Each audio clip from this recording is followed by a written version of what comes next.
Hello, good morning, and happy Monday, everybody. Hiya. What's up, Gaming Ant Boy? How's everybody doing today? It is time to get back into our community chosen run, our toxic candy run, as it were. We're in the mountain. We've got a little bit of a trap tunnel going. Happy Canadian Turkey Day. Hell yeah, happy Canadian Turkey Day. So on the agenda today, better weapons, animatree, a little bit of everything, and properly into the mountain. We are coming up on our first winter.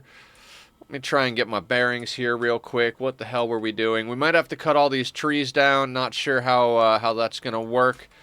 We finally got some psychoid, which means we've got more drugs on hand than I would particularly like, but, first world problems and all that. Let's press 1 and get this going. I'm going to try something today. As I hit the go live button, I also hit the record button. I've gotten a lot of comments on YouTube where people don't want to see the starting soon screen, so I'm going to give a try to recording. I don't know how well my computer's going to be able to handle that, so if we melt the CPU and I crash, so be it. I mean, not really. It's not going to melt the CPU, but hopefully we won't have too much of a problem. Let's get the psychoid hauled in at least. We were converting never the transmute pawn. Did we get never transmuted? Or no, we've got him recruited. We've got him converted. The transmute's not going to come in handy right away.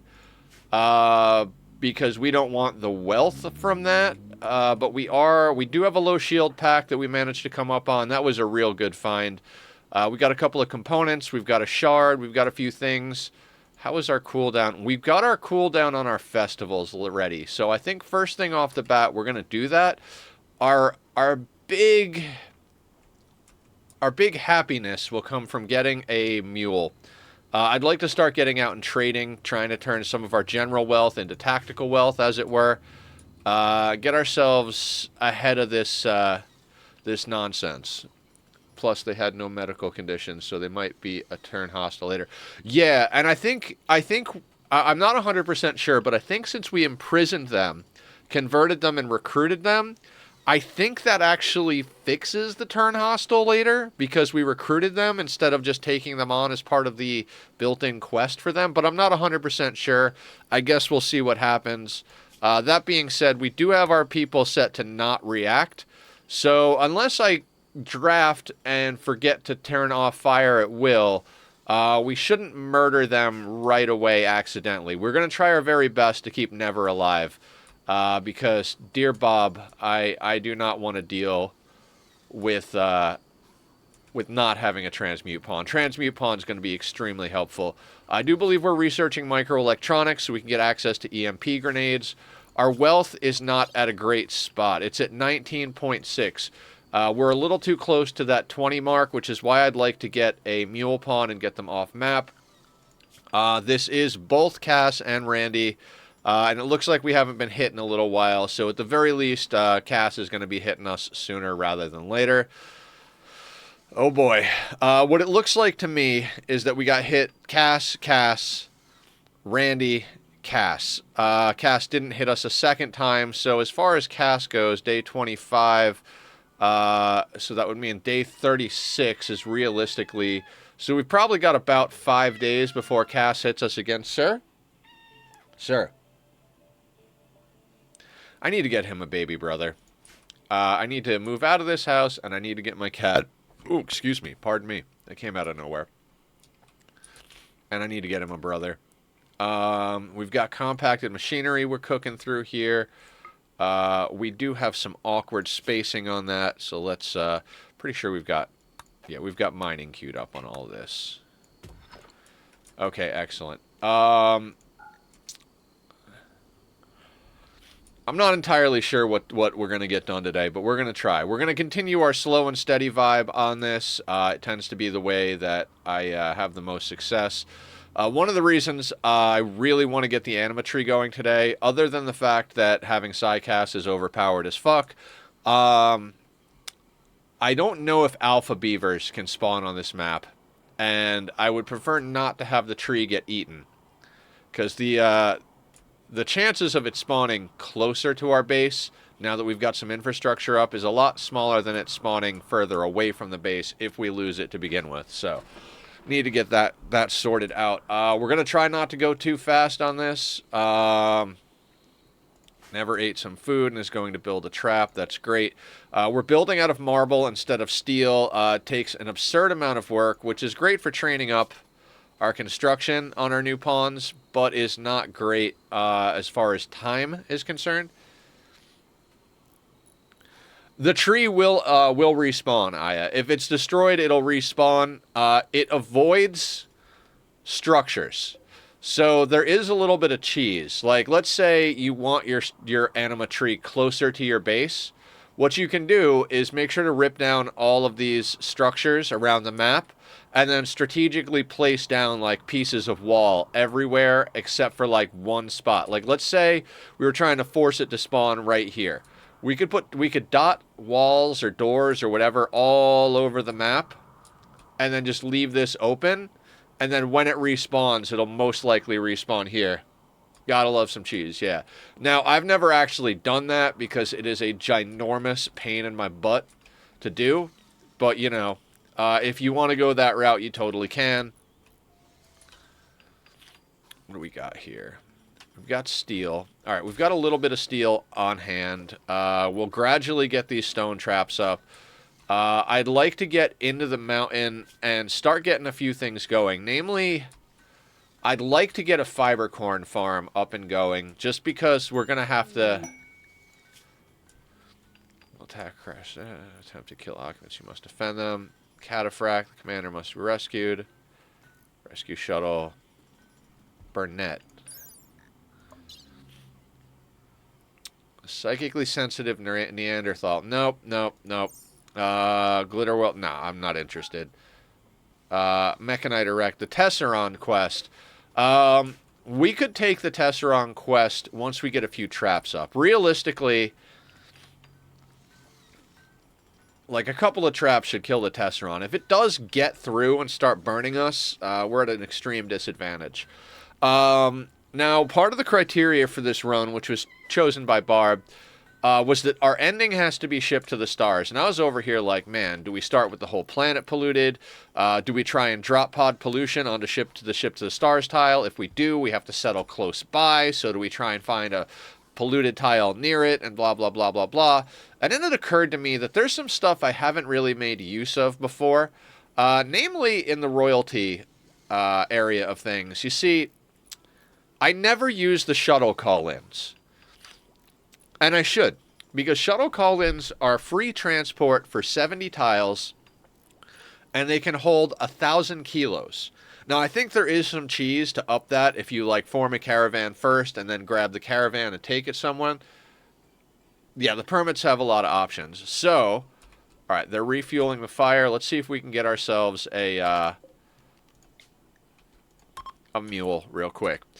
So, what I'm thinking is that in order to travel, let's do a little quick eyeball this on pause right quick, right?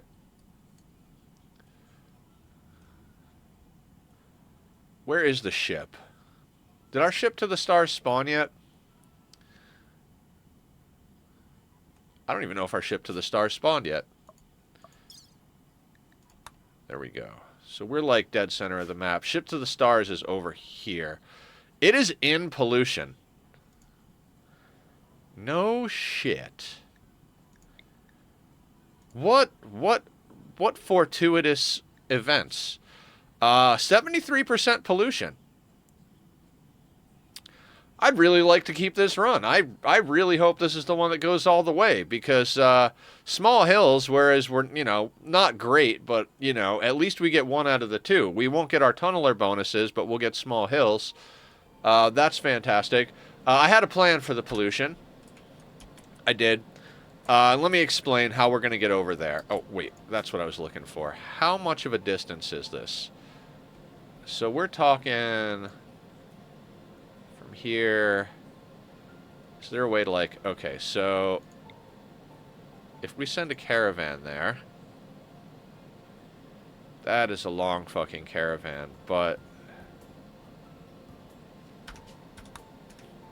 All right, so what I'm thinking is the shuttles can get us there. What we can do is we can get a few pawns up the royalty chain.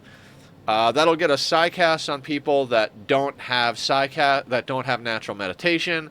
That'll get us the permits for the combat stuff as well as for the shuttles. If we can get 2-3 shuttle call downs, we can move the entire colony reasonably easy. If we do some of them, usually as crazy as it sounds, I always wind up with 36 pawns. So let's say 35 for the ease of math. We would need 2 meals a day times 15 days for the end game. So you're talking 30 meals per pawn. 2 a day times 50. You're talking 30 meals a pawn. 2.5 meals per day? I thought it was 2. Okay, fair enough. 2.5. I'd rather estimate high. So 2.5 times 15. We're talking 21 meals per pawn. Times 35 pawns, probably somewhere in that nature. We're talking, so 2 zeros is, I don't know. I'd say around 1,500 packaged survival meals ought to do us. So basically, we're just gonna like once we get past raid cap, we're just gonna mass produce packaged survival meals. We'll get a couple of people up the royalty chain, and we'll just ride a couple of shuttle rides over there, along with a massive amount of drugs, including tons of different versions of Psychite. If we could get on Yayo, Go Juice, whatever else, keep Flake for just, bare baseline, Flake, we should be fine. And, okay, let's see what this pawn is. Do you have any skills? They are our race? Oh. That's... Wake up for back-to-back raids. Exactly. Like, because we're Psychite dependent and we can just do all the Psychite we want, we're just going to bring an arsenal of drugs and a huge stack of packaged survival meals, and we're just going to handle some business. Okay, so you're actually good. I think this musical kid thing is a really fucked up. Okay. Yeah, well, we can't really make vamps in this run because we have xenogenes. If we make them a vamp, all of this gets overwritten. And if it gets overwritten, we don't benefit from pollution stimulus and stuff like that. So, unfortunately, I think if we want melee blockers, we're more stuck with ghouls. We'll have to gene implant snacktical meals, right? What we could do is we can implant a ghoul with our gene pack, and that'll give them robust and the pollution stimulus and stuff like that. And that will... So, I think since there are germline genes for the custom races, I think if we gene implant... Yeah, because that works, right? Yeah, because you can gene implant an impid and still have the impid stuff, except for the stuff that overwrites.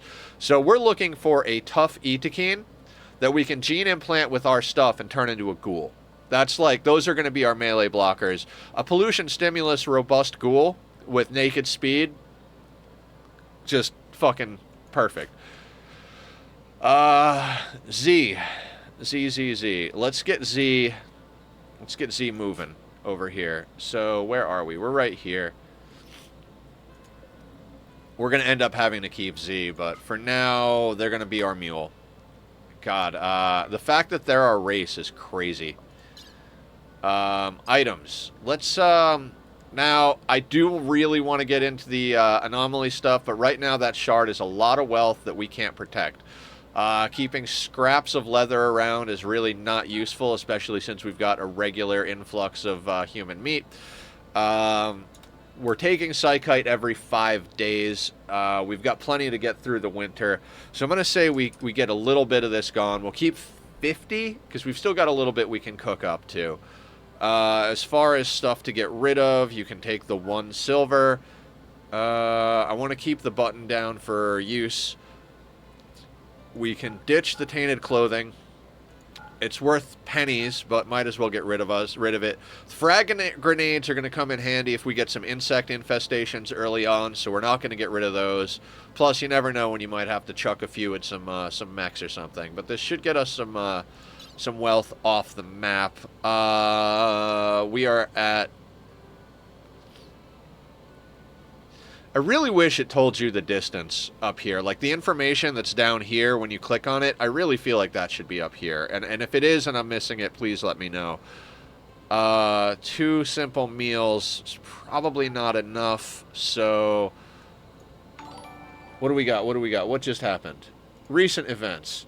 Barbspell, resub, tier 1, 13 months in a row. Hi, Barb! I love you. How you doing?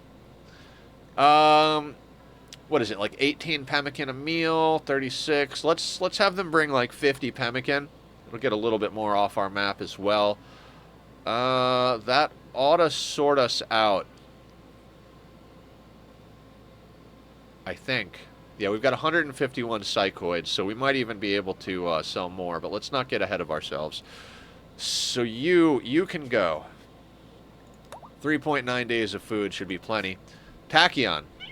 You want to come say hi to everybody, Appa? Come here, Bubs. It's kitty time. It's kitty time. Come here, Bubba. What's a baby? Baby boy. Hi, sweetie boy. What are you up to? You being a cat? Who's a cat? Who's a good cat? You are. Shoulder? No shoulder? Just needs to assert his dominance over the... I think you left Magic open. Might fuck up your performance. I did not leave Magic open. It is not open. Thank you for looking out, though. Z. Okay, we didn't check everything on Z. Health conditions. Left... bite scars. Bite scars suck. That's not great. They're 45, not amazing. We may end up keeping them because, you know, why not? Oh, and they came in with 3 simple meals. That'll help them along. Low food. Yeah, I know. We've got mushrooms that are coming in gradually. We need to get deeper into the mountain. I think I'm going to allow them to build this stuff, even though I would prefer for them to build the traps. Let's get you going on that. Sensory mechanites. I really don't care. You can keep your sensory mechanites. In fact... Let's put no medical so they keep working. We need to get some of these traps up and running. We're knocking out some of the steel up here. I don't actually remember why. I'll let you finish that one, but we don't need extra wealth.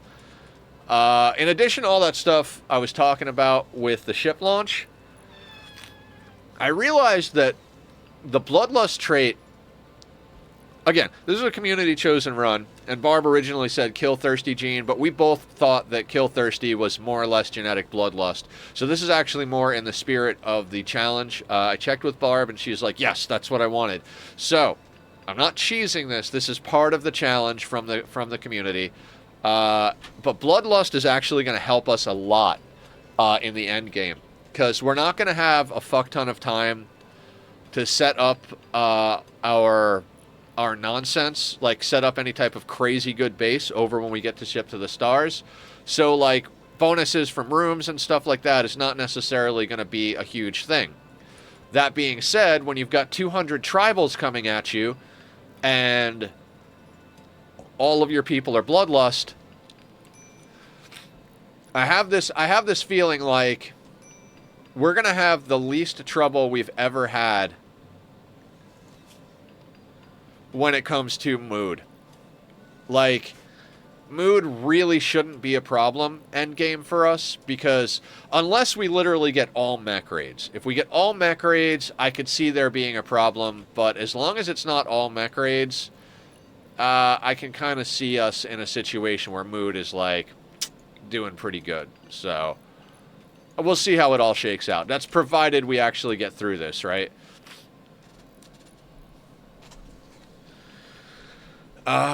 Yeah. So our big fight right now is going to be to stay under 20k. As soon as Z gets off map, we should be in a much better position. We're going to have to keep them moving the whole time. It's going to be... it'd be nice to have another body mastery pawn like we got on Sea Ice, but that's not where we're at just yet. You're going to clean dirt. Now let's get you to haul in the psychoid leaves. 8th of September. So I think our growing season ends on the 11th of September, if I'm correct. Yeah, 11th of September is where it ends. So I'm a little stuffy this morning. Guys, I went hiking yesterday. Big hike. Crazy fun. I made it halfway up the mountain. It was not the easiest thing. I was definitely winded as shit.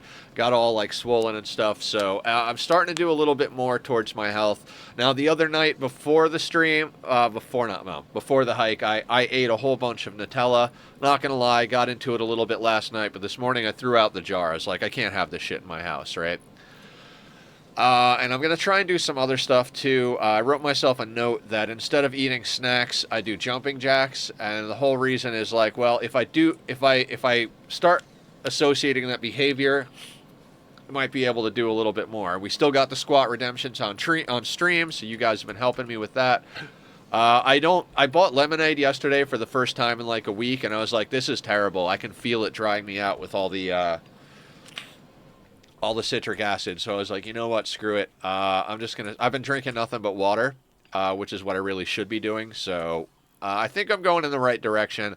I just got to start balancing out my health a little bit more. You know, like, so hopefully I'll be getting my health together. I really need to. Last thing I need to do is like eat myself into a health problem. So orders, let's remove these plans here. My brothers have found some sport waters flavor. It can be a big help for hydration. Yeah. I'm not against the idea of trying different things, so I appreciate everybody's help figuring this stuff out. Just give me half a second to blow my nose.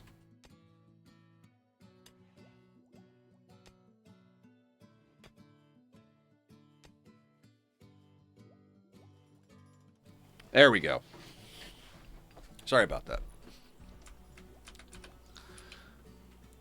Okay, what's our wealth at with Z off map? 19.1, which is better than the 19.6 it was. Add a pinch of table salt to water, helps your electrolytes.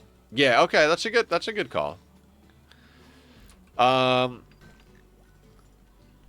think these are all helpful things, but I think the biggest thing is I just got to stay on top of drinking water. My problem with hydration isn't necessarily my electrolytes, it's the fact that I just don't drink water. Yeah, I get what you mean. Just a couple of granules to get us there.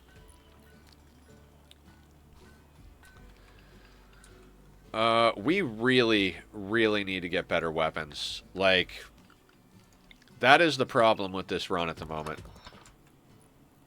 Hail hydrate, thank you, Satos, much appreciated.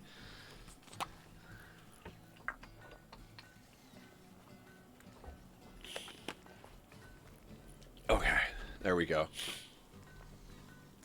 It's part of the why the sports drinks also adds flavor to the water and electrolytes. Yeah. I'm all for it. I couldn't drink Gatorade for a long time because Gatorade is what you can drink when you.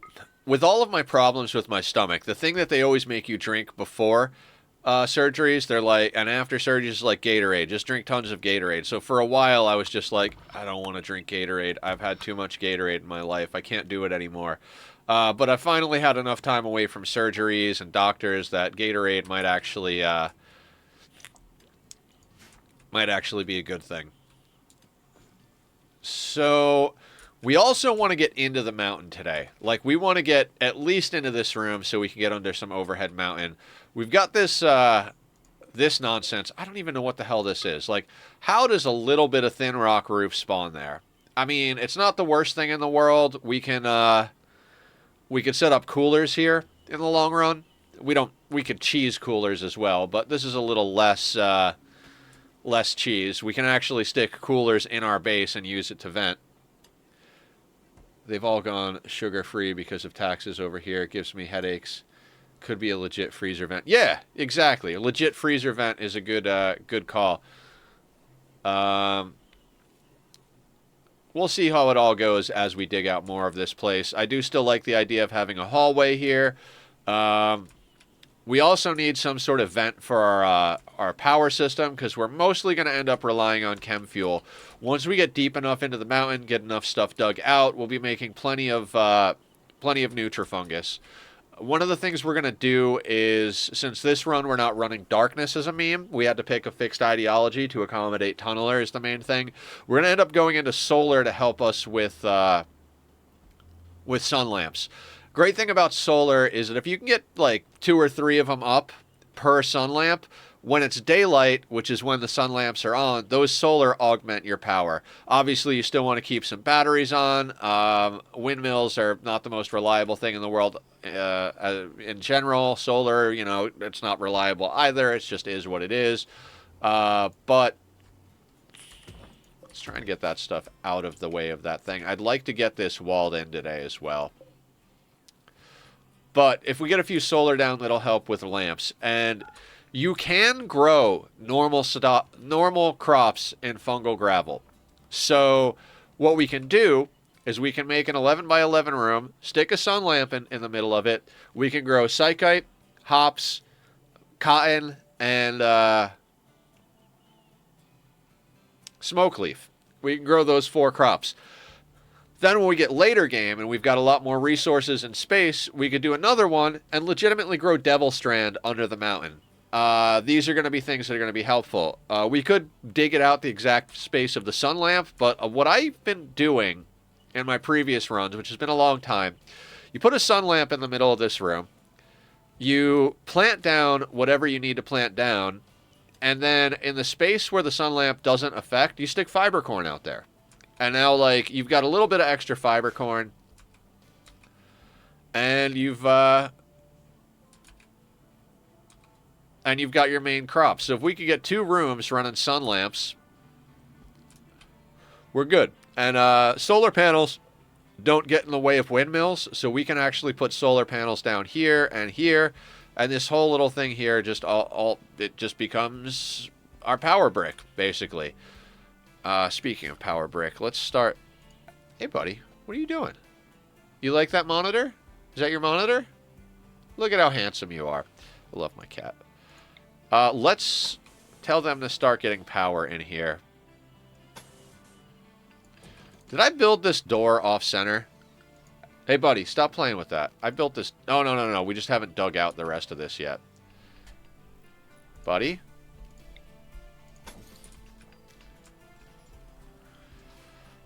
Now, this is kind of cool. Although these traps take forever to build, we're really leveling up Never's building.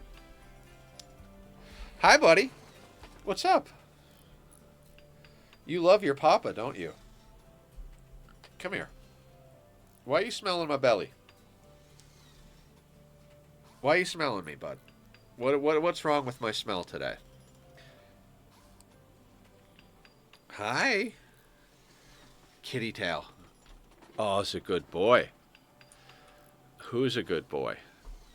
Oh, I probably could have gave our traveler a bedroll. That's not the greatest thing in the world, but it's okay. It's okay. So the other thing I was going to touch on because of royalty, like I said, we wanted to get into royalty, right? So, remember last game where we were trying to get the dead calm gene the whole friggin' game? We're like, we need a genie for dead calm. We need a genie for dead calm. Well, guess what?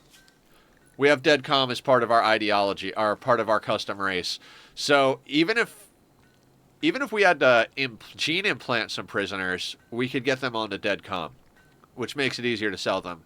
But rather than waste gene implants, we could also, like, rotate our people in and out of the gene extractor. Like, okay, this person can have a break. We put them in the gene extractor for a couple of days, take an attempt. So it shouldn't be too difficult for us to actually get dead calm, which means we can just keep an army of prisoners and sell them into slavery with the Empire. And since the toxic map doesn't seem to do too much to stop people from coming, they just wear gas masks, and we're not on a map that's in the middle of sea ice, we actually are probably going to get to see them a little bit more often. So I think we shouldn't have too much trouble getting people into the royal situation. But, you know, we'll see how that all shakes out. Plus, you never know what kind of quests come along. You know, whatever the case may be. But like I said, oh yeah, we're going to do a roasting tunnel. 100% we're going to do a roasting tunnel. I'm going to try a lot of things on here because this is the first run in the last 3 runs. The last 3 have been no traps, no mods, no kill boxes. The first one of the 3 was legitimately just a straight up baseliner, crash landed, no traps, no mods, no kill boxes. First time I ever did that style. It was crazy. The one after that was our first Anomaly run. When Anomaly came out, that was also crazy for other reasons, but also we kept in style with that. And then the last run was our Sea Ice run, which you guys were here for. It was just absurd. So this run, since we're trying kill boxes and stuff, I've never actually built a burn tunnel. So we're going to try and get a burn tunnel up and running. So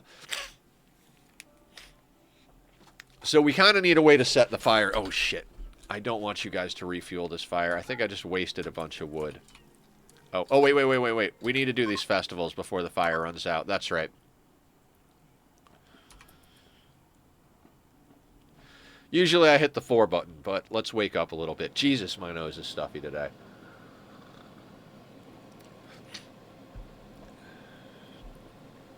So yeah, we're gonna try and build a roasting tunnel. We were talking about the different possibilities. I think if I play it right, I could actually turn this into the burn room, extend this tunnel to zigzag, and then have it so that there's a kill box so that we can route the mechs through as well, and then kill them in the kill box. If we could roast all the humans and then you know, kill box the mechs, we should be in a good situation. I just don't have like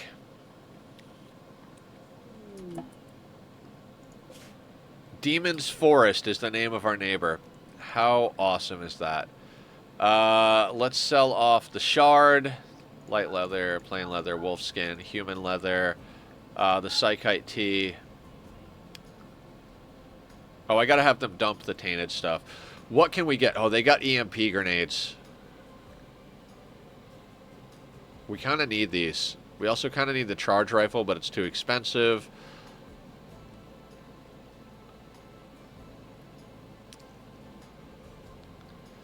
Got some wake up, which wouldn't be the worst. Components we're set on for now. We've got a lot of components on map. Can we sell? How much? What can we get? We don't have enough for those EMPs, do we?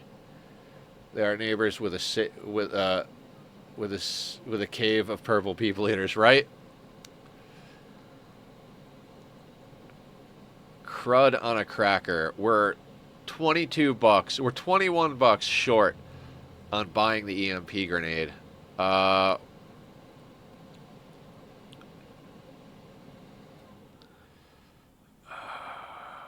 What else could we do? Do they have wood? I know that's a crazy thing. We also might want to get a sculpture or two. Do they have...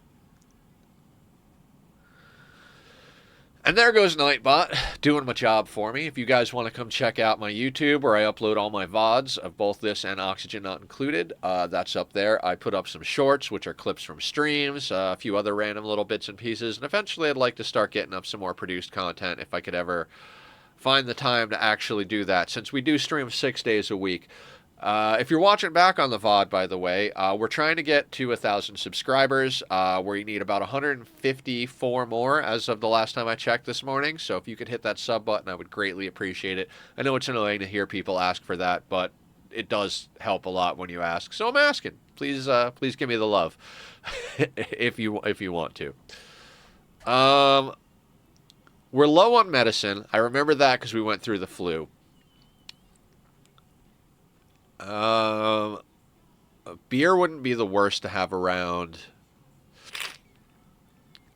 God, why am I so stuffed up today? Oh, I know why.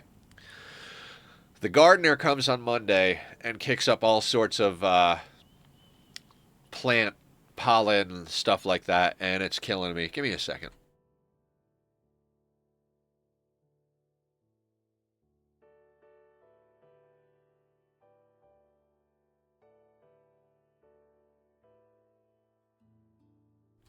Okay. Here I am. All right, we can't get these EMPs, which sucks. Came in when you went live, but left because of a new update DLC that came out. Oh, cool. I know you got a lot of games coming out with stuff. Let's do a quick shout out for Killer Jam 25. Killer's been doing a lot of zombie end of the world stuff lately. We were all doing a lot of Satis for a bit, but you know, we all go back and forth. I might have to take a little bit of a break from Satis soon because the liquid mechanics are really, really screwing me up. So I'm a little frustrated at the moment. What do we want to grab, guys? What do we want to grab? I feel like a sculpture would help with the beauty in our place. But is that what we want to get? Do we want to try and grab a telescope? Well, we can't afford a telescope. I really do wish these guys... Oh, they do have wood. How much wood can we grab? I know it's insane, but we need wood, and we can't grow our own. I feel like I'm on fucking sea ice again. Let's grab the wood. That'll help us get through a few things, and we'll send our person right back out. I love when they do video games live streams. Yeah, me too. Like when the devs do live streams. Okay, let's get rid of the tainted stuff we got on us.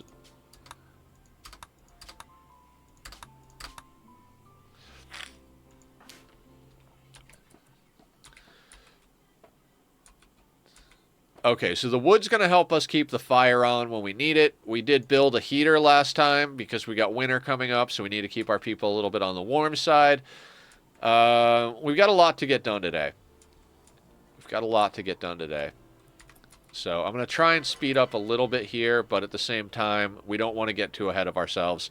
The first attempt at this, there were a few things messed up. We made adjustments to the idea. We made adjustments to pretty much everything across the board. Oh, wait a second. You guys are drinking tea and your mood is not bad. Do I have this?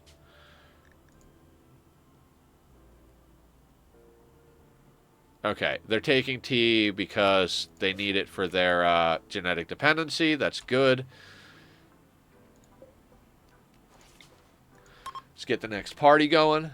I don't know if others do, but game developers for space engineers are amazing. There are a lot of people out there. Satisfactories, actually, the devs have been doing a lot of streaming since 1.0 came out. I know the Nightingale team does streams, which I want to do another playthrough of Nightingale. I don't know if that would be interesting for you guys to watch, so it might turn into one of like an off-camera game. But I really enjoy Nightingale. They did a major update. They have multiple new realms. They've got a bunch of new NPCs and quests. They've really dialed in their crafting system. Mini meatballs and eggs. That's hella cool. Last night, I found this brand of meatballs that are like way better than the other brand I was getting. They were on sale, and I was like, dude, these are fucking badass. So last night, I had a little bit of cheese left over, not much at all, from when I was doing egg sandwiches. And so I cooked up the meatballs, and I went over and I bought a Calametto and olive loaf. And I cut up the meatballs after I baked them, put them on the Calametto and olive, melted some cheese on them, ate that. It was delicious. I ate it kind of open-faced sandwich style. It was too big. But meatballs are great. Always keep meatballs on hand. They're very helpful. When you're in a pinch and you're like, man, I don't know what to eat. You eat meatballs, whether they're on their own or with whatever you got lying around. You could chop up some meatballs, throw them on some rice, chop them up, throw them in some soup. I mean, when I'm like hurting for like things to eat and I don't want to spend money, I'll cook up like some ramen noodles. I'll throw in some meatballs, let that cook, and like let the meatball flavor get into the ramen, and vice versa. And you'd be surprised how awesome that can be. Masterwork Nerve Spiker and some Jade. Not really in love with this quest, especially since we have to build something that's going to increase our wealth. So let's not take that. I am not a quest person in general. Honestly, like, the scariest community possibility to me wasn't any of Sparta's modded stuff or Barb's crazy genetic cat-like run. The scariest run for me was when Aya was like, I want you to do a yes man run. You have to take every quest. I was like, that's going to be impossible. A waster. 21 years old, one shooting, melee construction mining, intellectual. I usually do ramen noodles, ground beef, and cheese with hot sauce, and that keeps me full till I go to bed. Oops, accidentally evil, right? I really don't want to turn down good pawns.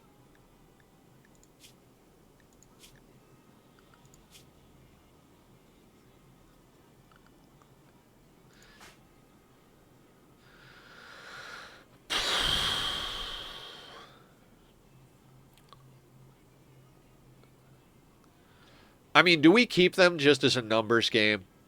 Like, is that something we got to do? I mean, they're not a god pawn or anything, but they have no bad traits, no health problems. They can help with research, construction, and mining, which are all things that we need a lot of. And their natural meditation. Fuck, I think we got to keep them. God, that... You always get the good pawns when you're like, I don't know if we could keep people. I mean, at some point or another, we're going to have to... I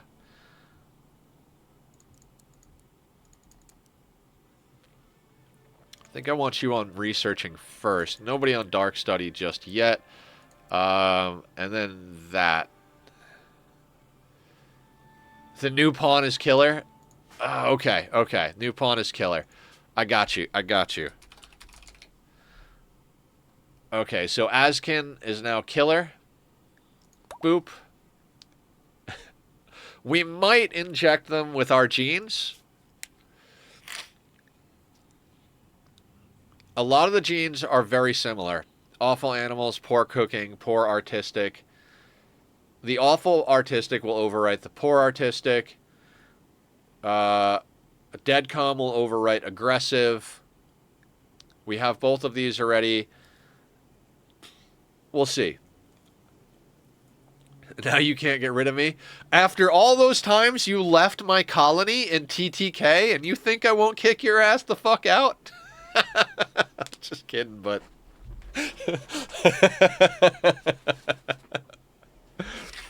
Name my pawn. Leave the colony. Name a pawn after me. Leave the colony. Thanks, killer. Okay. Let's get them on a proper schedule. It is so weird to take on a race that's not our race. This has already been a weird day. Actually, I'm gonna cancel these. They can stay right the fuck where they are. We'll deal with them eventually. Their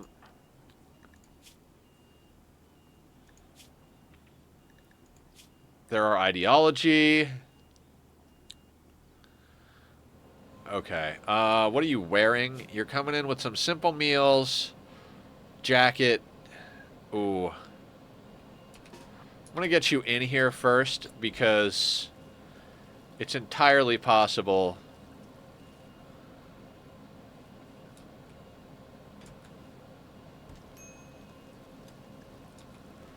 There's a lot of people to be taken on going into the winter, too. I might send Z back out and just have them buy food. Do we have anything on the map we can hunt?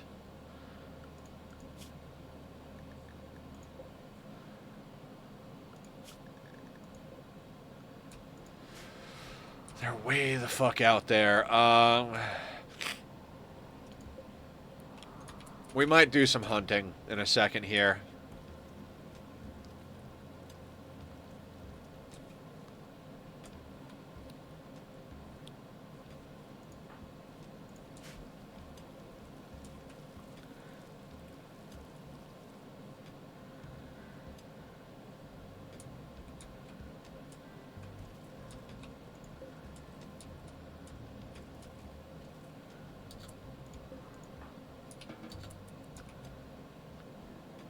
Right, immediately getting some psychite. That's fine.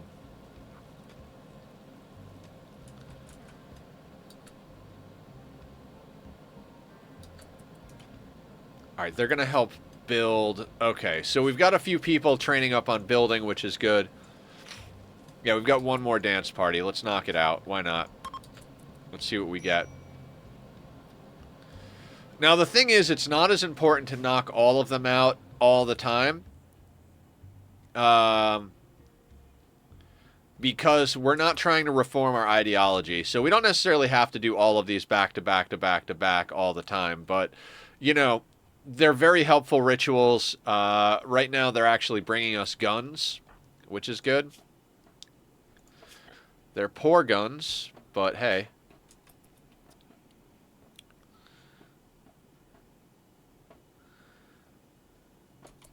Our wealth is going to get out of control too fast. We need better guns. We need better guns fast.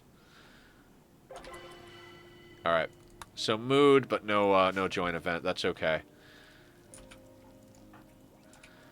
Killer's going to build.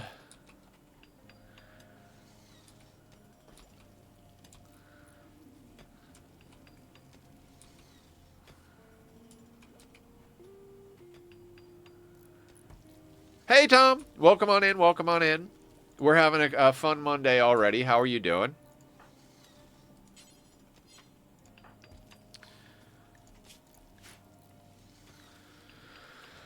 Everybody needs sleep. You know what, Killer? I'm going to have you haul before you finish that trap. Both are important. I want this psychoid inside.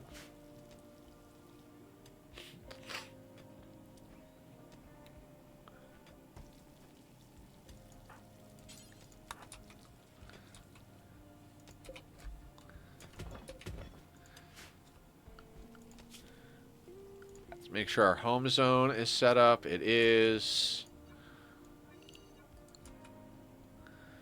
Okay. Like I said, we're gonna take it nice and slow and steady. We should be getting another attack from Cass reasonably soon, because I do think we've been getting hit with Cass. I think Randy has been a lot of our traders, drop pods, all that stuff. Randy's been kind of like, you know, chaotic good Randy the last little while. Fingers crossed, knock on wood, sacrifice of Rimworld goat. That he stays that way. But, you know, it's inevitable he's going to turn and cause problems. Now, we've got a bit of an issue here.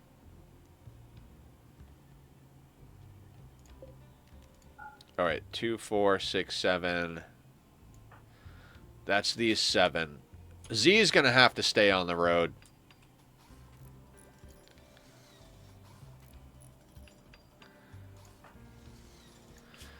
Blue and Killer going over to build. We've got a 4 in construction, we've got an 11 in construction, and we've got a 5 in construction. The 5 in construction at 14 is pretty goddamn awesome. I'm able to name someone other. Z is new. I'm not 100% sure we're gonna keep Z, but they came in as our race, so we're likely to keep them. They're a good social pawn, and we're probably gonna keep Z, but they will be a mule. So, well, they'll be our main trading pawn for a little while. So they're probably the most likely to get jumped and have problems. But I do intend to keep them. They need 2 new legs too. But so, you know, maybe not. It's up to you if you want them. But they're not like Tomule. All right. Can I rename them while they're on the road? Is that a possibility?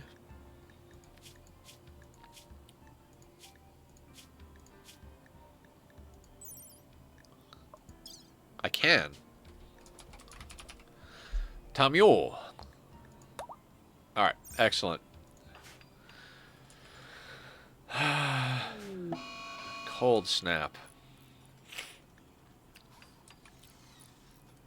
Because that's what we need right now.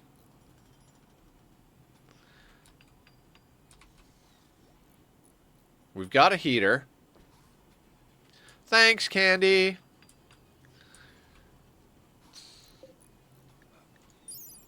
What's the temperature on these guys?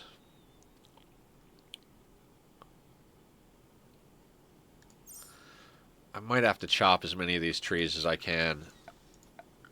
I'm a little nervous we're going to lose some of these trees. So let's get them chopped. It's not going to get us a lot of wood at all.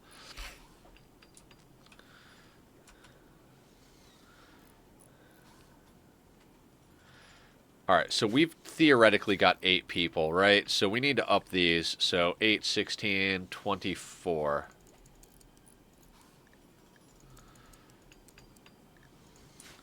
We're looking for about a day and a half of food each, so... and I think in the morning when everybody gets up, we're going to do some hunting.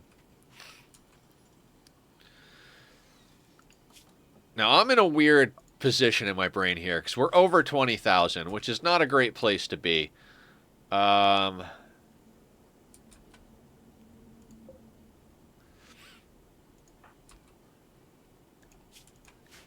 killer. Let's get that finished.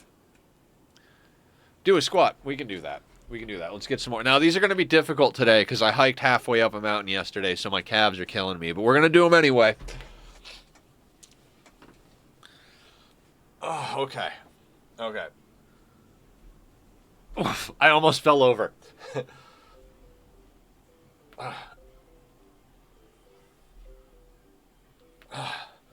Thank you, killer. And, oh, stretch. Should have done the stretch beforehand, but... Oh. The look my cat is giving me right now. Oh, okay. Thank you guys for keeping me healthy. So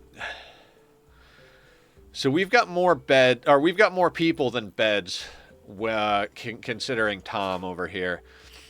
So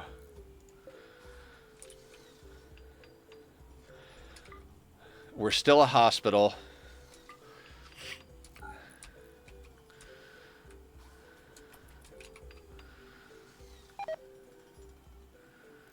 Yeah.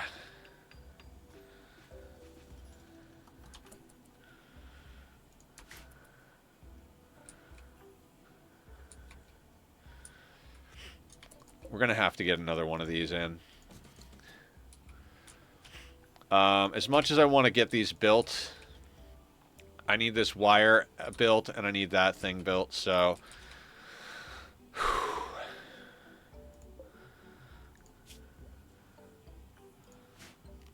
let's power toggle this real quick, because we don't need this up and running. Save us a little power.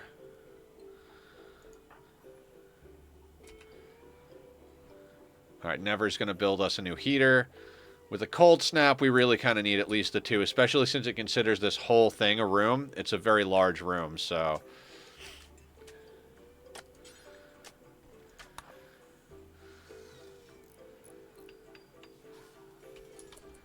Actually, let's have you do that. Where's Blue? Blue, let's have you build the heater. You've got the least chance of botching.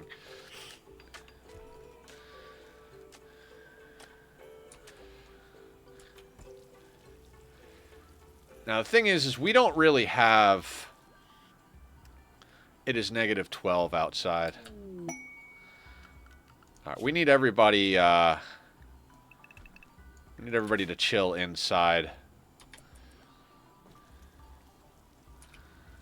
For now, because it is negative 12 out, and we do not have warm clothing. I'm probably going to have to build us a third heater here in a second. It's been roughly 135-ish since I joined, so yeah. Oh, hell yeah. Can't believe it has been 170 days of watched streams. Dude, killer, I remember you had, like, high hundreds, low 200s, and then you had those 2 days where you're so sick you couldn't get out of bed and it broke your streak. I mean, I don't really count those as, like, days not here. Like, you know, everybody gets sick any once in a while. You've been, like, coming to the stream every day that you've been able to for, fuck, man, over a year now at this point. So, I'll give that a bit of a hell yeah.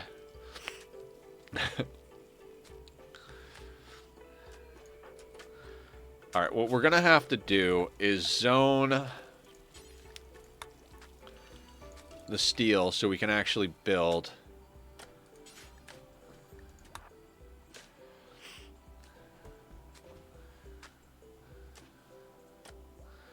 I really want to get into this this mountain. I want this to be kind of like a temporary staging area. I really want to get us in here.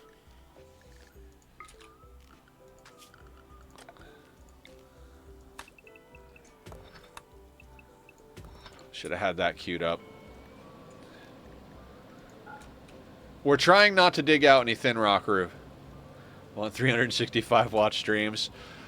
I will try my best. I'm so sorry to everybody whose streaks I screwed up because I did some test streams and stuff like that. I'm going to try my best. Now, get that built first, Blue.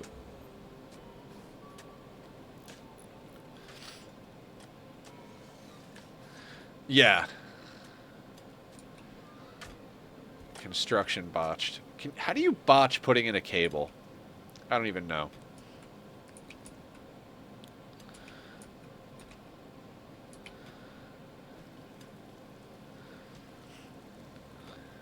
It's good to have a couple of builders that aren't our cook. I wish Twitch had a way for the streamer to, like, say a stream didn't count against streaks. Yeah, I think technically... Someone was saying if you start a stream less than 15 minutes after you end a stream, it counts as the same stream. So... you could do that. But speaking of stream streaks, I'm going to start trying to do evening streams of... I want to try and start doing evening streams of Magic the Gathering Arena again. I really like that game. I'm playing it again. Like, I never stop playing it, but every once in a while I the frequency that I do goes down. But currently my best short is a Magic... Killer, my best short, hands down, is the short from when you and I were playing Magic together on stream. And you beat me with Ulamog. It's got over 1,000 views. It's freaking cool. Yeah. I'm like, that's not even one of my regular games, and it is my best short. So, I want to, like I said, like I've been saying, you'd think with all the technology they have, the ads would be relevant to me. Oh my God, right? I mean, I guess it depends on how much info you let them have, you know what I mean?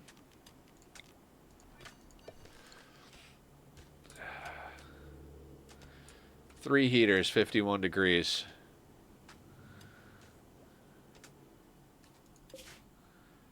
God, I really hope this person doesn't get frostbite.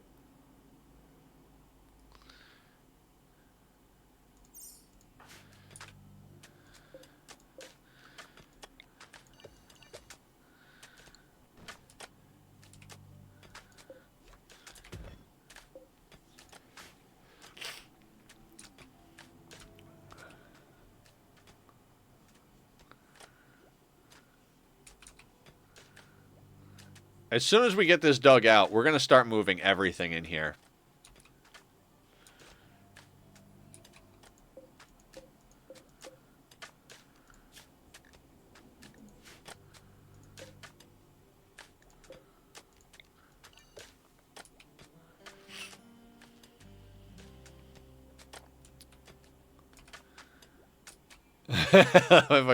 Yeah. Yeah, it was good. And they're like, you son of a bitch. That was hilarious. Okay, so we're going to get this dug out. We're going to move in here. And then we're going to have to start digging out some more space for Nutrifungus because we've got a lot of new colonists coming, apparently. I can't believe the 2 joint events we got was our custom race and a waster. Like, so good. Except for the fact that we've been trying to keep wealth down, and that just, like... It's like you can't say no to good pawns, but we don't have the weaponry, really.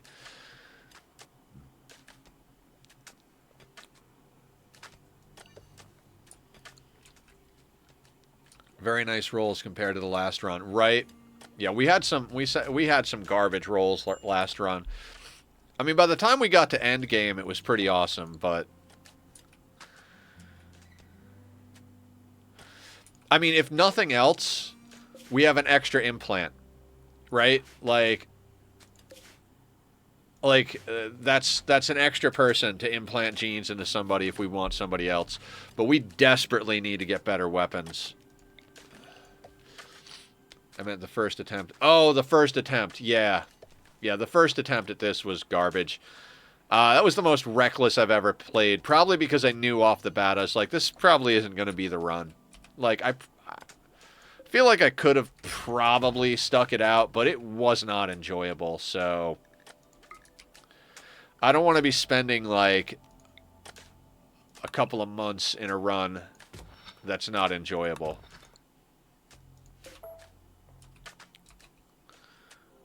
If it's not enjoyable, it's not enjoyable. Yeah. It was like, I realized, like, the mistakes we made, or I made with designing the race. We realized the mistakes we made with base choice location. There was a lot of mistakes that were made that just really hosed the run over, so...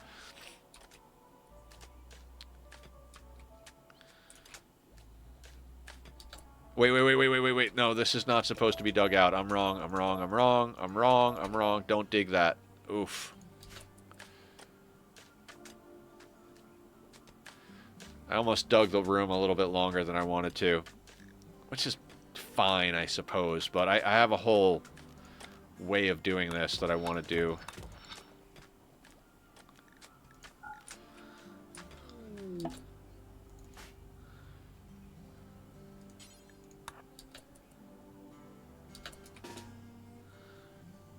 Do I not have face masks on the list?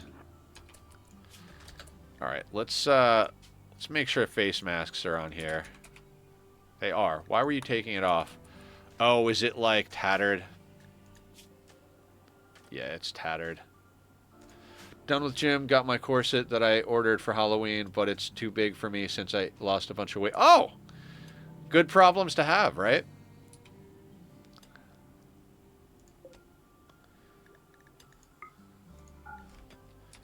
I want to lose a bunch of weight.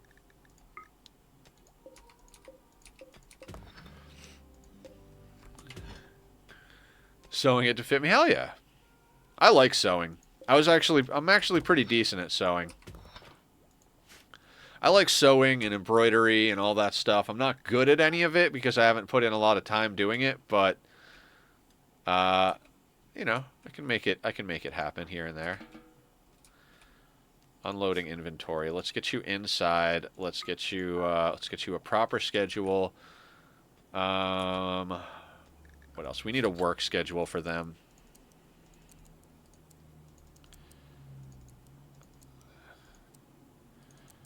Actually, you could warden. Right. Everybody I'm going to put on a 2 cooking. You don't need to do any of that. I guess you could help plant. And there we go.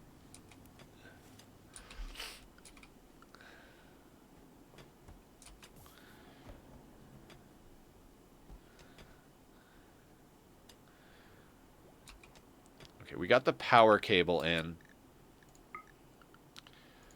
So I think we try to get into this mountain. Although we are kind of due for an attack here.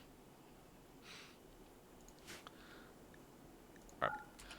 Let's hit pause for a hot second. And let's start reinstalling stuff.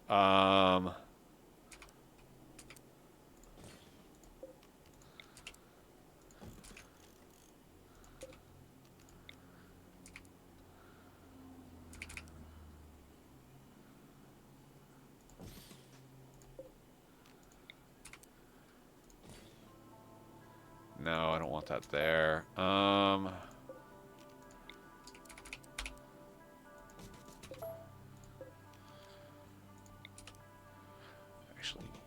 I don't even know what I want to do. Let's not rush this. Let's move in. Let's move in nicely. So let's put you there.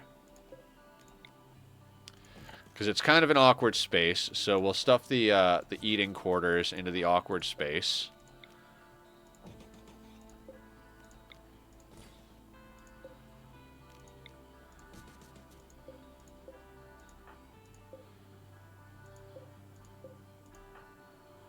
Okay, we're going to use this little function that we figured out last time.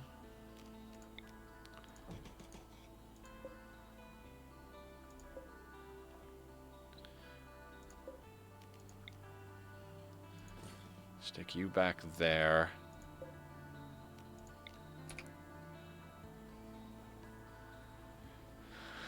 I want to be able to give...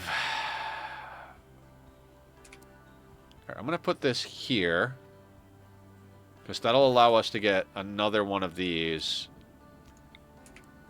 here and still get the zones the way I want them.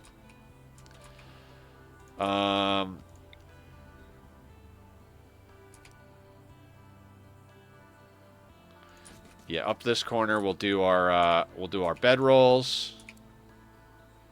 I'm gonna share a xenotype I made on Discord, so after stream you can check it. Oh, hell yeah! Well, we're officially in the custom xenotype run. I know I was talking about like, so what I kind of want to do with choosing runs. You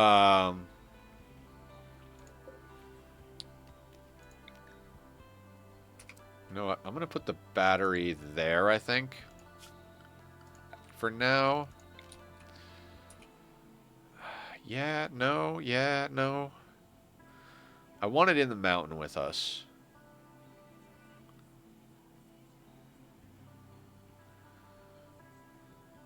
But I do kind of want to put another research bench there when we get enough space. You know what? Let's move it to the awkward space. Let's put it right here. Right? And then let's... Nope. Let's reinstall the heaters... here. And then hoopstone. Put it down there. And lamp. Let's put the lamp down right here. Alright, it's going to take them forever to get that stuff moved. 2 tool benches and shelves. Yeah, I mean, we want to get all that stuff going. I don't even know if we know how to make tool benches yet.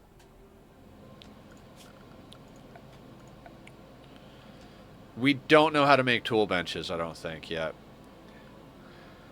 And shelves are great. We might actually put in a couple of shelves, but...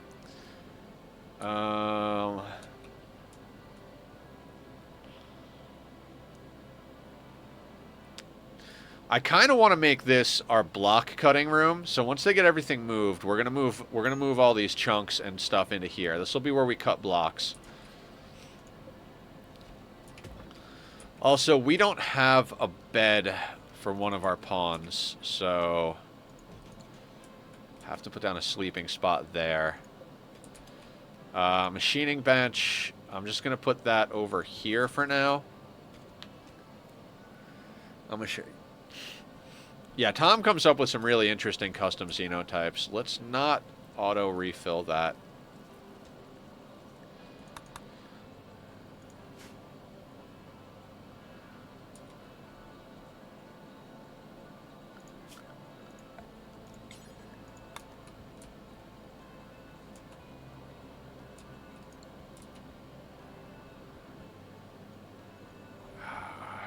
We also got to get our food in here.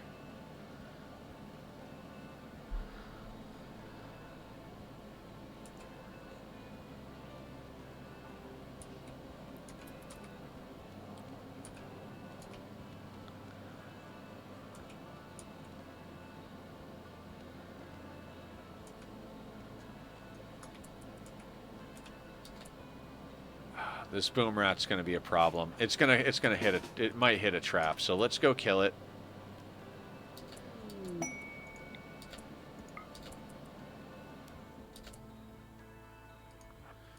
All right. Well, it's going to come into our base. It will. I guess it'll avoid the traps.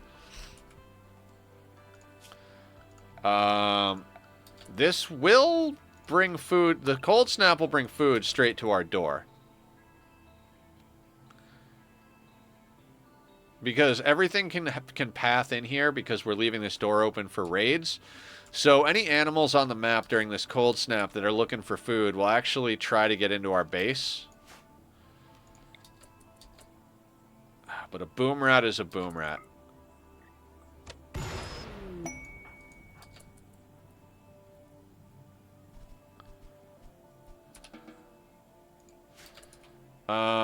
We need a butcher spot for that.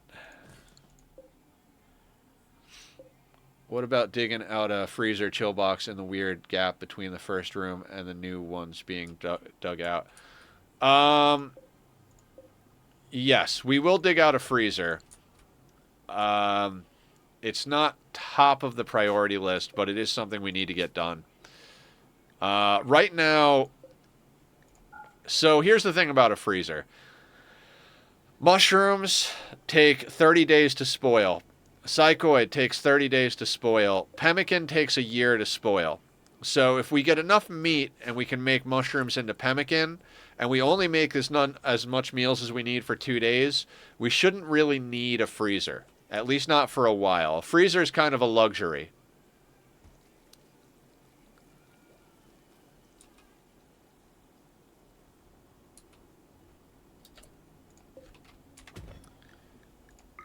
Like, we'll probably get there eventually, but it's not something that's on the top of the list.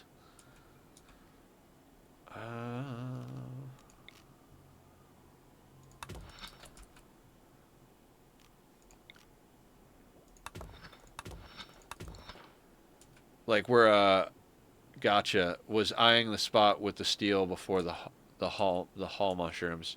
Yeah, like right in here. I think this is going to wind up being a good spot for a freezer. The main reason I would want to get over to a freezer is we could do nutrient paste eventually. Once we get a few ways to get our food under control, or once we get a few ways to keep everything under control wealth-wise. Another boom rat coming in.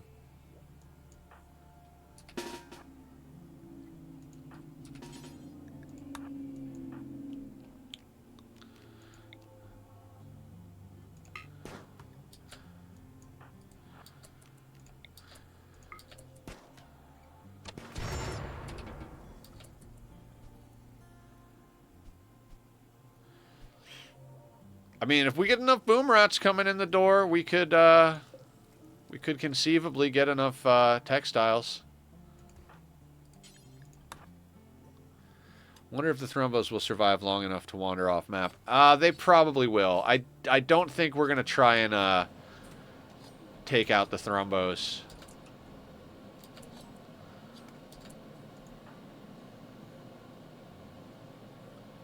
Wait, did I copy the... No, I don't want to make a new battery. Sorry, Killer. That was my bad. We want to reinstall the battery. Forgot that I can't sprint by holding shift. The whole biotech xenotype making is so freaking fun, dude. Yeah. I really like making custom xenotypes. It's been a fun one, especially like on this run, like a lot. Oh, you can I think you can change that in the settings so that you can toggle it.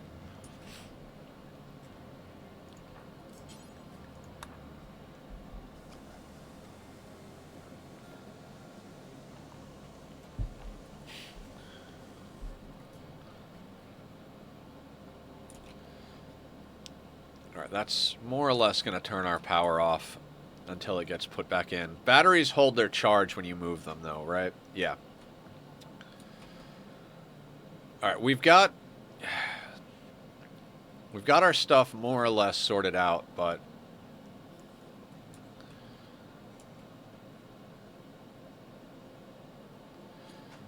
$20 leather. We kind of need a couple of more animals to start wandering over towards the base. I have the notes song in my head because I'm sewing. Notes? Doe, a deer, a female deer.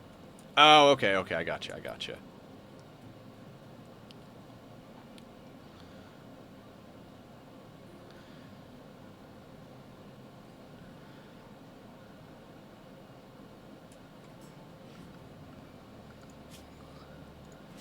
I'm not happy about our wealth. I'm really not happy. You see this jump from getting 2 more pawns? That's dangerous.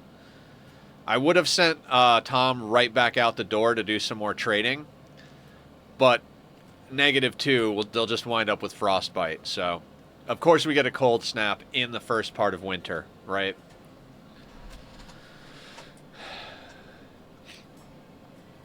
Mushroom, mushroom, in my mushroom, mushroom, badger, badger, badger, badger, mushroom, mushroom.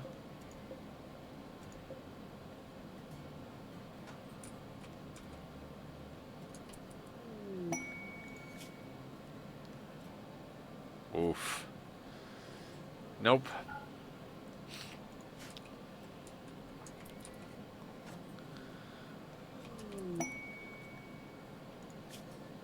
Royal Ascent, okay. We're not doing Royal Ascent, unless we do something crazy stupid, like try to do multiple endings simultaneously. Rat coming in. I mean, we were able to get enough heat going in here that we're just getting our dinner and new bedroll delivered to us.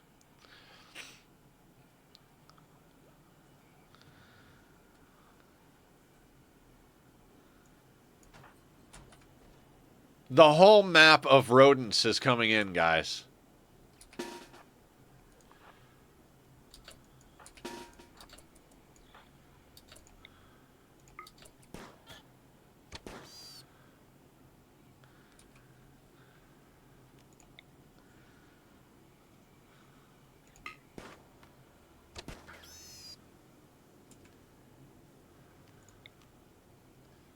Hilarious.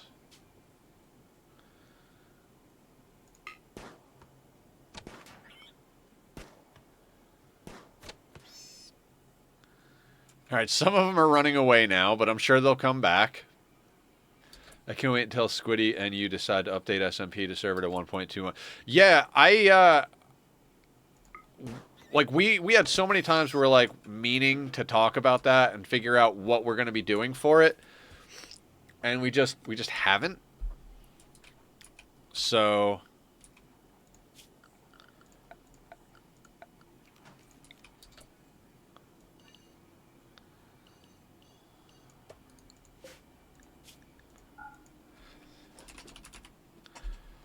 Alright, let's get Chunks over here at low priority so we can start getting them out of the room.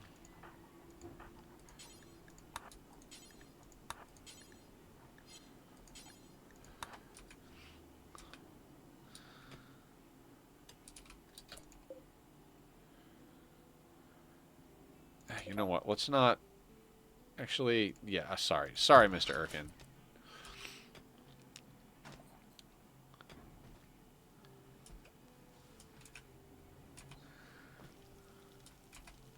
They're coming back. So weird.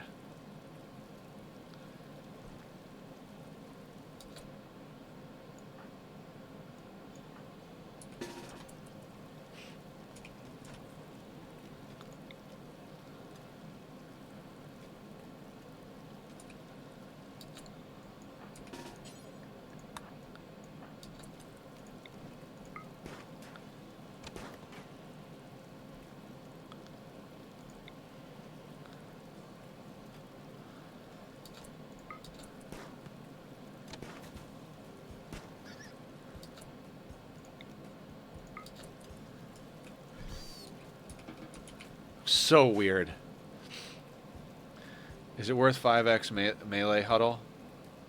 You need to do whole... They're coming right at us. They're coming right for us. I mean, we didn't need to do it like that, but, you know, I did. Whatever. It's whatever.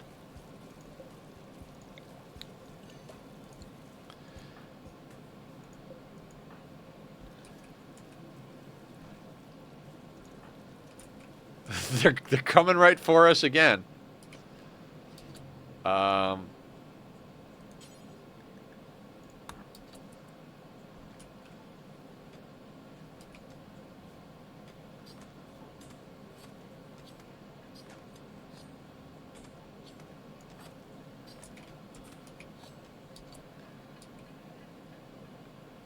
This is cinematic type shit? Yeah. Right?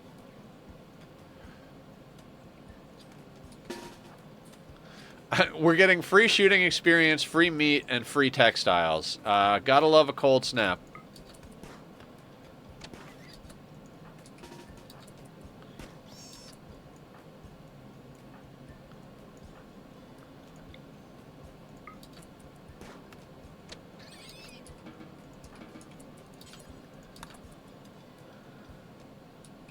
All right, so we've got, what is that? Light leather. Let's make a light leather bed. This is immediately going to just get out of control.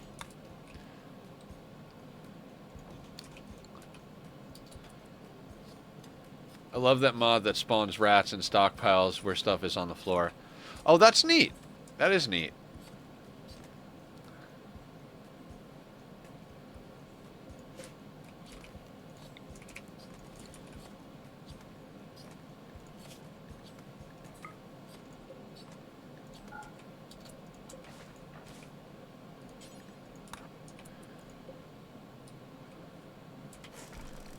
That sorted out just yet.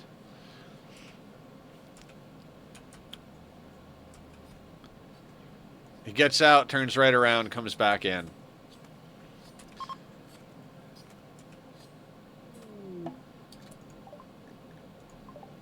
Meteorite of sandstone. Good, good.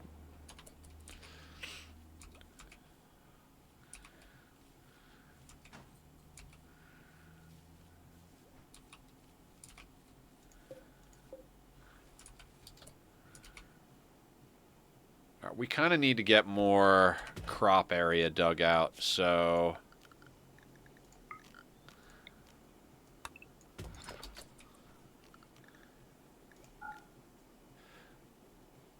As does darkness. Food adds a multiplier effect, as does darkness. Shame you can't free animals' corpses and use them as weapons.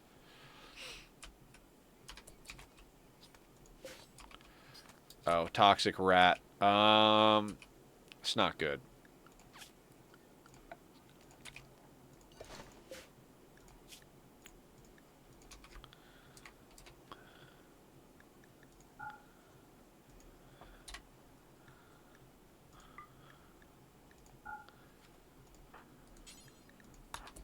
Let's get that out of one of the main rooms. We'll stuff it in the prisoner area for now. Get it outside once we get that sorted out.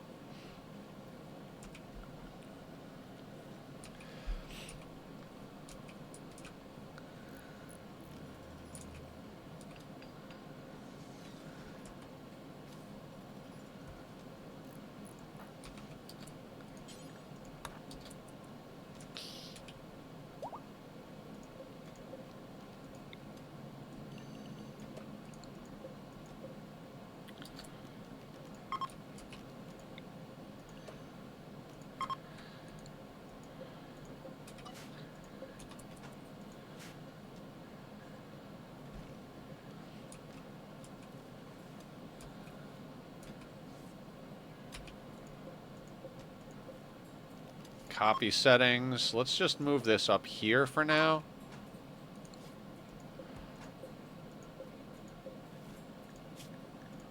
That to low, so they start moving stuff up there. More steel.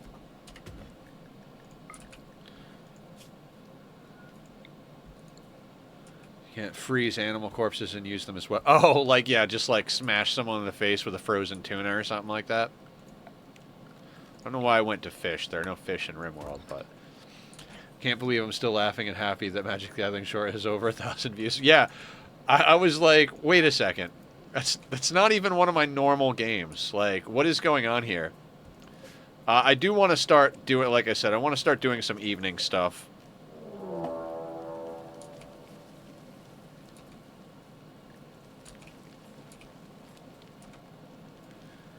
Infestation.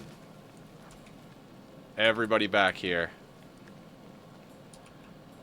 First infestation of the mountain base.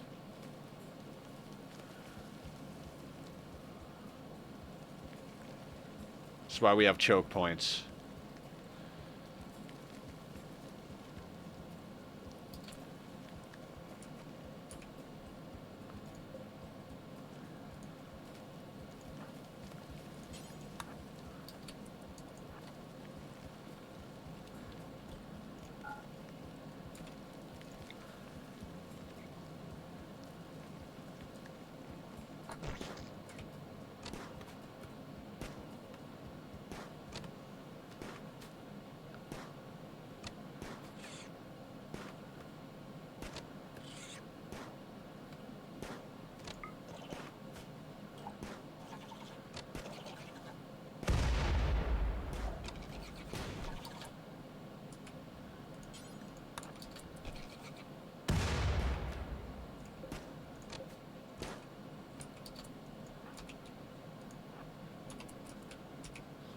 Who your eyesight?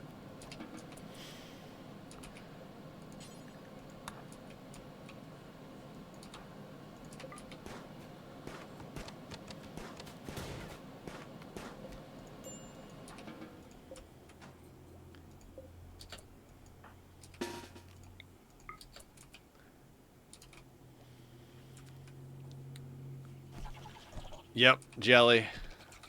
And insect meat. We like insect meat.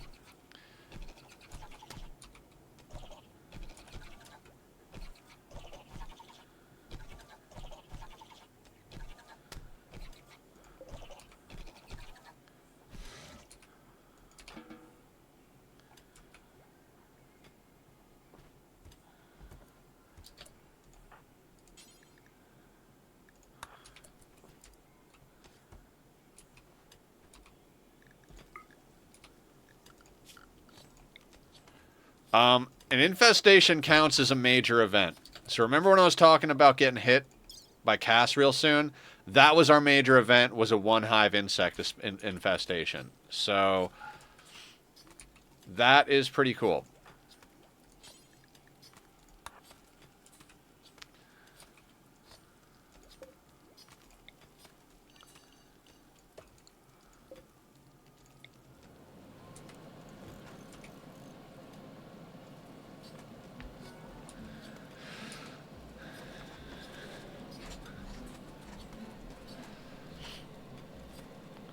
The grenades might not have been the best idea because they damaged these walls here, but we'll deal with that.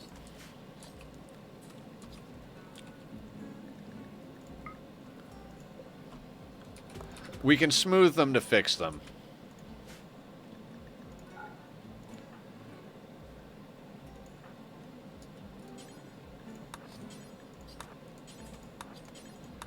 Let's get these chunks out of our main area here.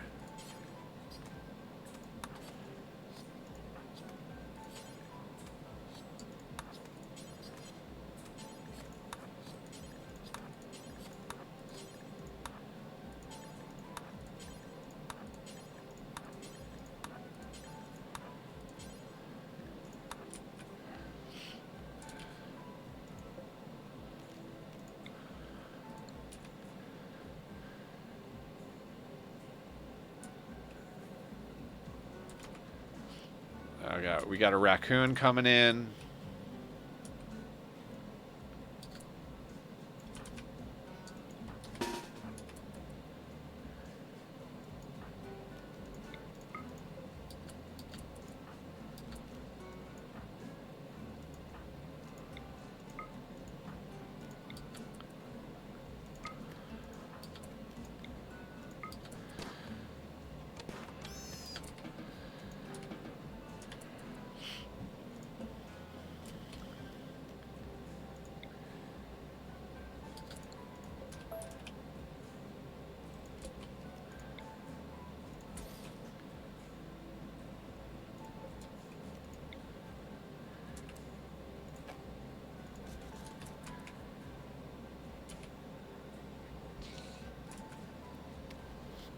All right, we're getting some stuff going here. Okay, so tomorrow we're going to be playing Oxygen Not Included again. We got a really cool base going. We're playing on the flipped asteroid. I think we're up to 4 colonists, maybe 5 colonists. We're going to be doing our cozy style, so to speak, where we have no real specific goal in mind other than to have fun and make cool machines. There's a few things I'd like to do with that run as far as like fun ideas. It's an interesting planet. I was talking the other day about what our goals in that playthrough are going to be. Goal in that playthrough is to get to the point where we're doing mixed berry pies because it's a plus 16, which is the highest bonus you can get for food. It is grub fruit, sleet wheat, and gristleberry. All of which we can grow on our map. We've got some really cool cold zones, including one of the new cold biomes on our starting map. So there's a phlox and an Alvea vera plant over in that zone. It's fully surrounded by abyssalite, so we can just wait till we're ready to crack into there and start growing sleet wheat and other stuff in there. If we can manage to get our hands on some pips so we can wild plant some stuff, that would be fantastic. although, you know, temperature stuff and blah, blah, blah. We don't have a lot of water, so we're going to have to use our brains to make that work a little bit better. We will probably need to get over to our second planet reasonably quickly. I do believe the second planet is the radioactive ocean. Radioactive ocean is going to mean that we have plenty of water sources. Usually there's at least... Every time I've done radioactive ocean, I have seen 4 water sources. So, provided we get over to the second planet sooner rather than later, I think we'll be in a really good place to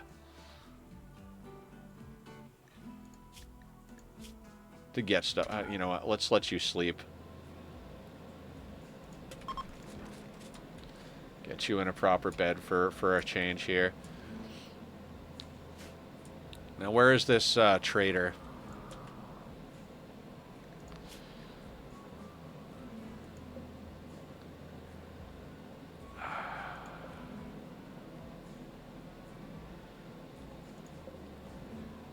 There's some good stuff they got coming in. I don't know if we're going to have enough stuff to trade them, but...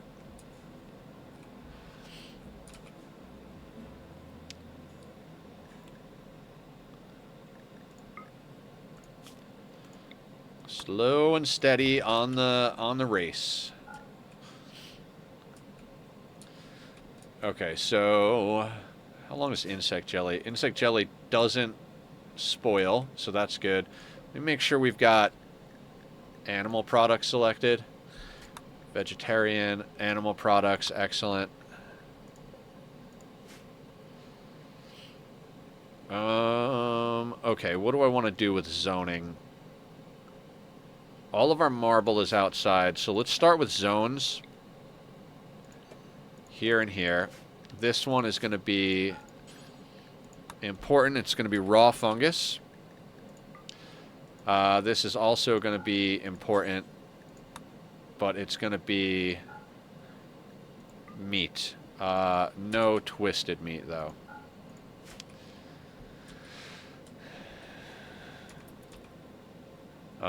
Barb is our social pawn.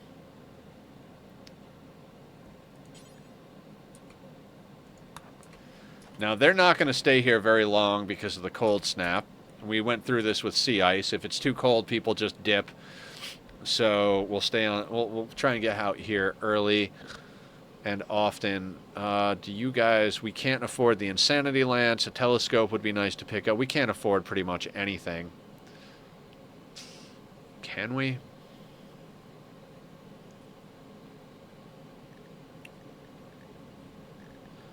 Like, let's say we were to sell the insect jelly. We could pick up a telescope.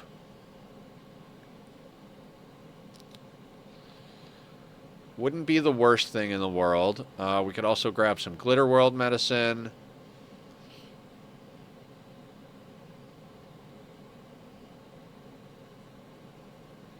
We're on a map where animal pulsars would help. I think I'm going to buy the telescope. Again,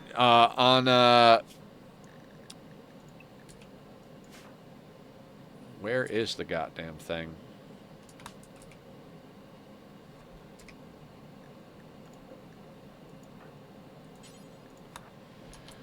What the hell was I saying? I don't know. I lost it. I lost the thread of whatever the hell is going on in my head. Telescopes would need a skylight.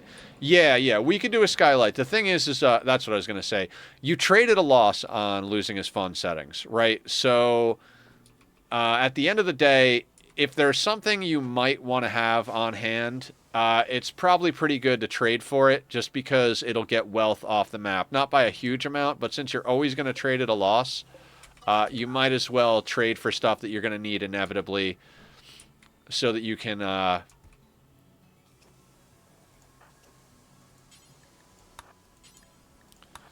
so that you can have the stuff you need and get the wealth off the map.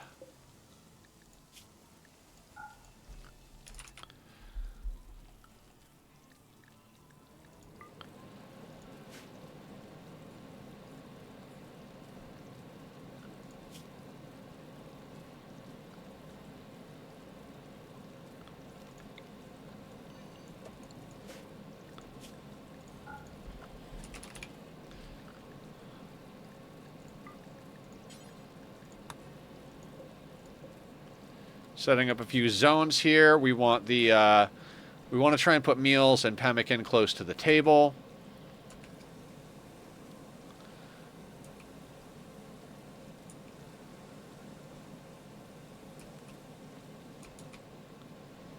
Also, we should be putting in more fungal gravel over here.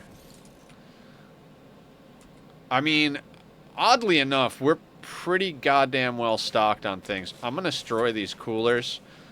Also, that campfire is not necessary right now. And this zone, I'll leave the zone for now, just because we need to get this zone bigger. I don't want to delete it, because it's immediately going to say we have low food, because, you know. But what I will do is I'll clear all. That way it's still registered as in our inventory, but they're not bringing stuff over here.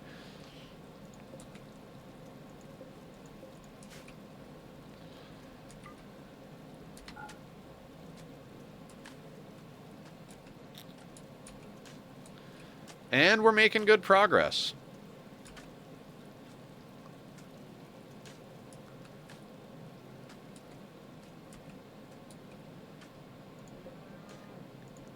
Muffalo.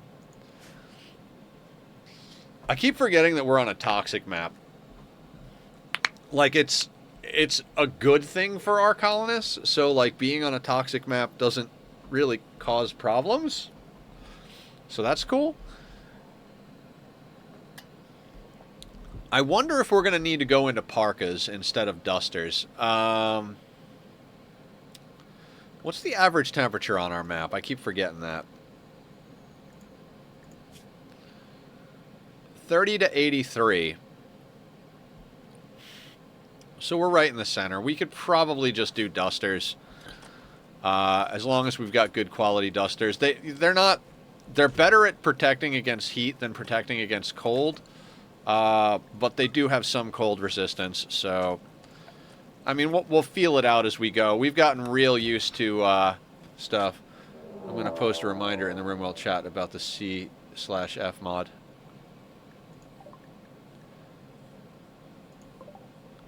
So we've got an unusually clever raid, multi-pronged, unusual, clever raid, while we've got allies here.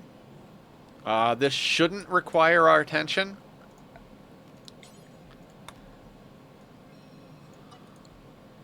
But when they get a little closer, we'll get into the kill box area. Biggest problem with this is that our allies might try to take cover in our doorway. So let's get that away from the door for that reason.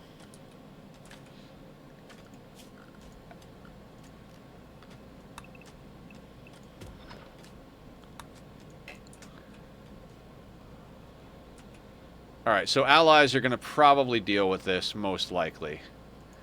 They're already shooting at them. What do we got? Are these imps? They're imps.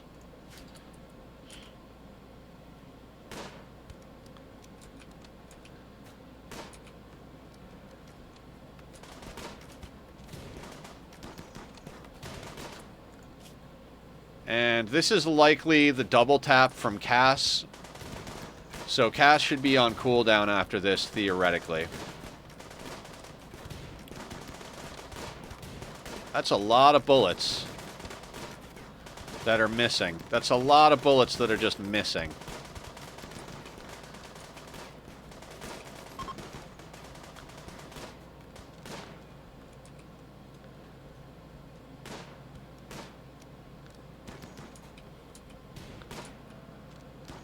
It's also a lot of wealth that just got dropped on our map.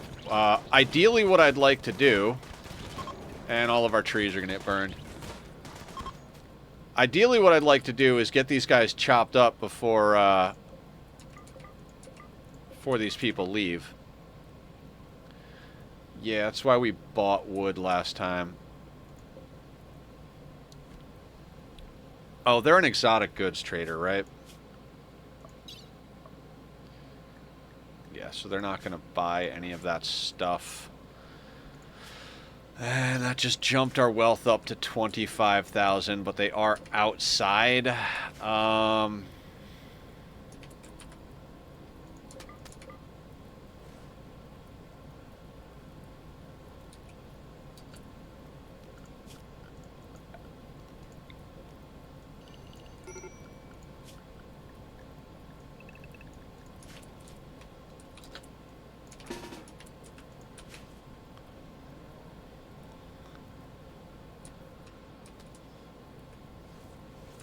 Good job, allies.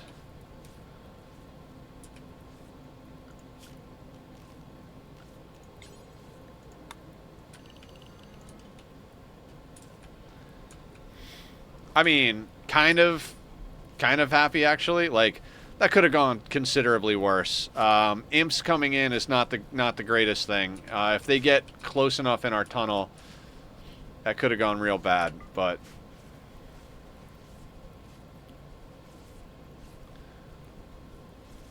Let's try and save the wood here.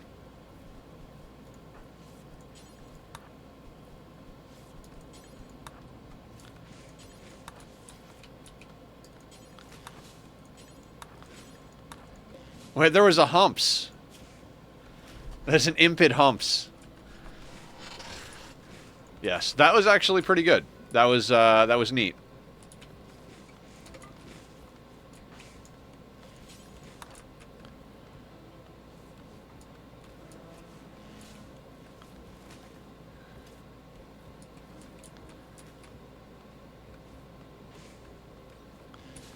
Now, unfortunately, these guys aren't going to want to buy any of the random weapons or nonsense that got brought on the map from this, so that's a little frustrating, but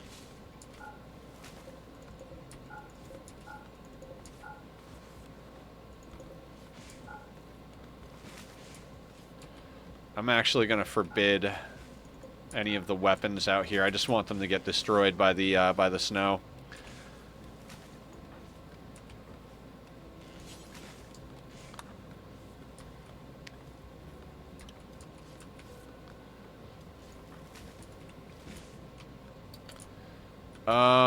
Let's get ourselves a fresh corpse stockpile inside.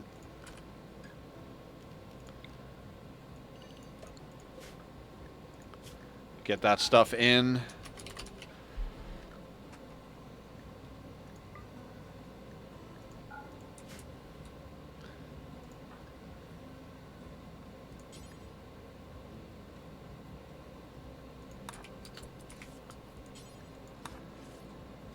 Oh, wait.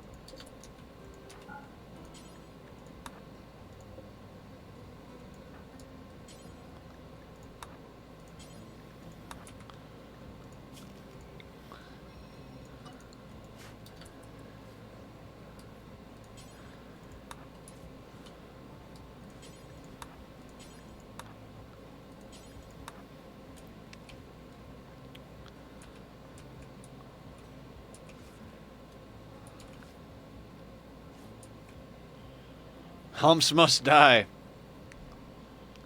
I thought that was Huntsman. I do believe Smurf has an ongoing thing where people share pictures of people killing Huntsmen. If I remember correctly.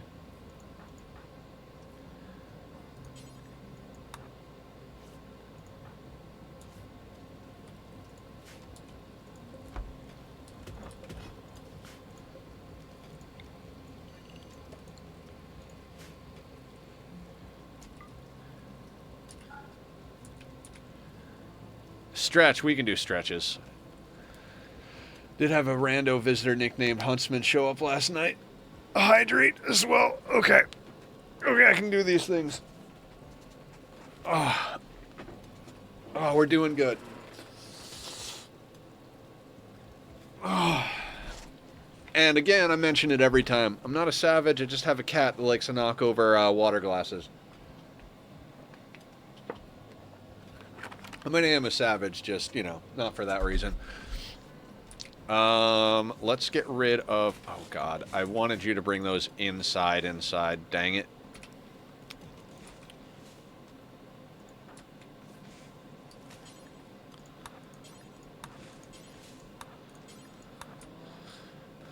Falling in love near the bloodstains and corpses.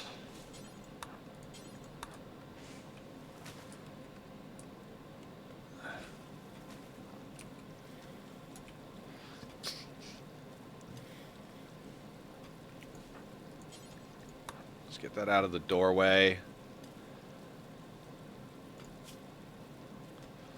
Yeah, I don't like where our wealth's at. That's a little bit on the frustrating side.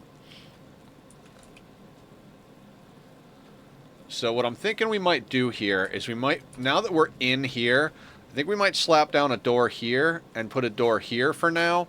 That way, like, our stockpile zone is not part of our barracks, which I think should improve the beauty.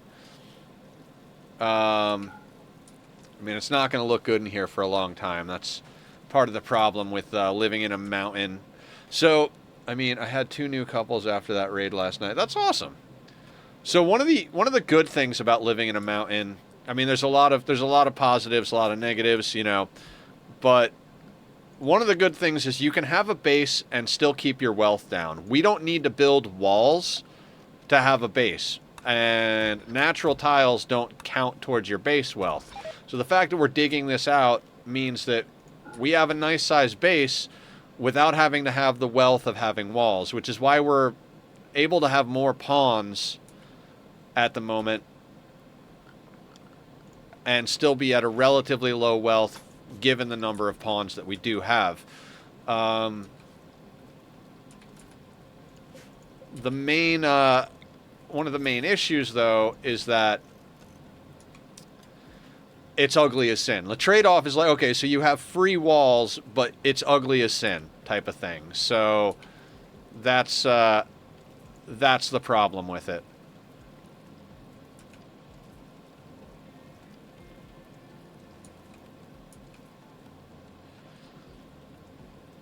I mean, we could go over, like, advantage. You can't get mortared under heavy rock roof. Disadvantage, insect spawn. You know, advantage, free walls. Disadvantage, ugly room. So, like, there are trade-offs. They do try to balance some of this stuff. So we have a pretty decent situation, but I've got Tom doing just way too many things. It's fine. They'll be fine. Minor pain because of their scars. We're going to need to get Tom new legs, which is going to take a long time. Either that or get some unnatural healing, which is crazy because we've got the transmute pawn right off the bat instead of the unnatural healing pawn. Could do a quick off-map dump for the weapons that can't be smelted rather than wait for deteriorate. Could, yeah, that's not a bad idea. My big concern with off-map dumping is that it's under freezing. Yeah, we can't send anybody off-map right now. Just like the act of taking all this time, like, I bet you've got some, like, they're probably going to get,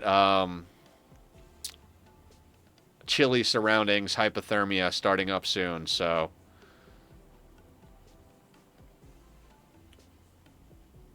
But yeah, that's not a bad idea.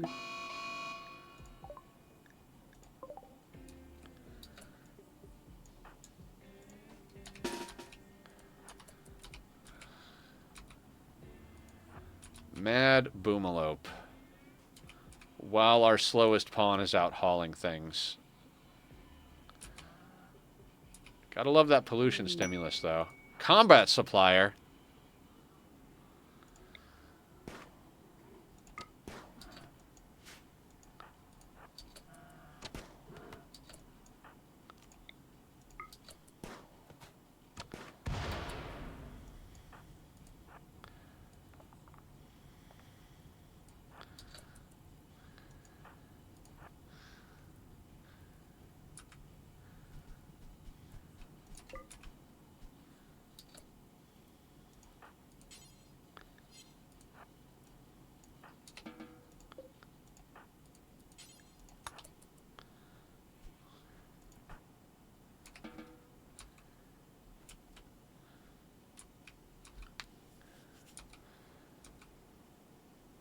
This is just weird. Like legitimately just weird.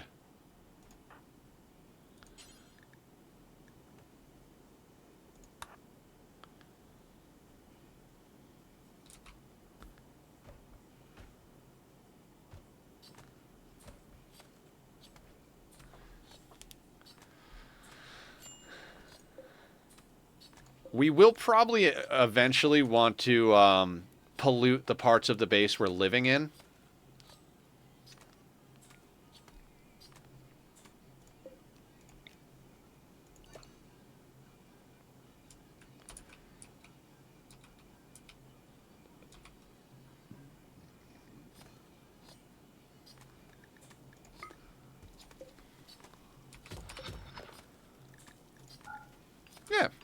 having a good Monday.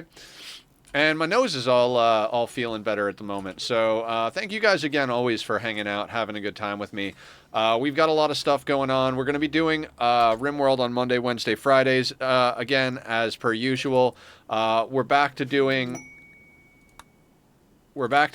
Oxygen Not Included on Tuesdays and Thursdays. We're currently still doing Satisfactory on Saturdays. Although if I decide to get into another game at one point, we might start doing something else on Saturdays. I might need to take a small break from Satis because, like I said, I'm getting a bit frustrated with the liquid mechanics. My fuel power plant over near my plastic and rubber factory, one of the generators goes off like pretty consistently, like dips off, and it's frustrating because it's split up into two sides, right? Like half of the residue gets processed and put onto one pipe. Another half of the residue gets processed, put on the other pipe. One of the pipes has no problem. Those 8 generators stay running nonstop. The other one is just barely not getting enough to run all 8 of them. The last one doesn't work amazing. And I'm just over here like why? And it's really frustrating. I know that liquid mechanics are a pain in the ass. I've literally spent hundreds of hours trying to get used to how to do liquid mechanic stuff. And at this point, I'm starting to get pretty frustrated. Not in an angry, frustrated way, but like a sad, frustrated way. Because I really enjoy building stuff. Like, the liquid mechanic stuff is fun to build. And so, to have something that's an enjoyable thing to build cause like countless problems in the builds and instabilities, it really starts to like tear at my heartstrings of like, man, I love playing this game, but like if it's not going to work properly, and I do still occasionally see the truncation error with the 598 pipe instead of 600, and I'm starting to get to the point where it's like, man, I feel like I have to mod it to fix the problems, and I'm like, I don't like the idea of having to mod a game to fix it. And then the other part of me is like, well, maybe you should just build something a little simpler looking. And I'm like, that frustrates me as well because there he goes. He's leaving.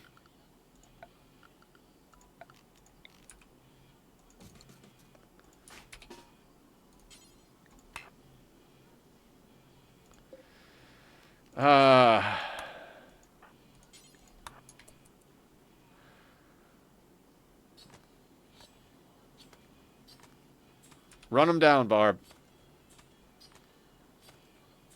Oh, come on. There we go.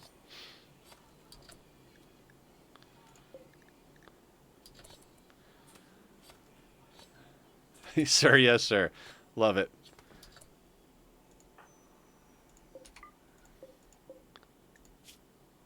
And we got to reduce resistance and recruit him again. And that door is left open, so we have to leave him in there.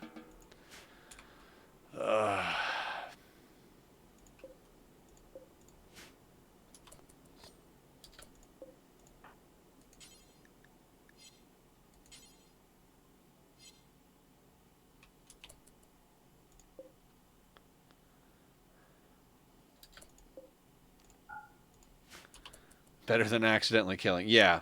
I mean, we already made him our race, so we're going to do our very best to keep him...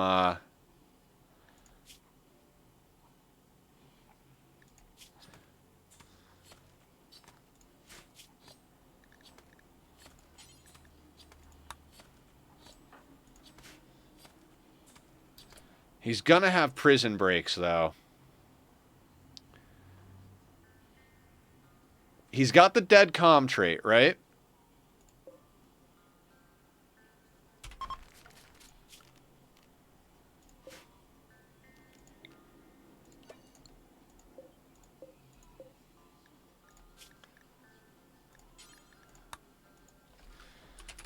All right. So we can leave him in this room because his mood breaks won't be violent because he's our race. And we just force there to be pemmican in here. And we should be fine.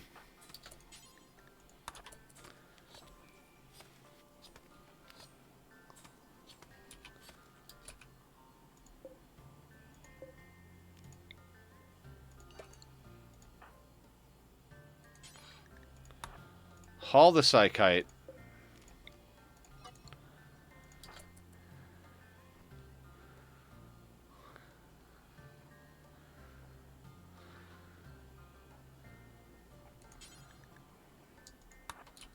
And then haul that. Blue, let's get you cooking. Because there's tons of meat that needs to get cooked now.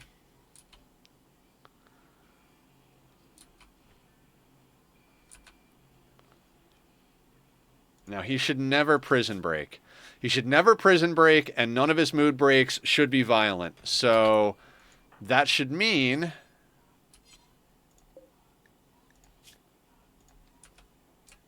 that we should be able to get him recruited with minimal issues. Yeah, because there's no prisoner bed. He's just hanging out in a room, so he doesn't think he's in prison. That's the trick we do with the barracks, right? But we can't have him in the barracks because he could walk right out through the trap tunnel.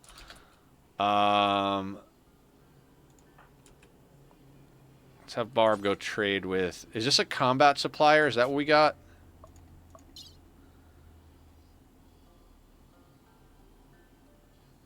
Yeah. So all of that stuff... I'm going to delete that zone for now. All of those random weapons that just got dropped by dudes...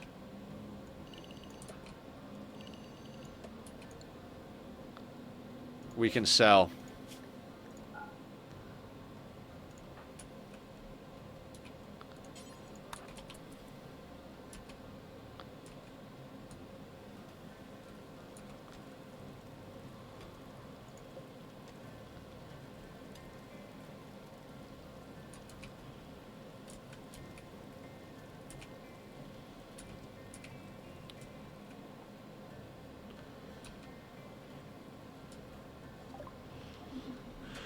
So, steel knife, steel spear, steel spear, steel spear, short bow, short bow.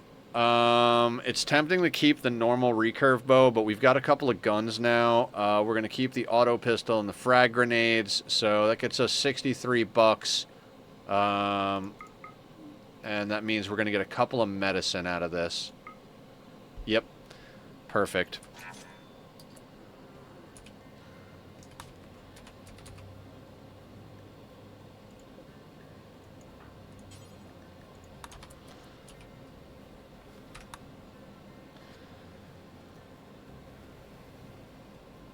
Alright, so the only thing now that's laying out on the ground is the tainted clothing.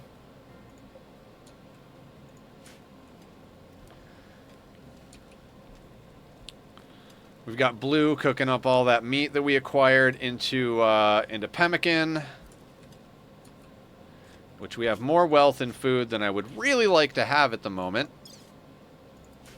Although with never being in jail, we're down to 24 instead of 27, which is much better.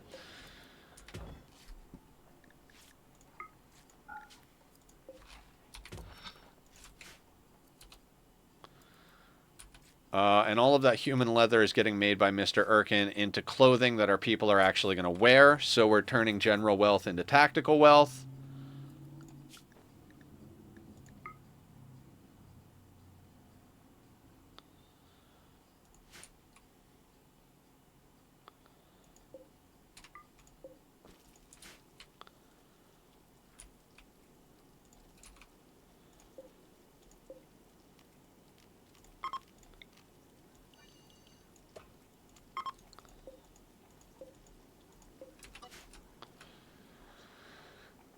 Look at them all just out here eating. No tables for you guys.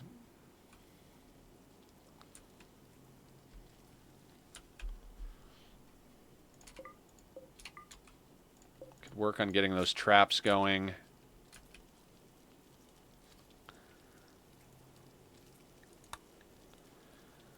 I'm so happy we were able to catch up to Never and capture him. Like, we really want to have that transmute pawn. And now that that event has triggered, once we recruit them again, there shouldn't be a problem.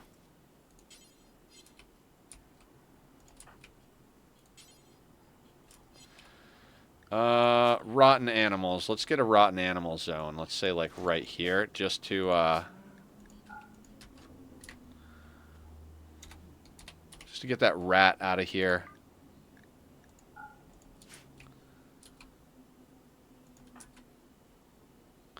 Oh, attending marriage ceremony. We got a marriage ceremony going. That's good.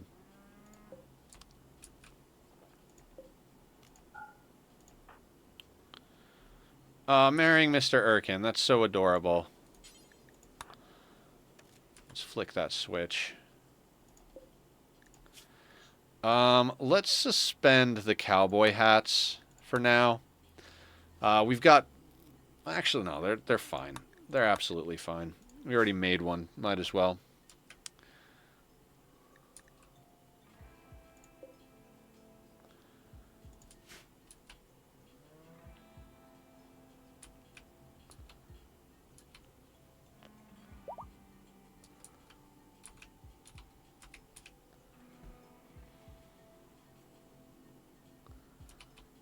All right, what are we looking for on our clothing?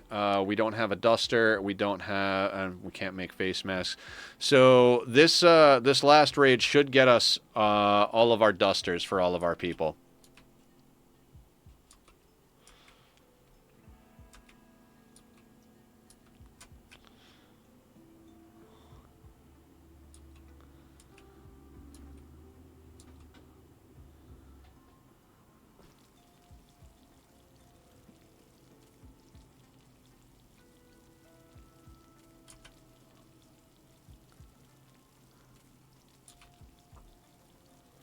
Alright, what's Killer's mood looking like? Not too bad. Let's get you to build that door, because I think that's going to help.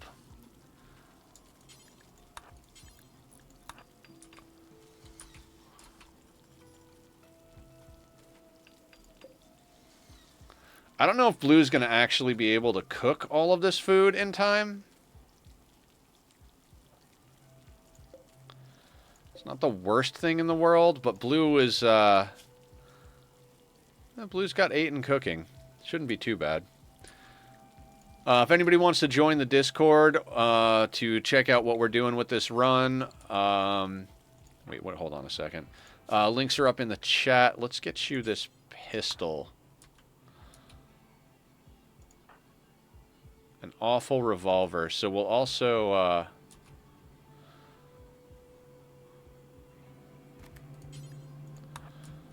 we'll get you guys swapped on weapons here.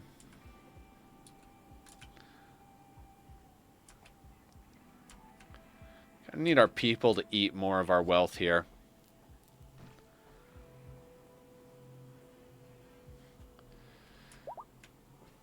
Marriage ceremony for Stone and Mr. Erkin has finished. That's excellent.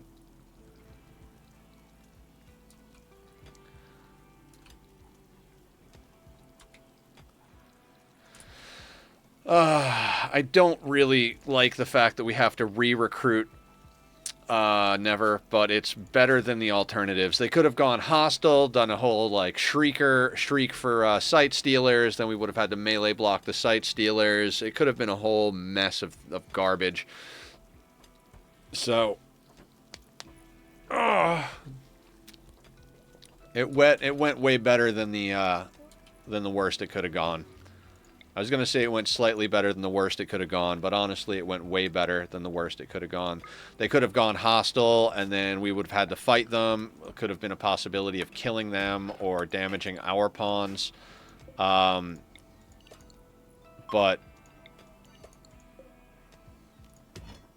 You know, it's a pretty good outcome, all things considered.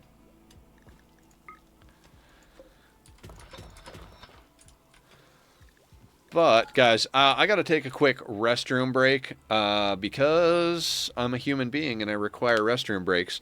And you guys have been hitting me with hydrates, which is awesome. If you're here in the chat and you're subbed, you won't see a commercial. But if you do see a commercial... Oh, wait. Thank you for sticking around and watching. I'm also going to try and do that thing where I pause the recording. I'm trying to get it so that our YouTube recordings do not have all that nonsense in there. But I will be right back, everybody. I'll see you in a second.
right, everybody, I am back. How are you guys doing? Made it a quick one. Not trying to take too long on restroom breaks, but you know we are human and need to use facilities. I did. I hit record. I got it. Thank you, Aya, though. I appreciate the reminder. I will probably need reminders on that stuff at one point or another. We are slowly but surely making our way into this mountain. It's going to take a while for us, and I know, again, I play slow. That is kind of like my whole thing, is that I play slow. I'm not trying to, you know, we talked about it one time. We had someone random come in once and was like, so, how can you stand playing on a 1? And I'm like, well, I like to win. And I'm being a little facetious there, but at the same time, it's like, I think one of the best things you can do if you're struggling to get a victory screen in this game... What is this right here? Torch one? You can go. Is slow down. Slowing down is always a great way to get things done. Oh, wait, I had that there to get the... whatever.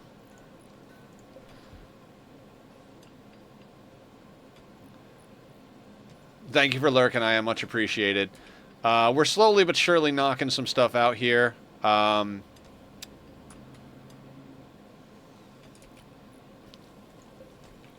yeah, it's just gonna take a little bit of time to get everybody into the mountain. So far, I've never really considered myself a lucky person, but we've been a little lucky. The last few raids have come on map while we've got allies here. So again, that is just lucky.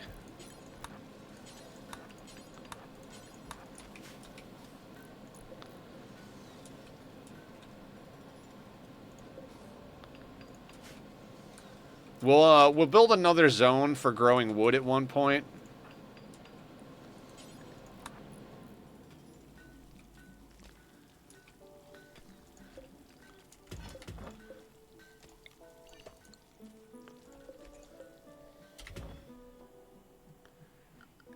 But right now, I'm just gonna let those stay wild for now.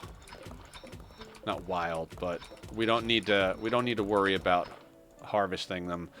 We've got 247 wood, which is good. We've got enough wood to keep ourselves going. We can put a fire together if we need to.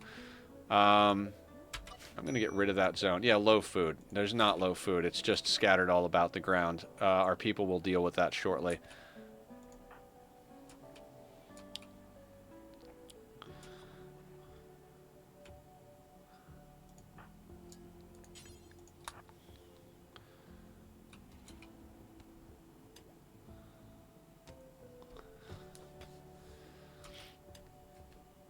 It'll be real nice once we get past the point of,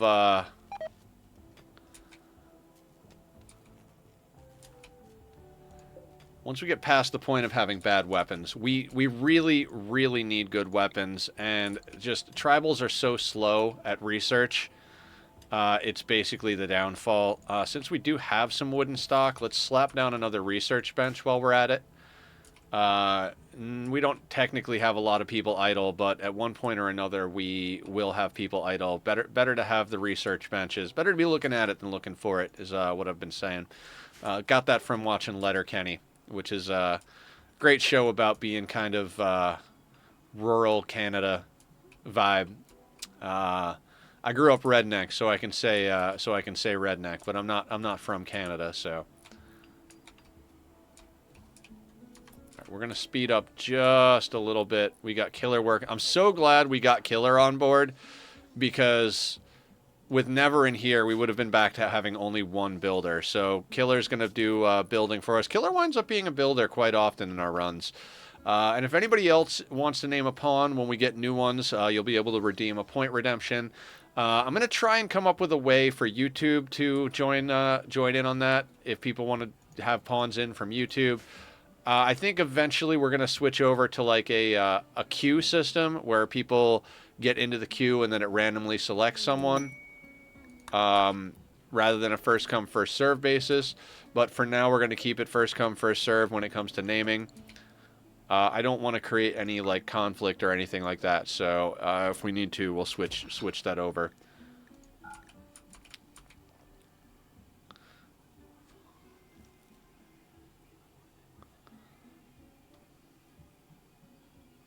The fact that we're in the mountain like we are and we're gradually just getting a better base going is pretty cool. 24,666. We got some visitors coming in. Doesn't seem like they've got anything for trade, but that's fine. At least we got visitors hanging out. Cat Pig, what's going on? What's going on? How you doing today? What's the good word? How's the start of your week going?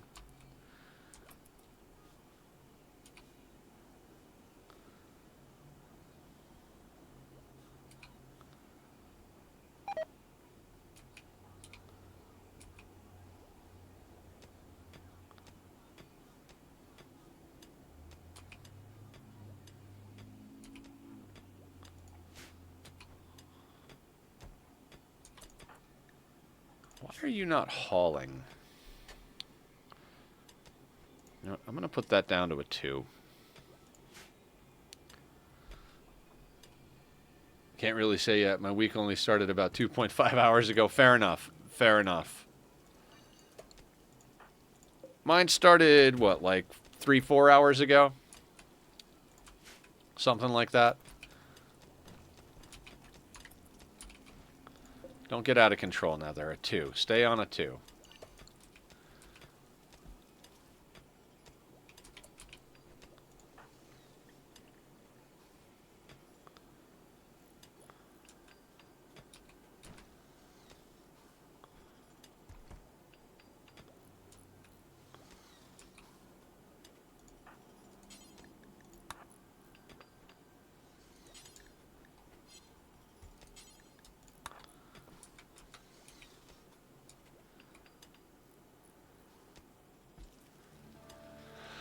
Where week starts is defined as first waking up of the calendar week, not counting bathroom. Right. Yeah, no. The bathroom visits in the middle of the night don't count for sure.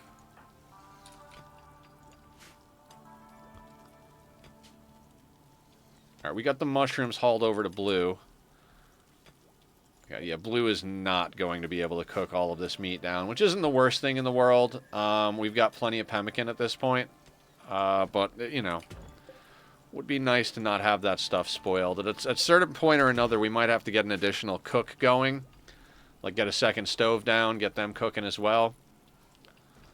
But, you know.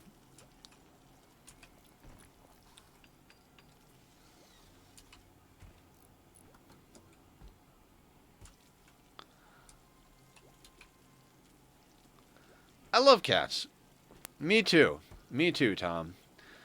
Mine is sleeping in my spot on the bed at the moment. He's a good boy. We had some good playtime yesterday, jumping in and out of boxes.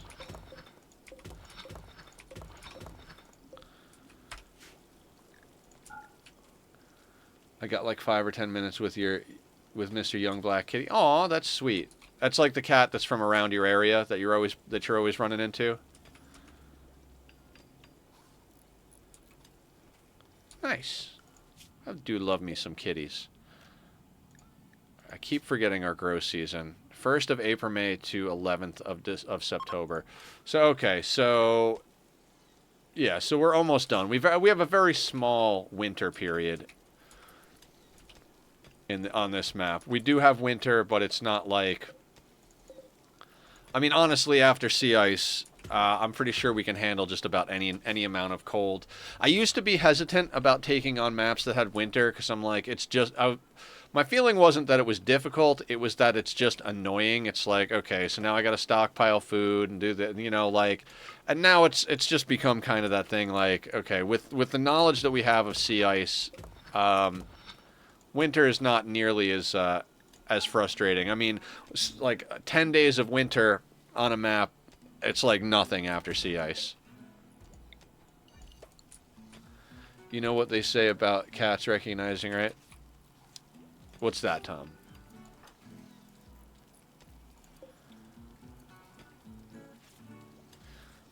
All right, and Never is getting a mood buff. Oh, right, because they have sensory mechanites. They can't get tended for it.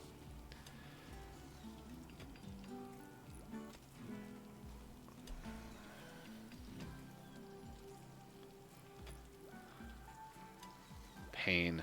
Yeah, it's a lot of pain. Because they're persistent in recognizing their minions. That's hilarious. Gives you bonus points when Basement Cat judges you. I mean, I think any kitty being your friend is a good thing. If someone doesn't like cats or cats don't like them, I'm always a little wary of those people.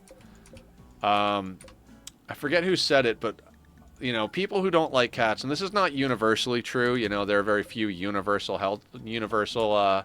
statements out there, but a lot of times people who don't like cats are people that don't like animals that can't be controlled.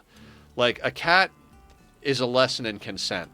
Everything is on a cat's terms. You're never going to be able to force a cat. They're not going to be highly obedient. You have to develop a relationship with a cat. They have to want to be your friend. Now, you know, you feed them, you play with them, you hang out with them, and you're gonna develop a good relationship.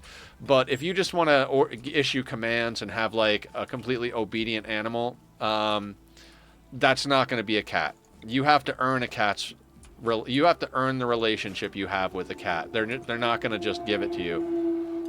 Wow, that's loud. Vroom Vroom's out in force today. Let's try and get this out of the doorway. I'm going to do something silly. I'm just going to stick these beds in between over here. For now.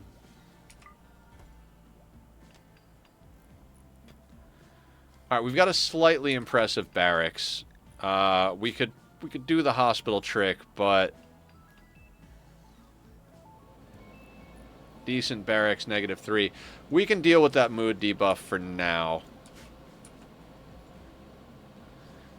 Oh, did a lot of that meat just spoil, or did we actually get it cooked down? I can't even tell.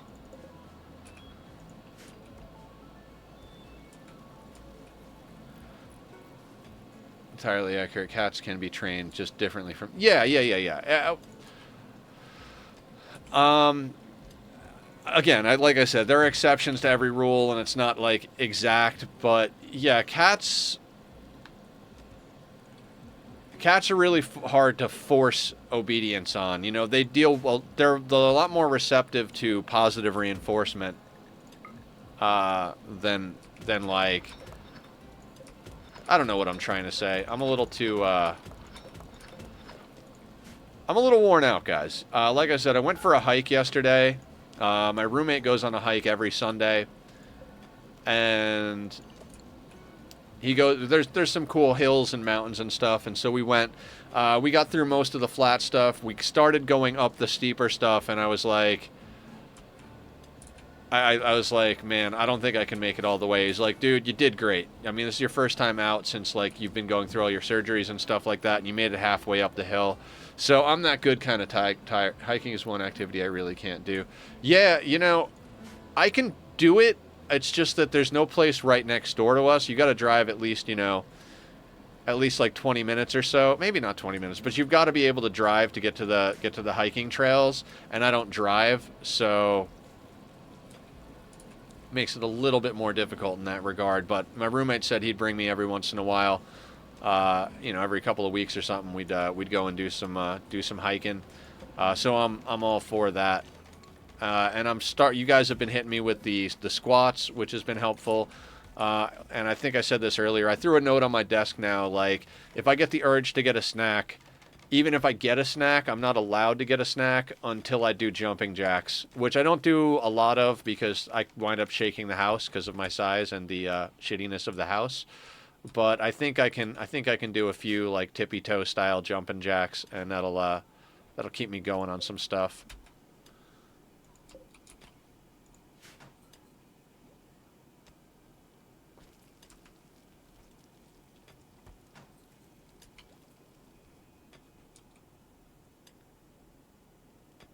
Cycle always seemed counterintuitive to me. Well, the thing is my option if I don't drive to go somewhere to walk or cycle, I live in a city. Not like I don't live in downtown LA proper, but I do live in a place that's a city. You guys hear the cars driving by all day long. Like going on a walk, not that it's not something I'm trying to avoid, but going on a walk in my neighborhood is not interesting. You've got solid concrete. You're not walking on any like softer ground. It's loud. There's dust. It's like it's really kind of not a pleasant place to go and enjoy some you know chill exercise like walking and stuff like that.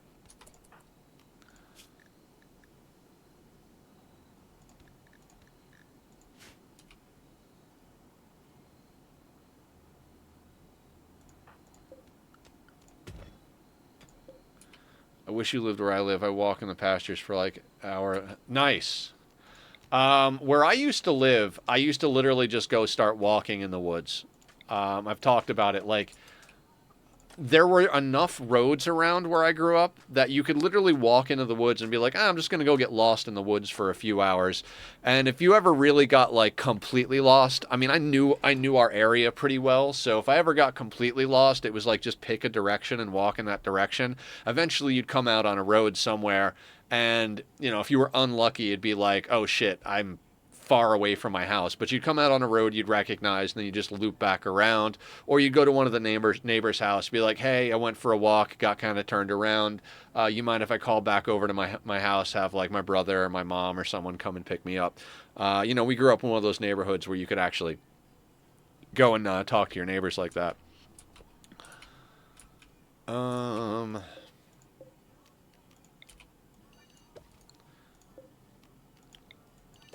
So basically, we've got a badass little storage room going in here that will eventually become more of a barracks.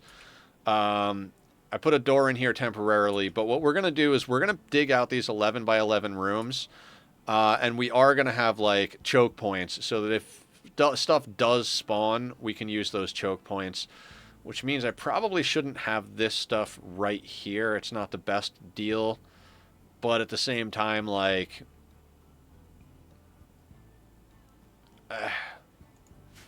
I don't know.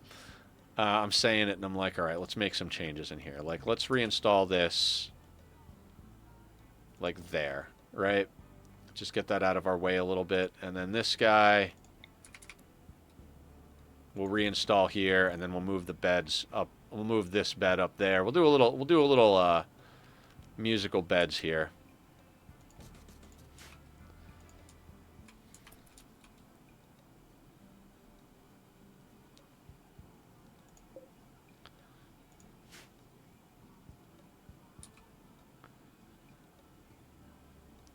Eventually, we'll start getting doors on each of these hallway points. I just dug across here because this will eventually be a little... You don't need hallways, but I kind of like them for choke points for insect infestations and such.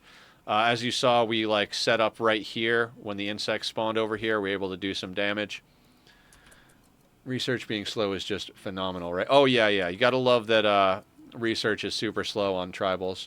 In fact, come to think of it, the forest is about as far from here as it is from where my grandparents lived, and they lived in what may well be the most rural place in all of Germany. On the transit, they had 5 buses per week, and only during school times. Otherwise, it was 2 per week. Damn. Yeah, I grew up extremely, like, extremely far out there. Literally, we were in a forest. Like, I'm going to put it this way. We lived in a place where you didn't lock your doors because it didn't matter. There was more of a risk of a bear coming to fuck with you than there was another person.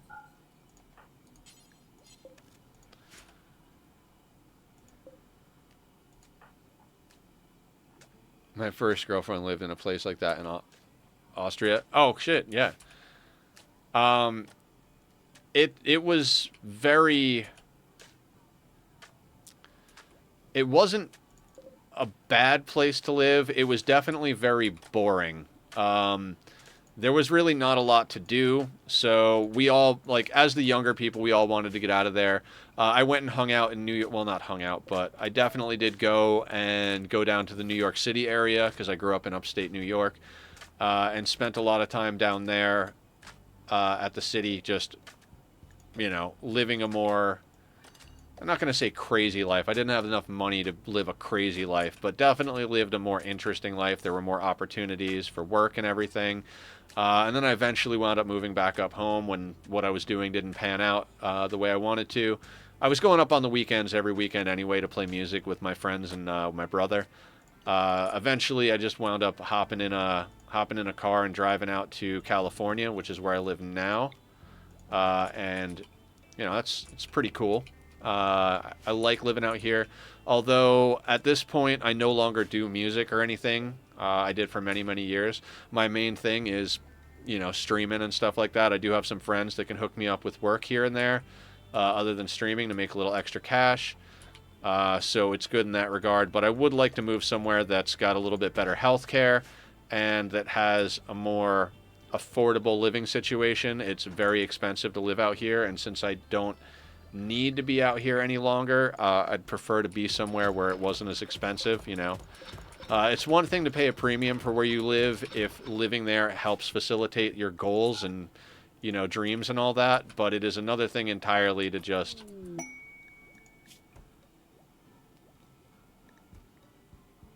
all right, we'll hang on to that. We're not going to go and do it anytime soon.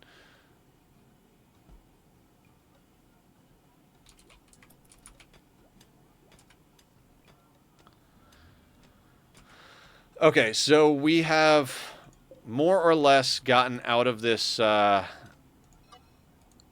they can't make stuff because that's in the way, so let's move this.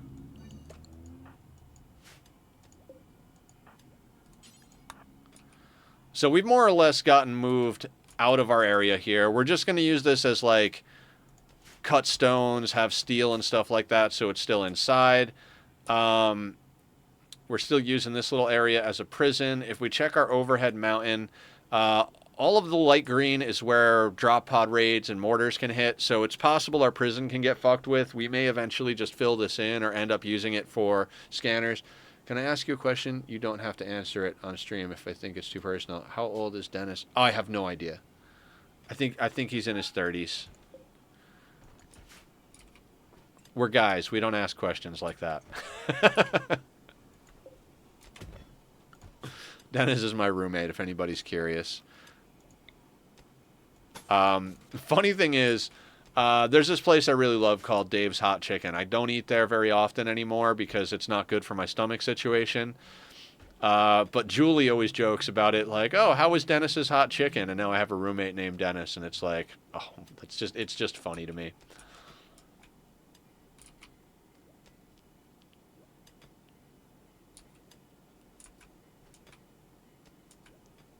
Hey, as long as you can remember their last name so you can accept parcels for them. Oh, yeah, yeah.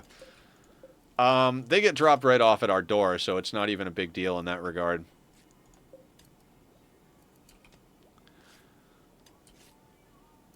Alright, so how's our wealth doing? Quick wealth check. 24.7.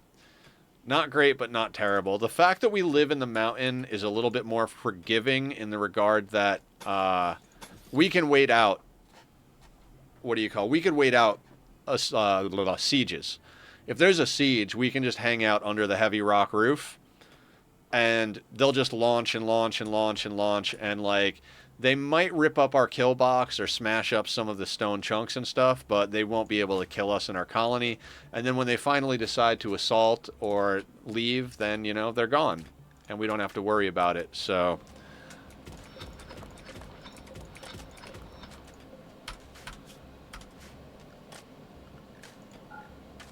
that's one of the reasons you want to stay under 20,000, is that's the level where sieges can happen.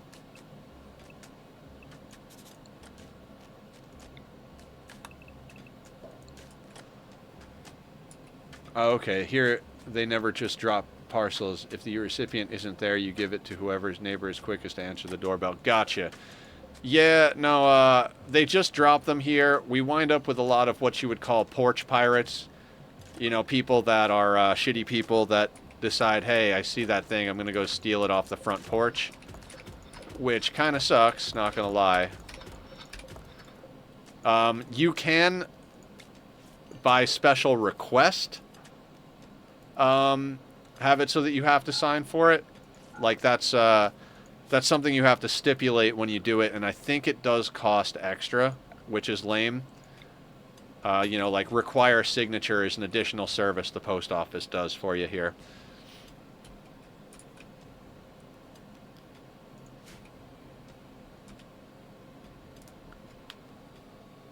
Oh, that felt great. I don't particularly want to dig up all that steel, but it's probably going to come in handy here, so... They always want a signature. Yeah, that's good. I think that's the way it should be, personally.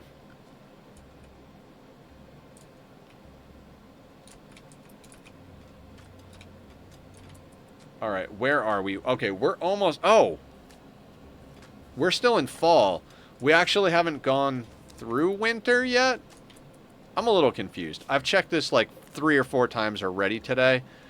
Growing season is 1st of April, May through the 11th of September. So, 12th of September to the 1st of... to April, May is... fall and winter. Okay. So we've got one season of winter coming up here, because we were in fall. And early, like, late fall is when it starts to not be growing temperatures. That's not just lame, that's literally exploiting something where people are having things stolen for profit. Yeah. You know, people are going to do shitty things. That's just kind of like something that happens, you know? Okay, there's a little bit of a deficiency on our guy here.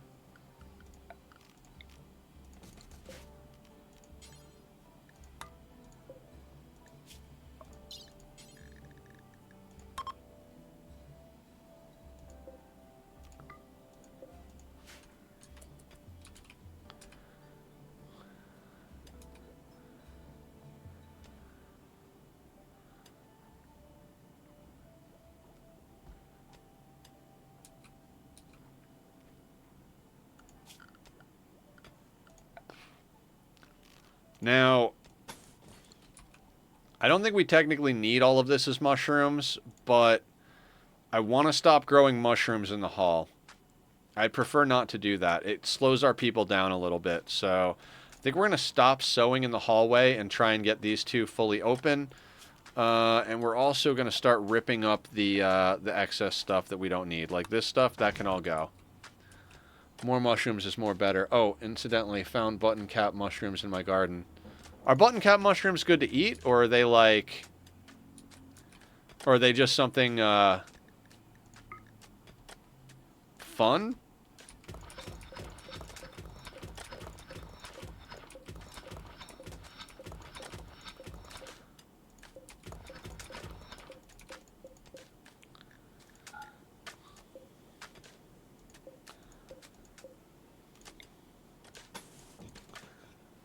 You might know them as champignons. You might know that I don't know anything about like, I know that I like mushrooms. I don't know anything about them.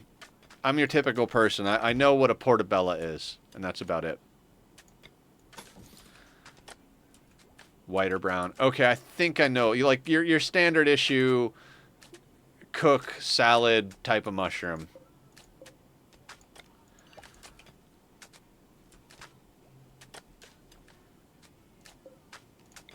Like your standard issue kitchen mushroom.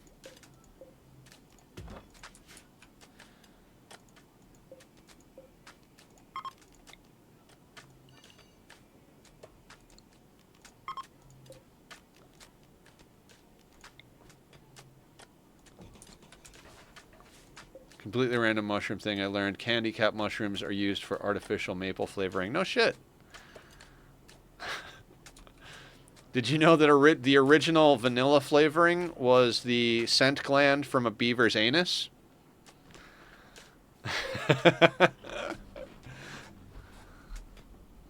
I thought we were talking about the other type of mushroom. No. No magical mushrooms in this conversation.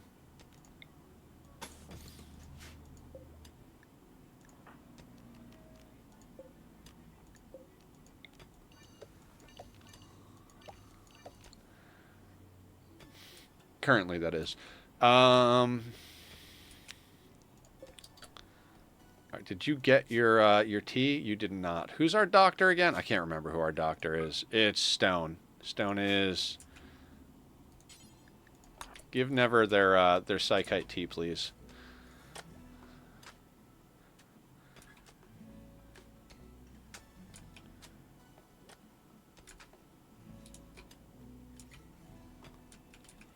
Not really looking for magic mushroom. Nah, me neither. Never again. Mushrooms can be magical. I mean, yes.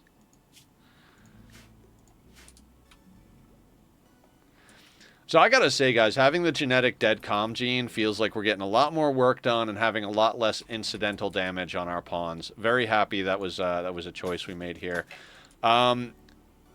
So in my mind, like, since we had to do a custom race as part of the challenge that Barb came up with, I don't feel like pollution is kind of an early game challenge, late game bonus to us. I think of this as more of a thematic run. The challenge is more the modded storyteller. The fact that we've got Cass and Randy simultaneously. Currently, it hasn't been like the biggest middle finger because we've been getting some pretty decent rolls as far as what Randy's rolling for us. He's been rolling us a lot of like trade caravans and animals and stuff like that. And Cass has been giving us consistent attacks, so we actually have a little bit of action going on. But all in all, I think the storyteller is going to be the big challenge, whereas the pollution, the tunneler thing is more of the thematic part of the run. I really like the ideology. I guess we could have tried to do it less min-maxed, but if we're going to make a custom race, I'm going to make a custom race type of thing. You know what I mean? And so just to go over it to anybody who's coming in fresh or who's watching back on as their first VOD, that's not it. This is our custom race. Since we went with sterile, because I can't stand micromanaging children in this game, we'll do a run where we do more children at one point or another. We also added the gene implanter. No other archetype genes. We're not trying to make insanely overpowered. And we were supposed to do Kill Thirsty, but we forced the Bloodlust trait instead because that's actually more in step with what Barb wanted for the run. The reason Barb got to choose the run is because she guessed the correct number of streams it would take to finish our last run. What I want to start doing is you guys choose a run. We do a palette cleanser of a TTK chaos day or run or whatever. Then I choose a run, TTK, you choose a run type of thing. And we'll do different ways of selecting it. For now, we'll keep in step with whoever's closest to guessing the number of streams for a run. But I would like to choose a couple. I'm actually considering my next run after this to be a core only run. I think core only adds a new challenge that we haven't really experienced yet. It does eliminate things like mech clusters and psycasts and like a lot of stuff. But it also eliminates ideology, so getting pawns will be more difficult. We can't do an ideology where people don't like... We can't do an ideology where people like corpses, so we're always going to have a mood debuff when we get into combat. So you pick any kind of button cap, you know about the death. Also, serious mushroom poisoning is extremely rare, though yes, of course, you need to know all serious poison types that could conceivably be mistaken for whatever you're collecting. I'm not collecting anything, so I know exactly the right amount about mushrooms, I think. But I catch what you mean. Folks getting cranky about corpses, organ harvesting, cheating. Yeah, there will be, exactly. There will be people that are upset about that type of stuff. So I think that will be a little bit challenging in that regard. We'll have to get cremators. We'll have to make sure that we hire a psychopath or two to deal with the corpses. There are still bionics, but there are no genetics. them beds and light and such.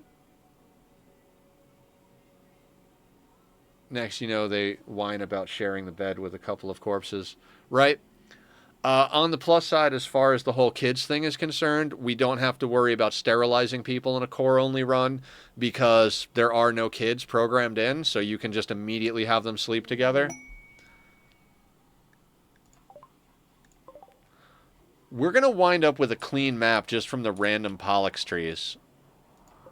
Like, this Pollux tree down here is cleaning pollution. Like, okay. I mean, on the plus side, we have a place to dump waste packs that automatically gets eaten, but...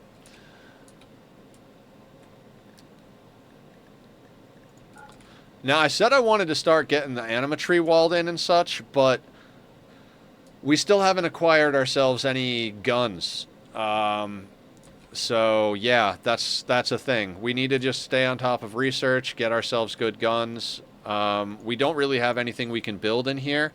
We've got... oh, you know what? Let's make simple helmets for everybody.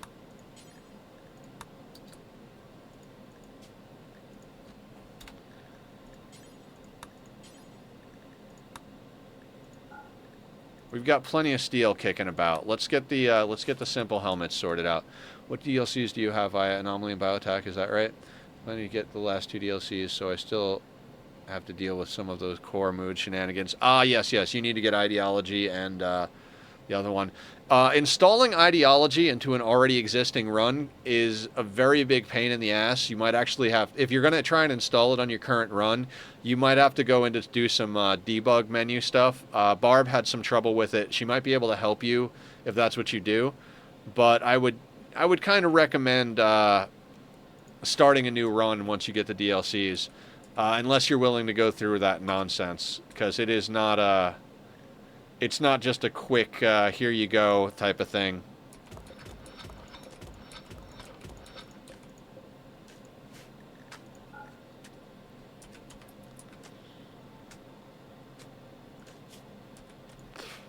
$25K. We need guns. We need guns in the worst kind of way.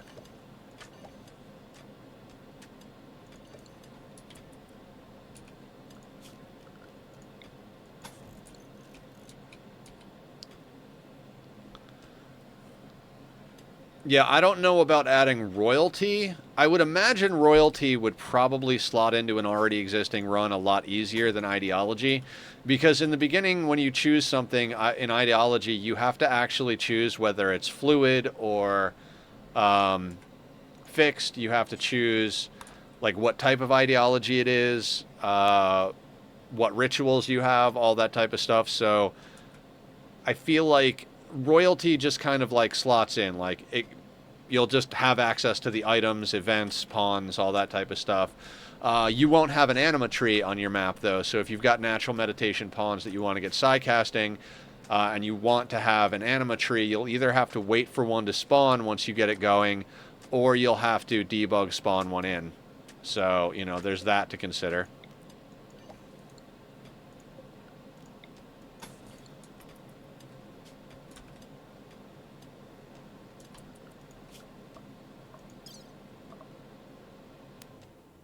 Marriage ceremony, gotcha.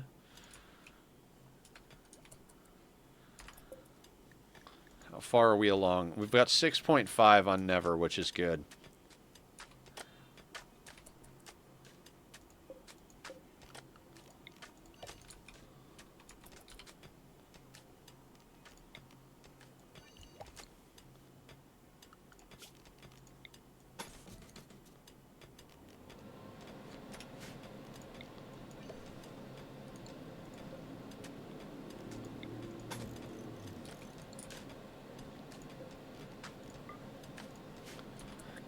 I might get them all on sale and activate them later so I can finish my Zoo Arc run. Yeah, you should.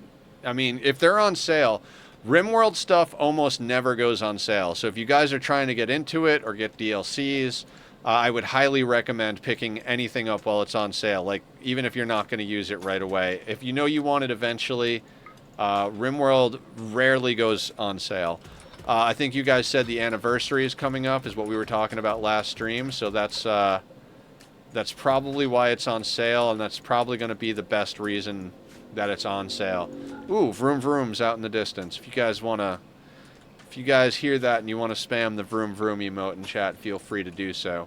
You know, the cheesy, we turn annoyances into engagements here.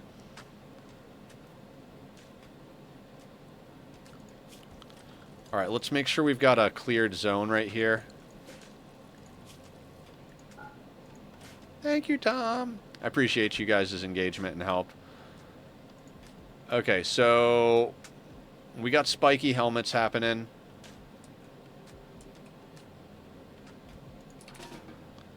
Let's get you building another hat.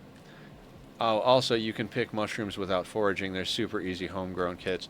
Yeah, I've seen the homegrown kits for mushrooms, and I had some friends that got into mushrooms as far as, like, they had this whole business plan where they were going to basically do, like, mushroom farms with those type of kits and then supply fresh mushrooms to restaurants, like, on a daily or weekly basis, grab the colonies that were ready to pick and put them on a delivery truck and bring them to restaurants so that the restaurants could choose their own mushrooms, and they could pick them right then, you know, they could then get them out of the, chop them, pick them, whatever you call it.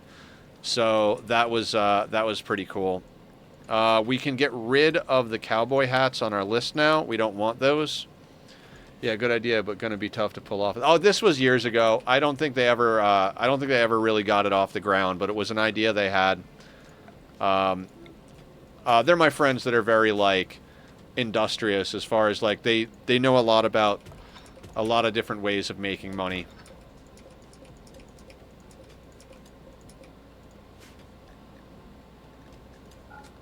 You know, they'll,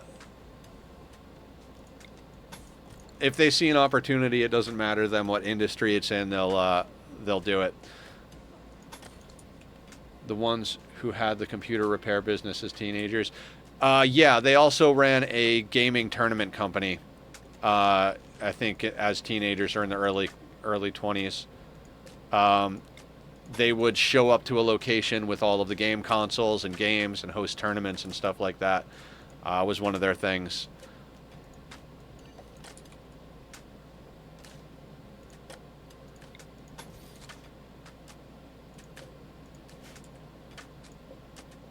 I mean, among many other things they got going. That sounds like fun to be a customer at. Yeah, exactly. I agree.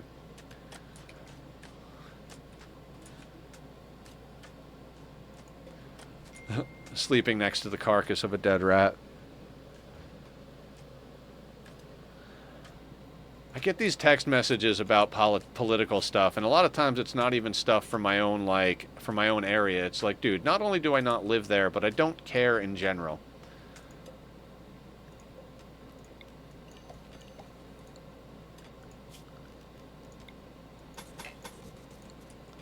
Me too, yeah.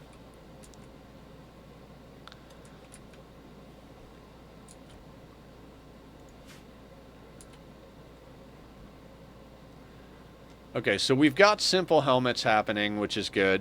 I can't believe we're still on bows. It's driving me crazy. It's absolutely driving me crazy. And, like, our research here isn't even gonna get us into good weapons. Like, we don't even have gunsmithing and all this stuff. Like, that's where we're gonna start going to. We're going into microelectronics for the sake of having EMPs, which we almost could afford to buy, but missed out on like, when we went over there. But it's, this is taking forever to get this research done with the tribal research style. There gets to be a certain point where it doesn't really matter how fast you're researching. Like, after a while, it's like, okay, we want these texts, but we don't need them. But right now, we are, like, we are not in an optional research situation. Ideally, we would have liked to have had all of this stuff researched, like, already. But we're just kind of taking it as it goes, so. 41 and have never received one. Oh, really? I mean, I get them kind of all the time, so.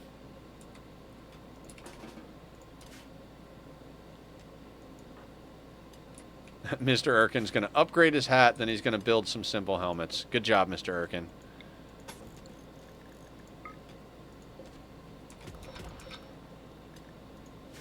I don't want to jinx it, but we've gotten quite lucky with the mountain as far as not having, like, weird areas that open up into, you know, area revealed situations. I'm still going to take it very slow and steady as we're harvesting these bits out. I'm basically checking to make sure that we're not digging into anything. Because let's say I had accidentally dug this out, we would have had to refill it in with walls. These tiles don't count towards our wealth. They're just natural tiles that exist on the map. But if we dug this out and had to replace them, even though it's not a lot of wealth, that would be additional wealth that we would have to support. Council of Roses, what's up? I like your idea that you posted in the Satis channel, Council.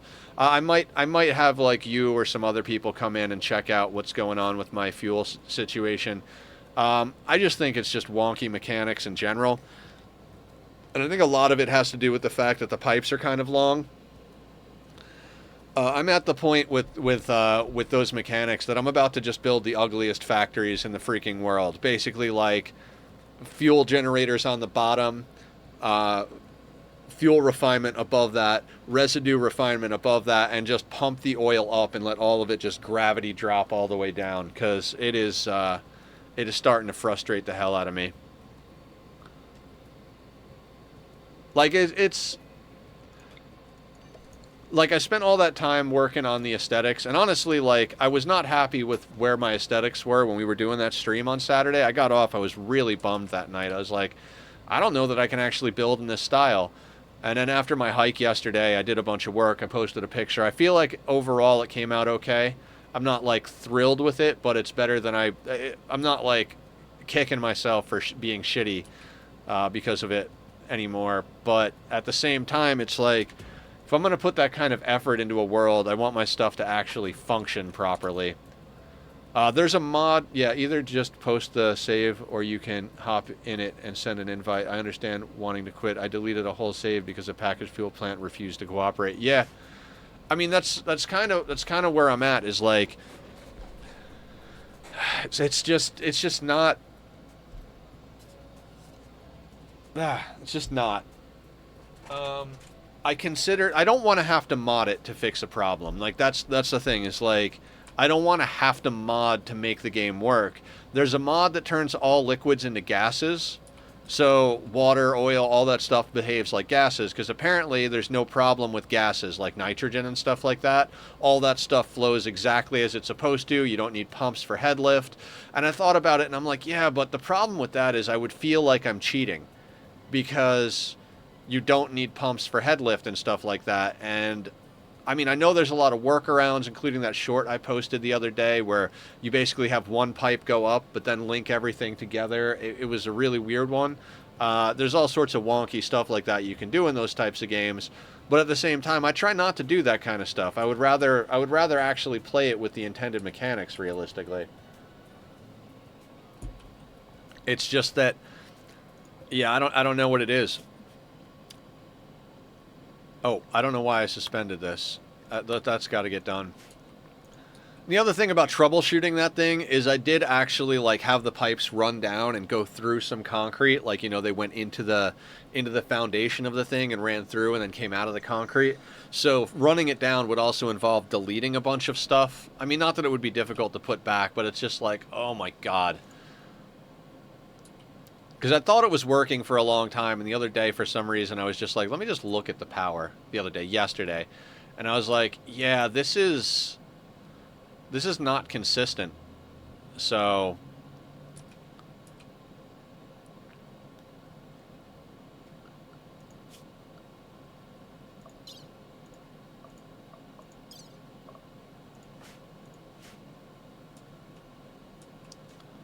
but whatever. It is what it is. I'd like to start doing simulating non-solids is hard. Yeah. I would really like to start doing nuclear power. Like, that is, like, something I've wanted to do for fucking ever and never quite gotten to in any of my saves. I've technically never done turbo fuel either, but I feel like turbo fuel is a little bit more straightforward than, say, something like nuclear. But I'm like, well, shit, if I don't have a handle on oil mechanics being right, and I screw up the amount of water going into a nuclear power plant, that's my whole save literally nuked. So I'm like, I don't know, you know. And then it's like, but I would like to get it going because there's a lot of stuff I would like to do in that save.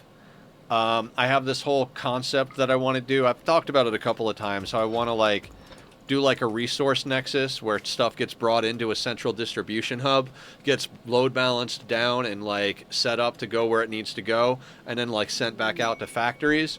But for me to do that, what I want to do is set up all of the pure refinement for the ingots, because there's compacted machinery, excellent. I'd like to switch over to pure refinement instead of going stuff into smelters, put it into refineries with water. The problem with that is it's a substantial increase in the amount of power, and the amount of power that I have currently, which is why I was looking at stuff. I was like, I wonder how much power I'm actually using, which is what led to me discovering that problem with the fuel factory. Is like okay, so you know, 10,000 10 gigawatts, whatever it is what I have, and I'm not using nearly any of it. It says the maximum necessary power is a lot, but that's because I've got a bunch of stuff hooked up to like run fully overclocked with summer sloops in it too, and that stuff isn't used consistently. It's just used like every once in a while when I manually put stuff into it. So I'm not really using that much power. I'm probably on average using like somewhere between 3 and 4,500. 3,000 and 4,500. So I've got a little wiggle room, but it's also like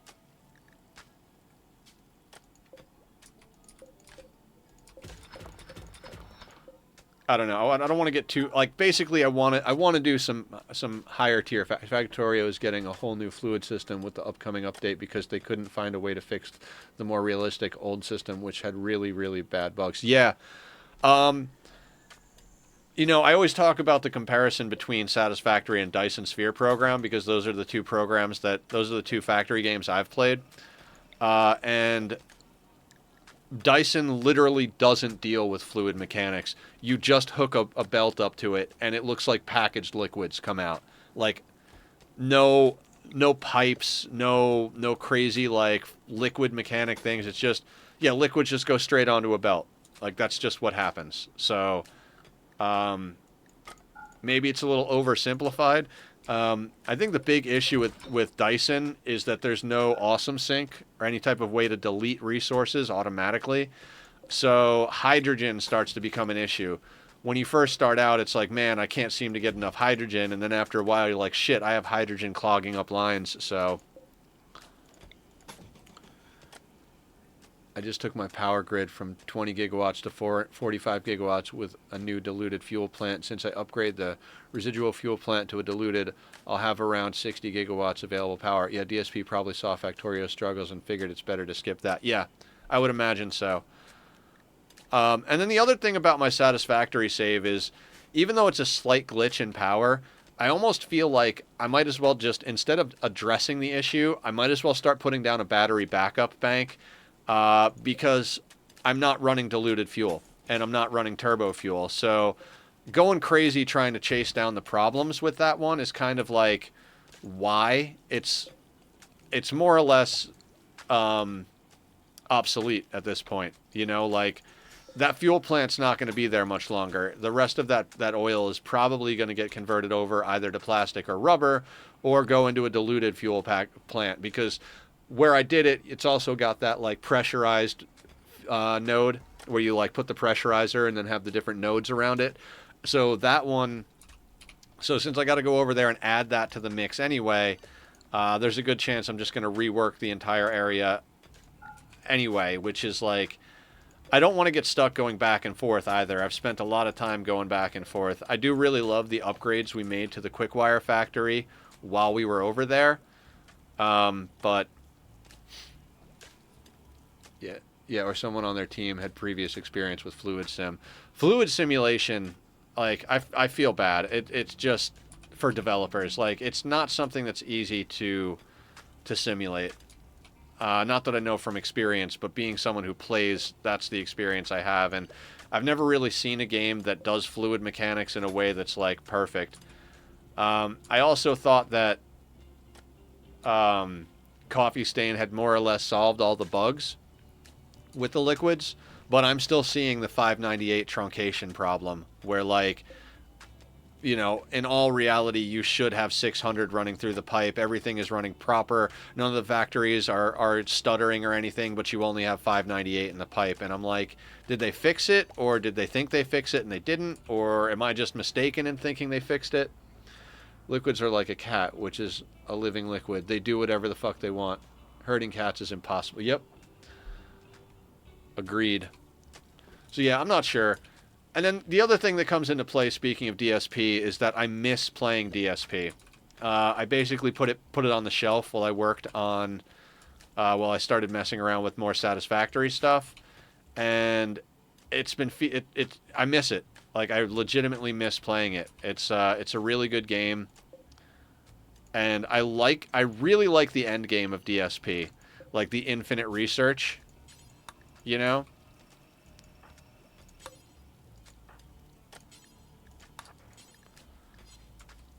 And, like, is everybody... Oh. Did I copy these settings?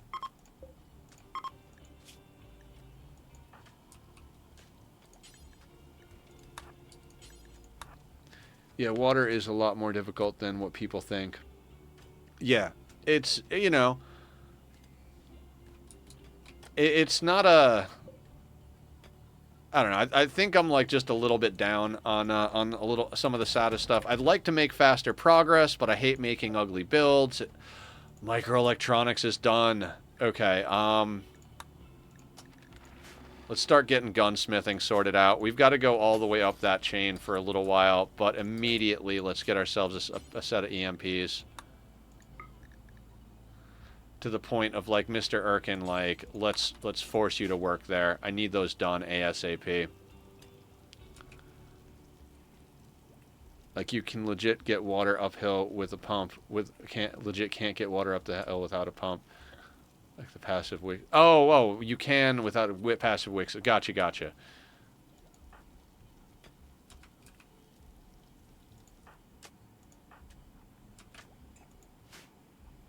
There's a tourist spot I used to live near called Reversing Falls. I think liquids in real life are very interesting, like laminar flow and whatever else. Like, I think some of that stuff is really cool. I just think gaming-wise, it's... liquid mechanics run into a lot of problems in the gaming space.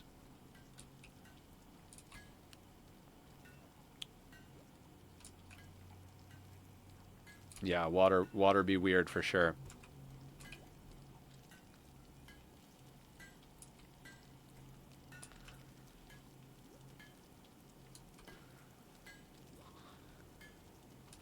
What's the temperature outside? 45 degrees Fahrenheit, but there's snow? How is there snow at 45 degrees Fahrenheit? Ah, Rimworld mechanics. Rimworld mechanics.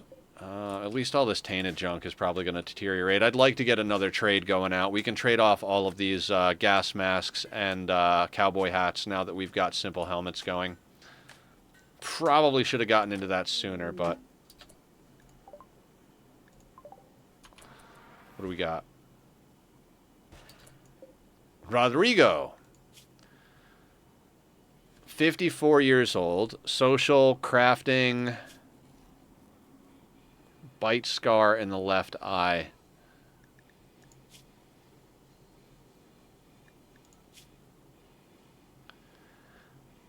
My problem right now is that Randy and Candy keeps sending us good pawns. Like, in a double passion 11... I don't know. I mean, other than the eyeball having a scar, that's a crafting specialist right there.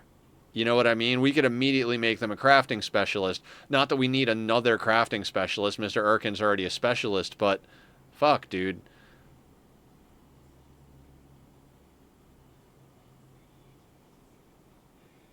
Could be a mule. I mean, could be. The thing is, we'd have to recruit them first, right? Is this a rescue style thing or a let's rescue Rodrigo. We're not ensured that he'll join anyway, so we'll rescue him. We'll try and take care of him a little bit, I suppose. We've got an extra bed until Never gets out of here. 4.8 resistance on Never.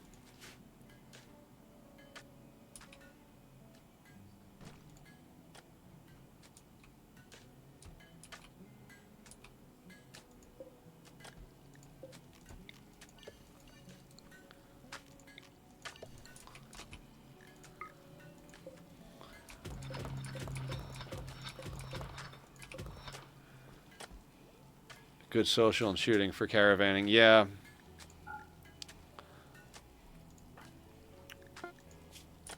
Yeah, Tom doesn't have good shooting, so... All right, we've got EMP grenades.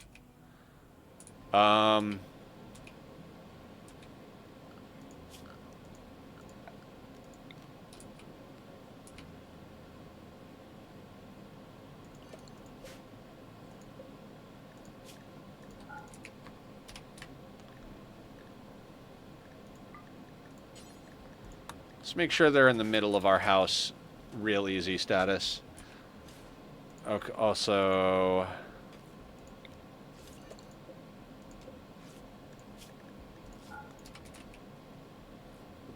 Frag grenades. Right there.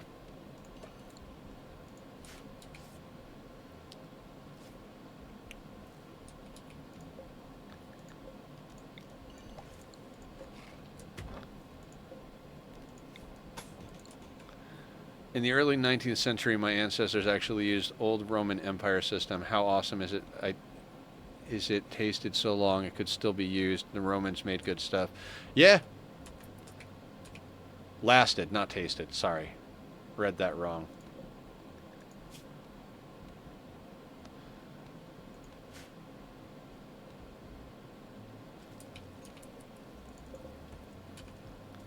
The problem with this guy being here is our food supplies.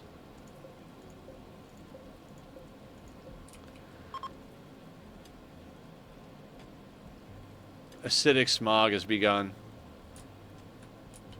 Whatever.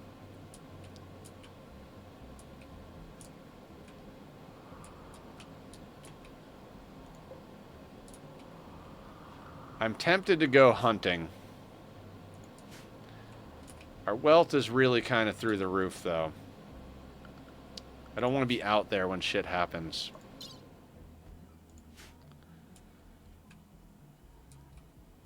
Do we send out our mule character?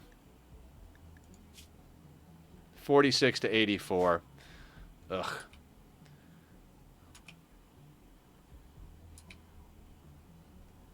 And we don't have enough for a parka. I now officially know the cost of a parka just from looking at things.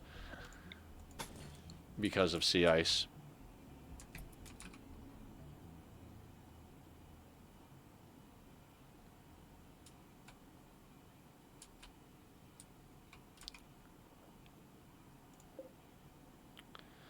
I mean, with all the random compacted machinery and steel we've run into, like we've got compact machinery here and here, we've got steel here, we got the steel out of there, we've got steel. It's like we've got a lot of access to resources, real close to our base, which is fantastic. Pretty happy about that, not gonna lie. Does the fungal stuff make things more ugly? Should we door the planting off? The reason I'm not dooring the planting off currently is we can't really afford to throw down more heaters, and we need to keep the fungus warm enough. I think it might affect the ugliness, but we're not going to have a good-looking barracks anytime soon. But we need to have enough electricity to keep those things warm. As soon as it comes to summer, we might very well wall that stuff off. I live in Australia, so I couldn't imagine anything like that. Here is a bit of information I don't think anyone would know. In the early 20th century, a lot of Chinese came to Australia and made small dams for property owners. Huh. Yep. Would never have guessed that. I mean, would never have thought about thinking about that, but you know, same thing. We need guns. So bad we need guns. Recurve bows are not cutting the mustard.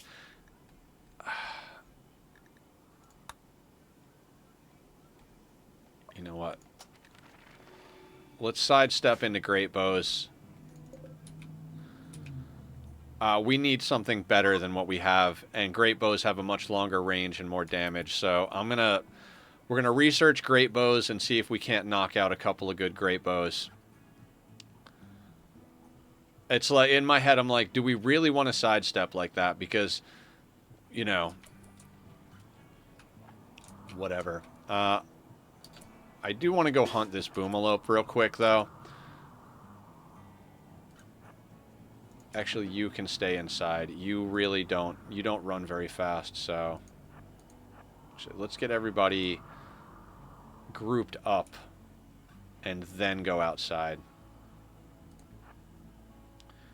Yeah, we will eventually have to pollute the inside of our base just for the bonuses we get from our pollution stimulus. Like, as soon as they get outside into the pollution and start moving, they move so much faster.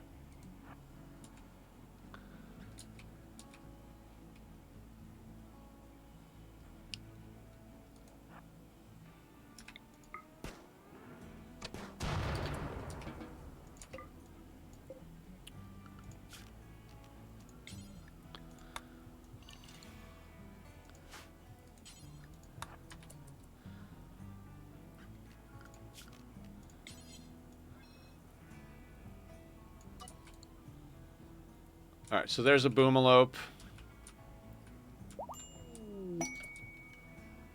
Alright, Rodrigo joins.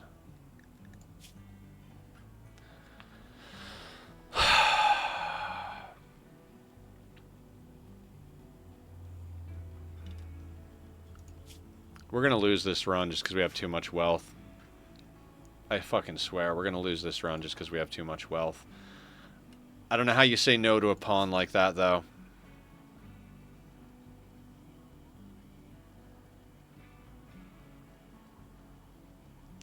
Their sight is not good.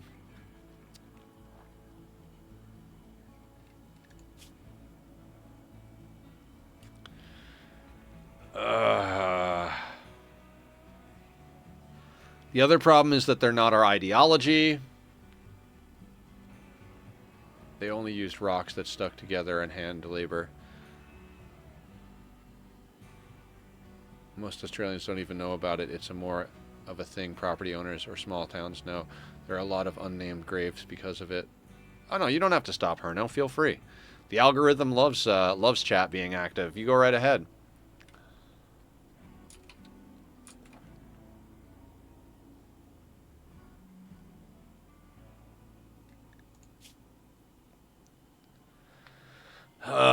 I don't know how we turn this guy down realistically. Like you guys said, he'd make a good caravaner. We do kind of have to arrest him to convert him.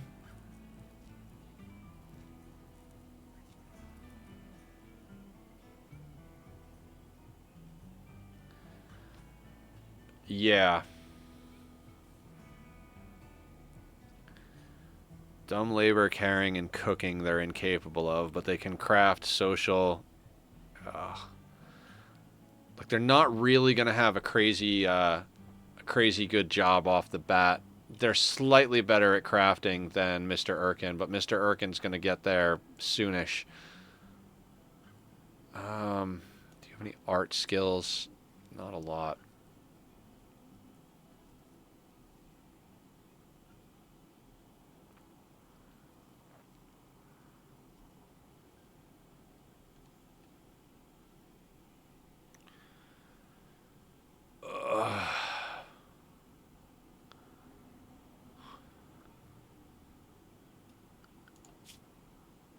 So it's like this back and forth thing. Like, we need the pawns to help defend the wealth, but if we don't have guns, I don't know how we're supposed to defend the wealth type of thing. So I'm kind of at a loss right here.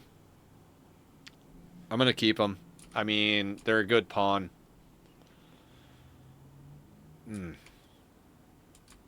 They're not going to be happy about a lot of things. So what we need to do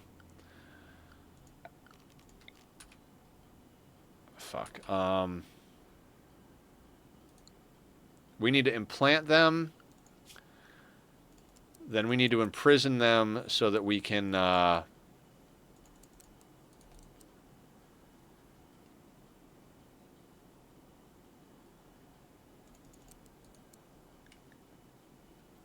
their social's great, too. Okay.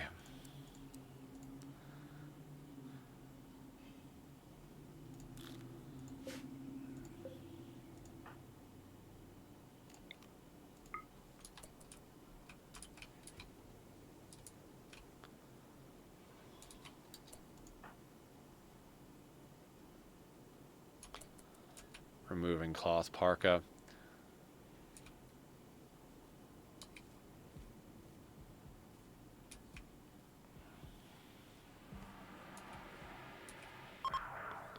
$62 to $38. All right, so maybe we don't have to imprison them. They should convert reasonably quickly.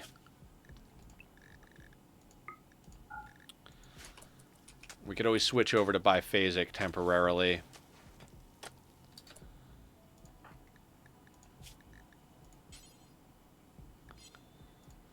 Let's not have them smith at the moment, because we can't make them a specialist. Let's also not let them tailor. They can help cut blocks, and I guess they can't clean, so they're really just going to be mining, I suppose.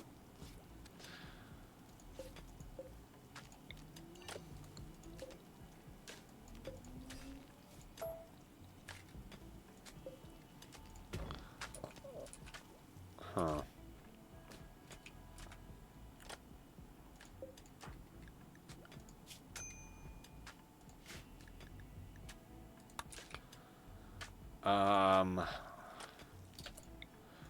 Let's just get the genes implanted. Screw it.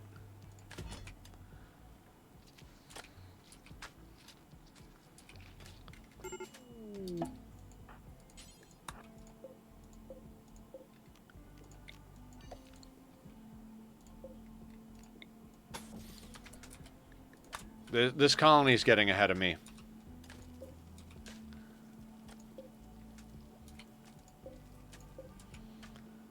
I recommend you to other Rimworld players as well. Straight away with some people you just know they watch Adam versus Everything. Not that it's bad, but when their bases are all the same, it sucks. I watch a lot of Adam versus Everything. A lot of my style is stuff I learned from watching him play. But I also watch Francis John, who has a very different style of playing. Adam plays no pause. I don't play no pause.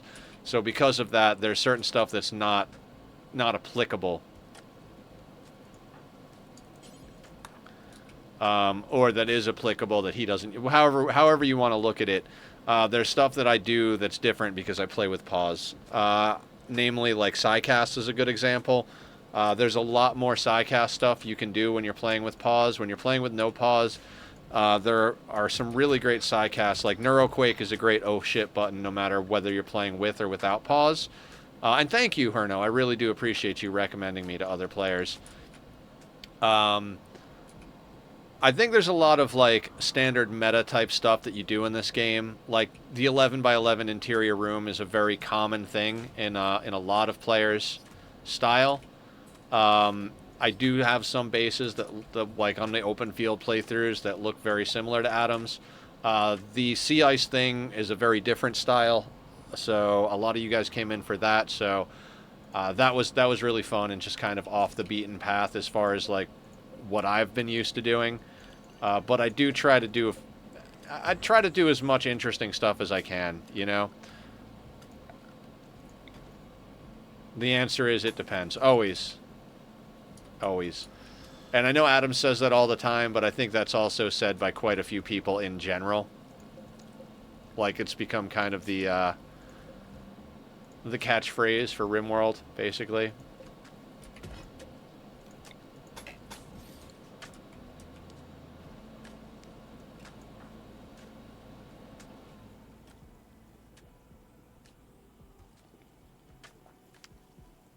We have too many pawns already. Thing is, on my previous playthroughs where we've done something like a tribal start, we've often wound up in a situation where we're able to come up on a handful of guns. You know, like the same way we came up on that low shield pack. It's like, okay, so one guy with an assault rifle comes on. Somebody locks him up in melee. We shoot him down with some bows. Bing, bang, boom. Somebody gets an assault rifle. And we haven't been able to pull that off. Nor have we been able to pull off any type of cool trading shenanigans. You know what I mean? We haven't been able to knock out, like... Oh.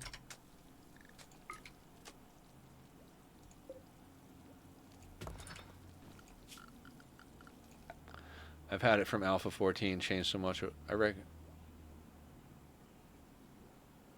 Changed so much over time. Yeah. I didn't start playing Rimworld until I want to say like maybe 6 months before Biotech came out was probably about when I started playing. Not 100% sure on that timing either, but I had core. I played a core playthrough. A lot of hours into it, lower difficulty, used saves, all that type of stuff. And then I finished it and I was going to take a break. I'm like, all right, I basically no-lifed it. I was up till 5 in the morning every night playing it, just like could not stop playing the freaking game. Wasn't even streaming it at the time, right? And I was like, all right, I'm going to take a little break. And I told Linus that I finished it, and he just went and bought me Ideology and Royalty, and I'm like, fuck, now I got to start a new playthrough. And I started a new playthrough. That's where there's pictures of it posted in the Rimworld section. It's where I designed a base in debug mode. It's like a octagonal, almost looks like a computer chip fucking thing. I had a fixed ideology from the get-go. There was just so much stuff I did with that playthrough. And when Biotech came out, I added it to that playthrough. And that's also the playthrough. I started out trying to design my own kill boxes, and on that playthrough I learned about the singularity, so I bolted a singularity onto the side of it, kind of like an awkward fit, but it worked. And played on that playthrough for quite a while. I think I wound up doing both ship launch and royalty on that one. I can't remember. I do remember that I did royalty at one point just because I was like, all right, I want to get a few pawns. Like, I want to keep playing this as like a long-term colony, but there's a few pawns that I took that I wanted to get gone, and I didn't want to murder them.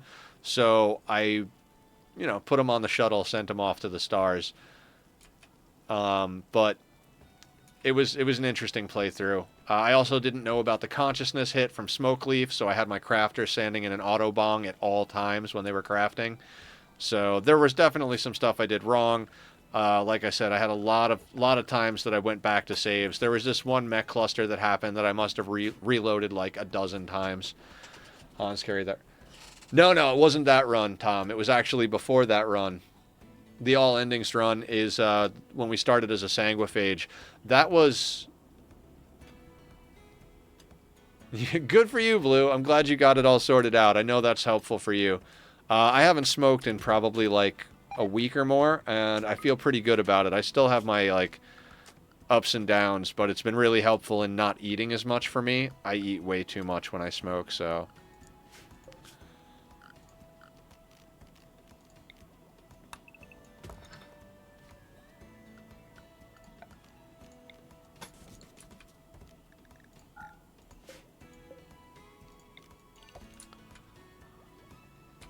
Enjoy your tilt time. We'll keep the vibes going. Oh, yeah. Thank you for lurking, Blue. Much appreciated.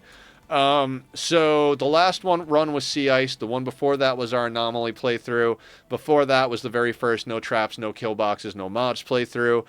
The one before that was the All Endings run that started as the Sanguiphage, which was our first 500% run. When I was...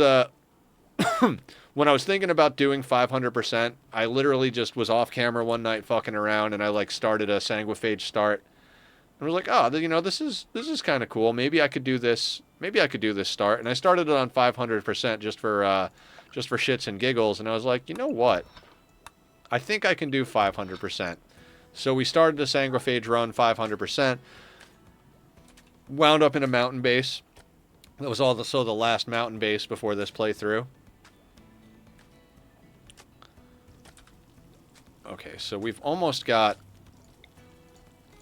great bows figured out here. We don't have a ton of wood, but we have some wood, so we'll get a couple of great bows. That should help us keep things at a distance.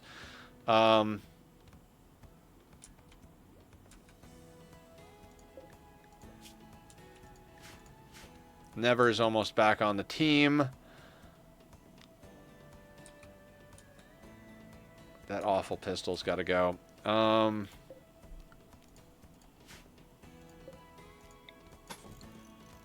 How's our graph looking?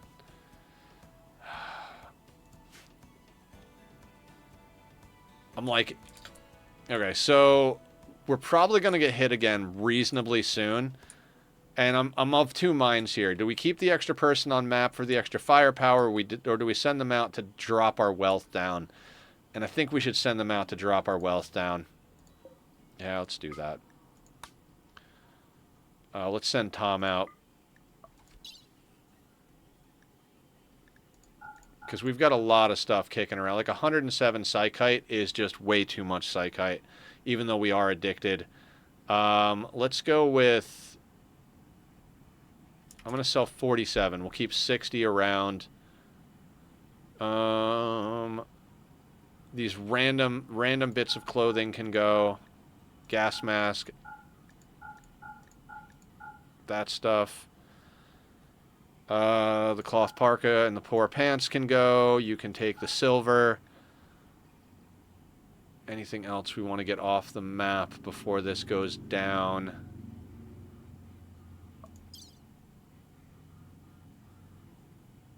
Should be enough pemmican. Yeah, that's fine.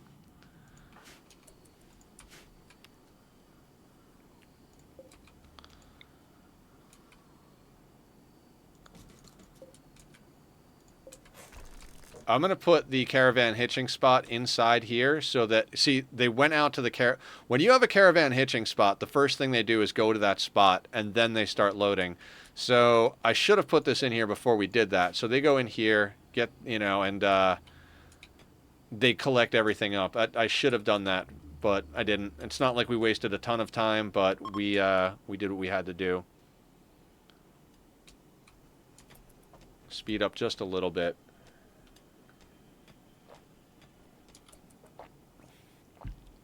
We're also not doing amazing on food. So I think everybody else is probably going to go out hunting. Yeah, we got to get the crew out hunting. Even though it's dangerous. Oh, hell yeah, combat supplier.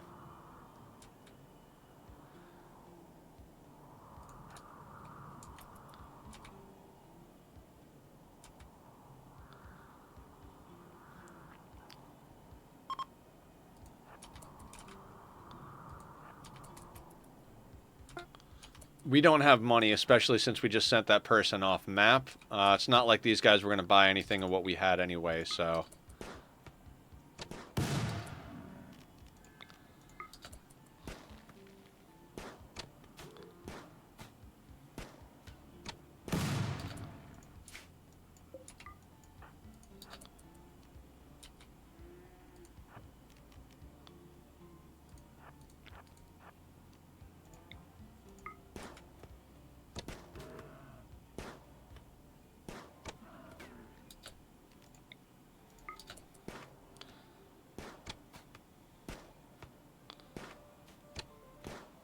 Jesus.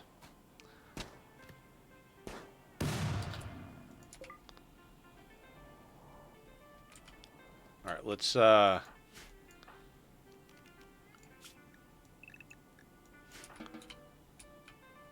they're grabbing them.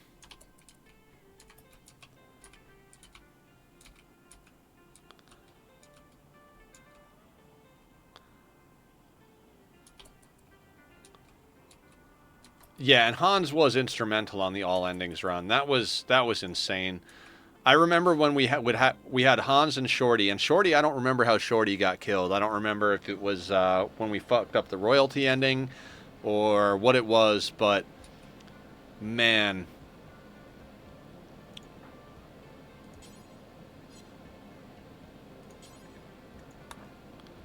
that was a cool run.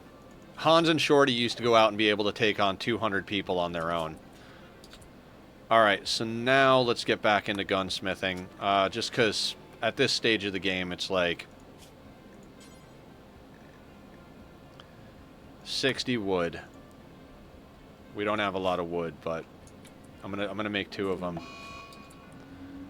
Yay, fibrous mechanites.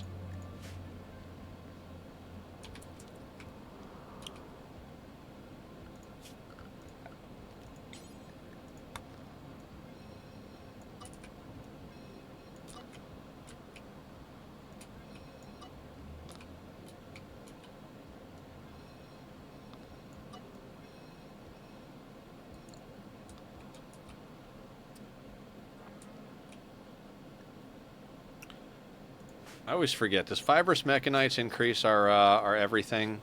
Pain 20%, manipulation, moving, blood pumping, sleep. Okay, so other than the pain, it's good for us. So it'll just last as long as it lasts. We'll get all this stuff chopped up. Blue, I need you to cook. You can sleep after you're done cooking.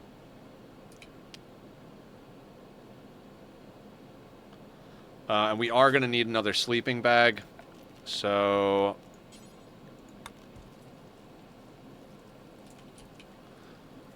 I don't know where we're going to stick. We'll just put it there.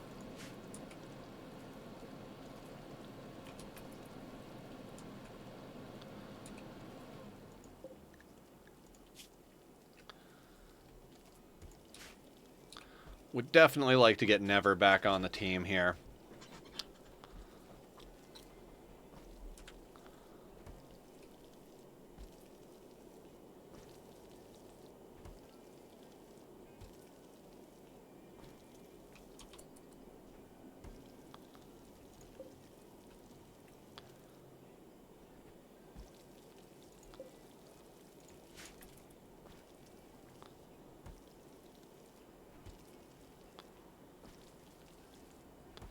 They should eat all these meals reasonably quickly.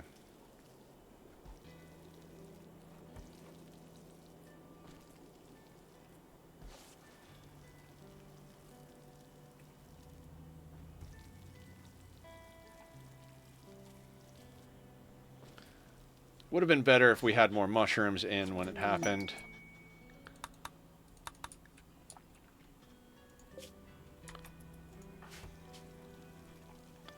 All right, Rodrigo is in a coma for 1 more day.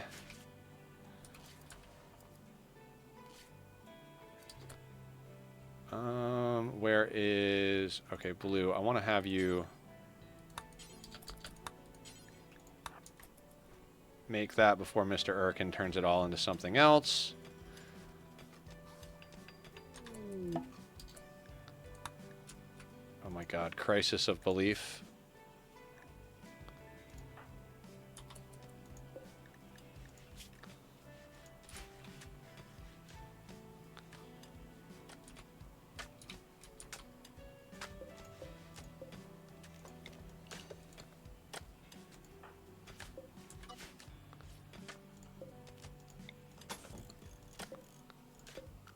Let's keep working on expanding out our,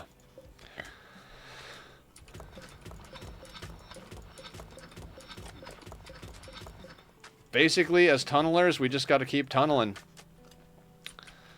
The thing with the tunneler meme, like I said, we get free walls because we don't actually have to spend that money. We don't have to actually spend money to make the walls. Like, we don't have to spend resources to make walls, but at the same time, we also can't put them up as quick. If you're building walls, it's like, okay, just build these walls, and pretty quickly you can get them up if you've got good builders and the right materials.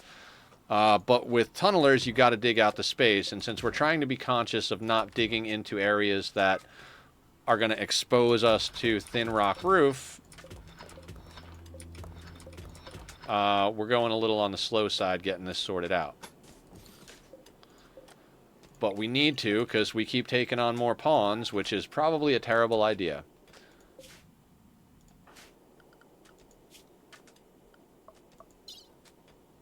24-9 is a lot more comfortable than like 27 or 28. So we've got that one pawn off map.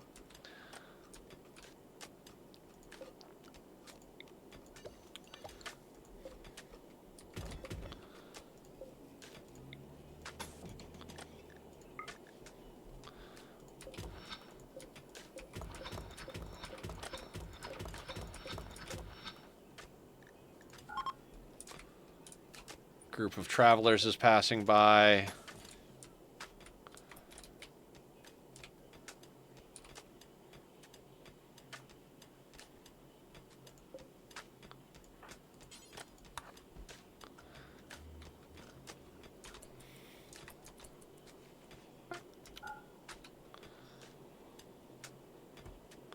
All right, that's a good great bow. Who's got the worst weapon? So we've got good, normal on blue, good auto pistol. Okay, so let's get blue the great bow.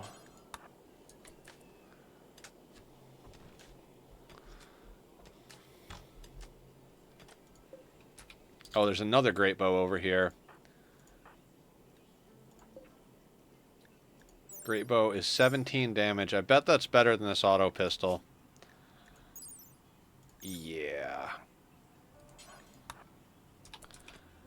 How much were these? Are they 60? I mean, that's most of our wood, but...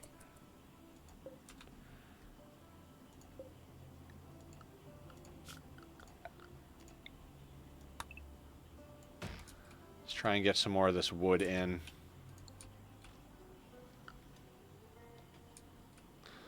If we could get our people upgraded to great bows, I'd be stoked. I mean, not as stoked as if we could get ourselves some assault rifles, but, you know, one thing at a time, right?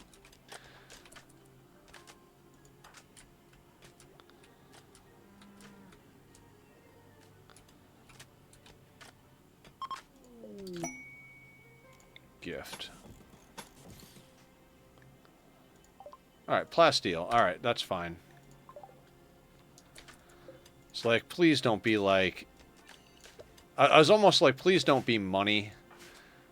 Because, like, you know, we just sent our money off of map.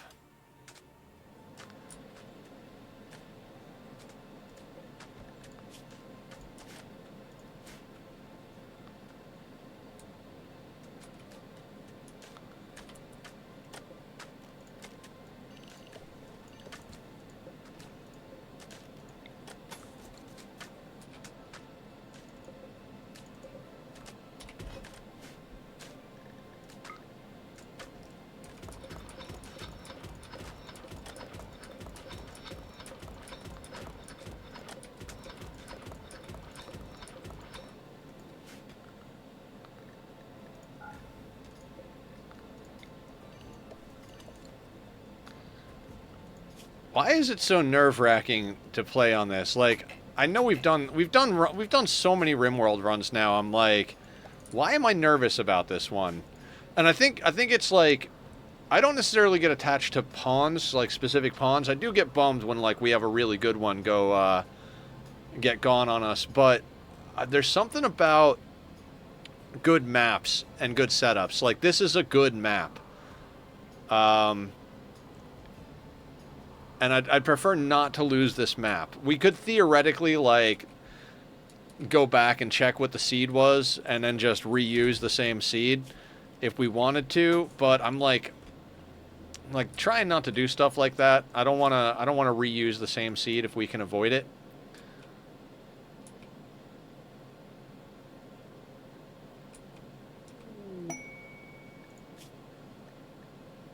Don't care about that. Logging worksite, I don't care about.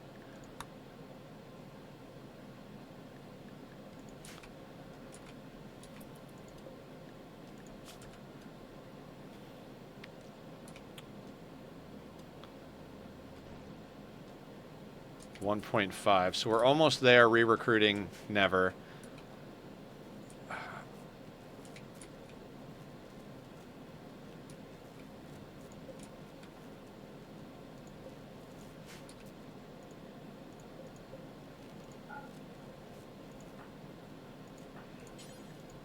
I keep forgetting to turn off this machining bench. This is eating the most power of anything we got. We kind of need the heaters.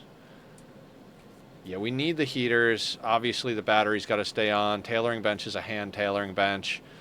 Heaters light is all we really need on. Heaters light and stove is what we need on, so...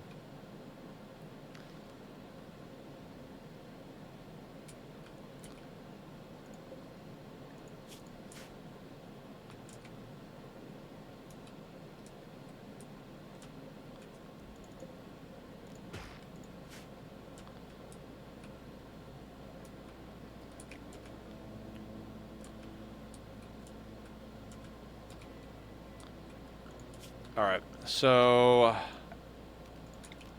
let's redo this tree zone, but let's give ourselves more...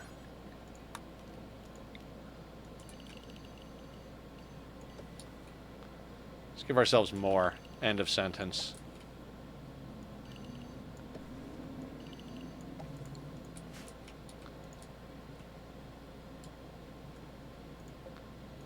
For now, anyway.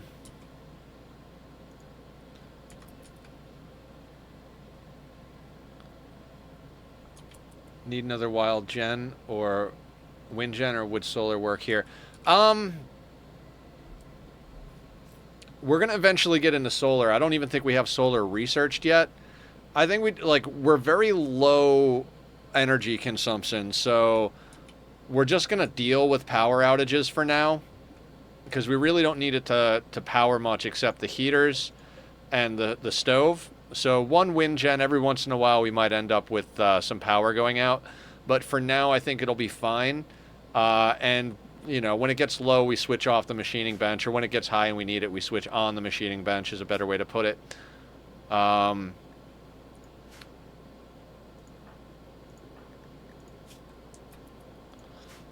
I think we should be theoretically fine for now. We're not in like any type of crazy power consumption mode, and that's the type of stuff that starts adding more wealth. We're very much in the wealth management spot. I don't think have you been here for the beginning of any of the normal non-sea ice runs? Because they're very different than the way we do sea ice, and very like wealth management is like the main name of the game. We really don't want to put anything down that adds wealth until we can actually defend that wealth. You know, Adam always says wealth that defends itself. I always say tactical wealth versus general wealth. Nope, I came in partway through anomaly. Gotcha. Yeah, so there are a lot of things that if we were playing on a lower difficulty or a different style of map, we would do. But currently it's one of those things where we're just really trying to keep wealth down as far as possible. Usually... not having real guns, I wouldn't go above 4 or 5 pawns. Without real guns, I usually like to keep 4 pawns with the 5th one moving back and forth for trading the entire time until we get to the point where we start getting guns for everybody. It's just we had too many opportunities to get good pawns, and I'm like, okay, let's give it a try. You know, let's try to use some of these pawns. Given the fact that we've got the pollution stimulus and everybody is robust, it's why I'm being a little bit less cautious about things. Excellent, great bow.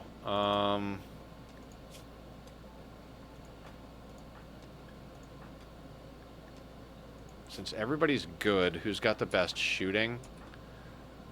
Cream Puff. I'm going to give the great bow to Barb for now. Just because Cream Puff's all the way over here.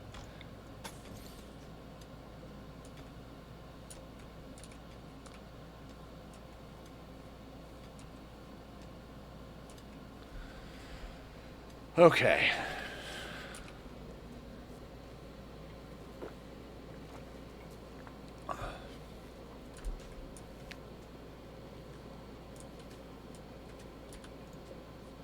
Also, we'll probably want to get more Psychoid this time around. By the time we get to next winter, I would theoretically like to be able to get some solar and stuff down. Literally everything at the moment depends on our ability to acquire guns. Whether that's through making them, or trading for them, or killing attackers for them. And we really do need to get working on the animatry. I'm tempted to start just letting our people go over there, because we move fast, but it's dangerous.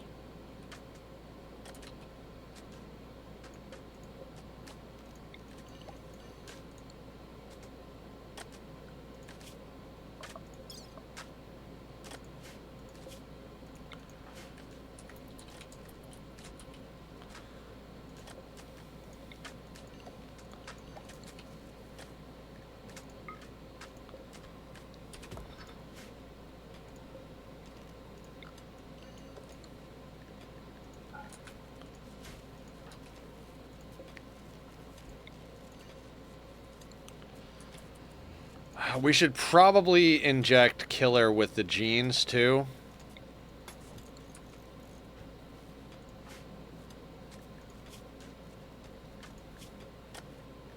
Alright, when Rodrigo gets up, we're going to inject Killer with the genes, because Killer doesn't have Robust or Dead Calm. So if we're going to keep them, which they've come in very helpful at the moment, I think we got to get them the genetics.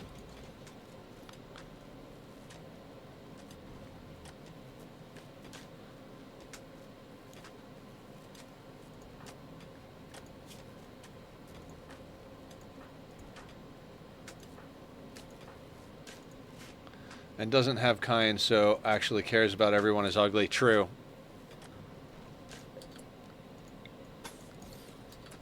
Yeah, so we got to, even though they're ugly as well.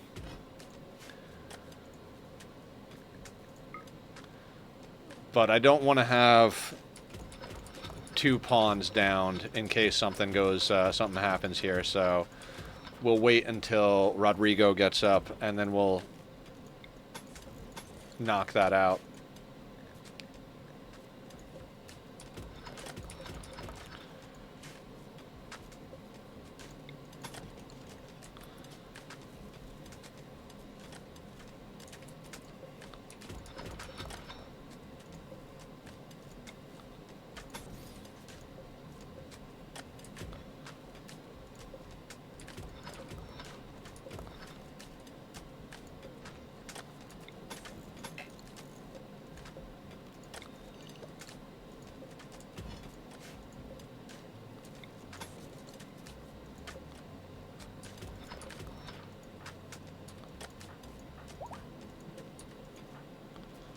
Rodrigo is no longer incapable of walking. So actually, yeah, let's,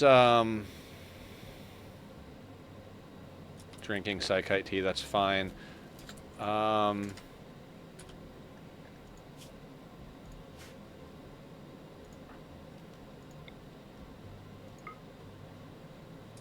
We'll give Rodrigo the great bow that Killer's got, since Killer's going to be down for a hot second.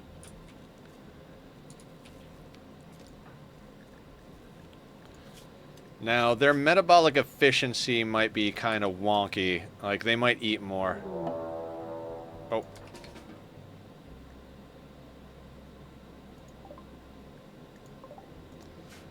Unusually clever.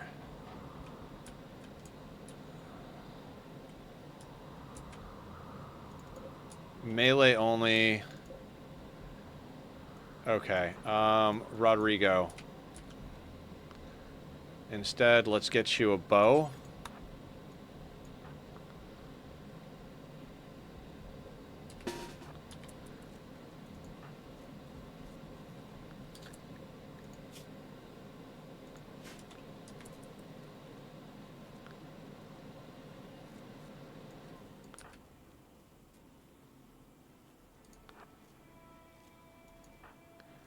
I'm actually going to schedule Rodrigo inside. He does not have... He's not fully healed, so he's still,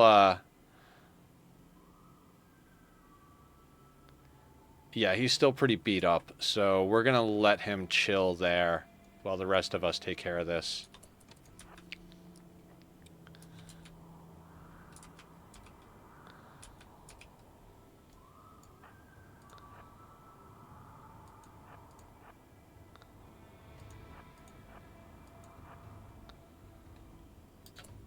Neanderthal, right?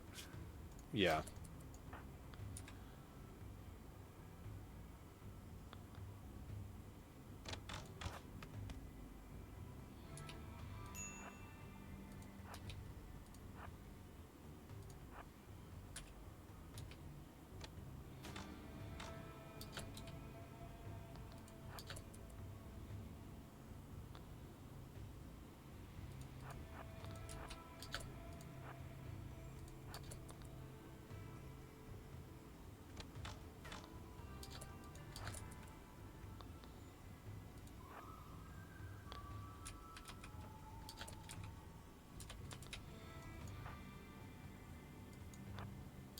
They are trying to get in our doorway, which is annoying.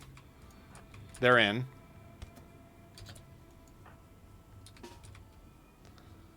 Let's get Rodrigo to go and hide.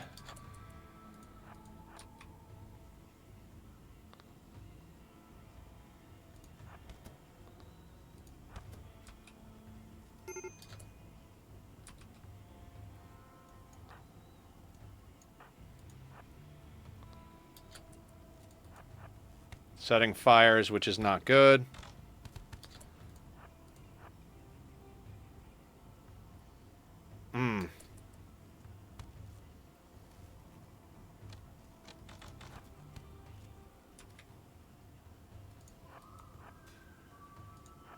We need to get in there.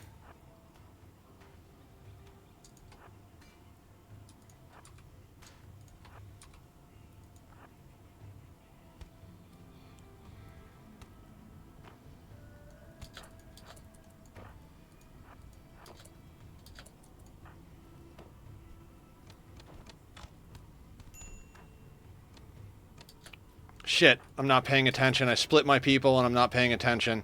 Run, run, run, run.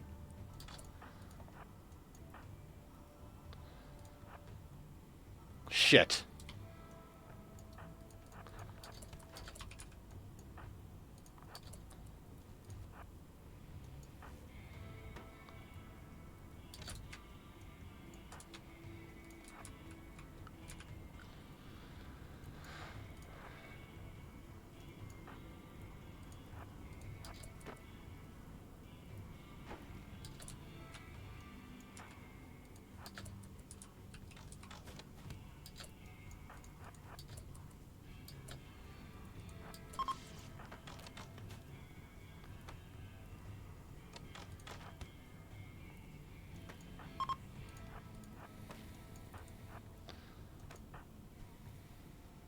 Not good.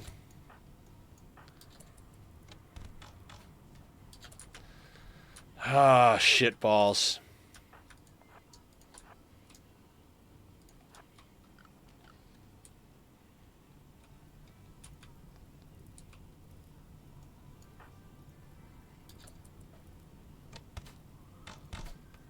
Hit him.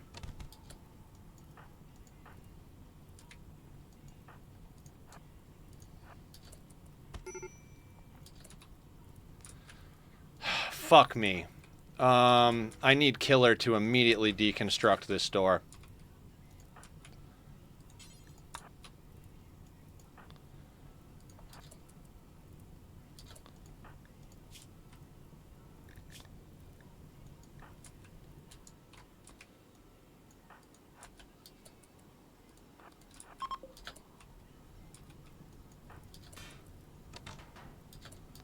Are we serious here?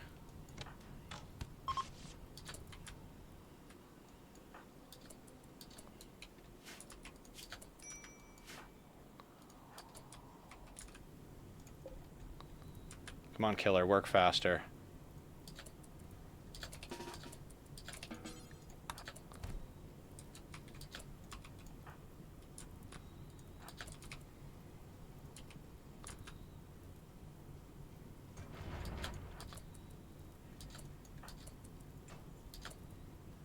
All right.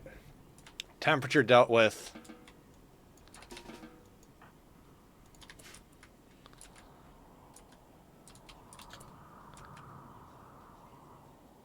Had a raid, unusually clever. We were kiting some of them. A couple got into the base and set fire to everything.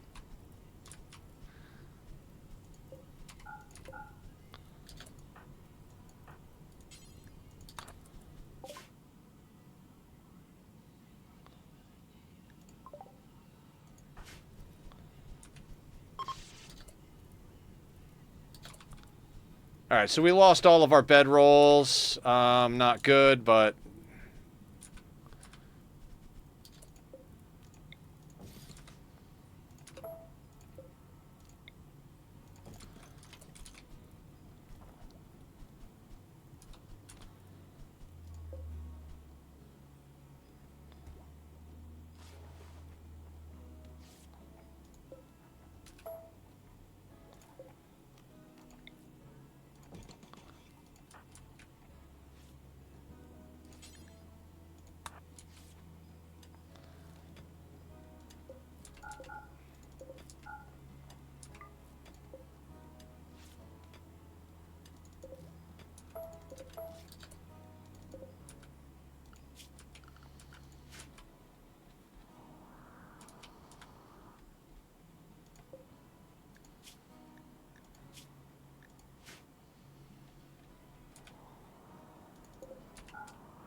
Oh, okay.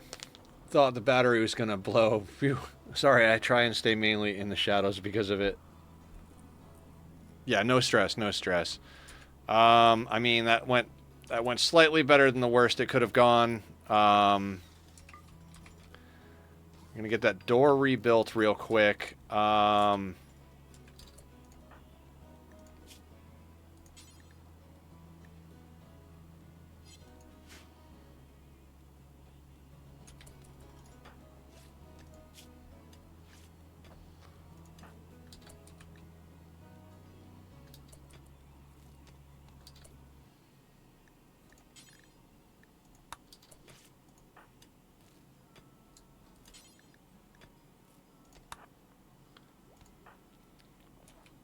Let's get Killer tended because Killer is not robust and they are bleeding.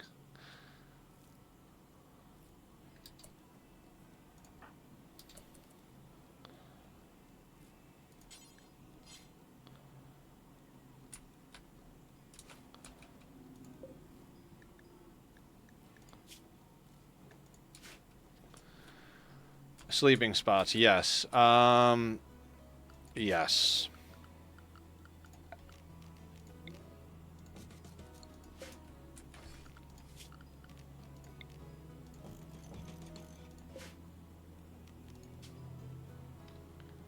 Stone and Mr. Erkin, right? Yeah.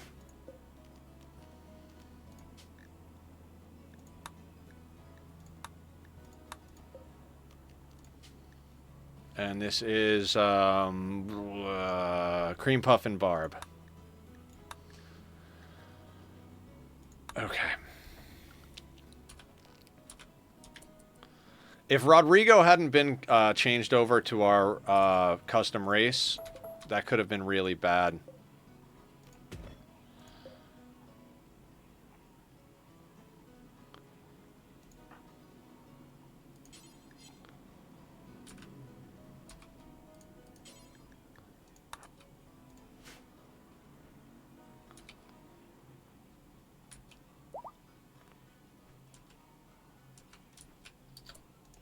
Resistance was broken.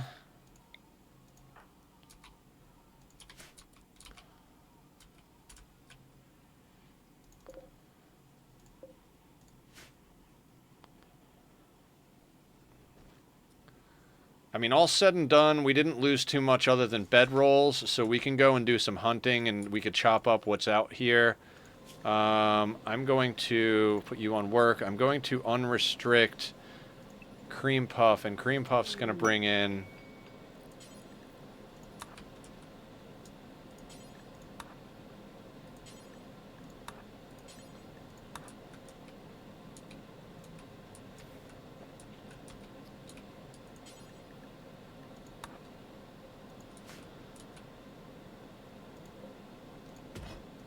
I really thought we had the aggro on all of them, but...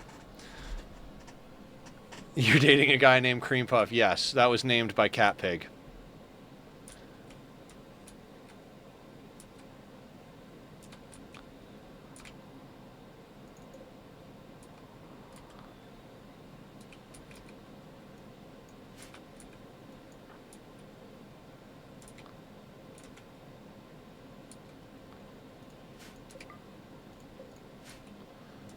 Named after the largest living cat. Longest li- Aw, that's adorable.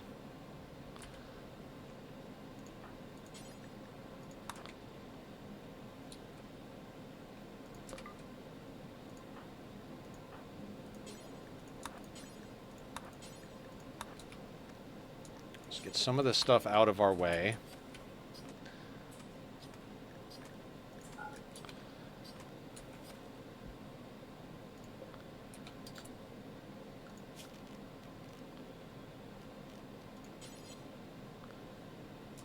I'm just going to build these in here.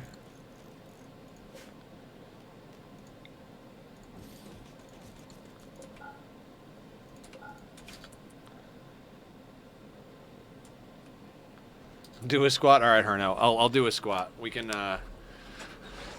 do that. Oh, okay, okay. Huh. Oh, almost fell over. Legs are not loving me right now. All right, let's try and get this mess cleaned up.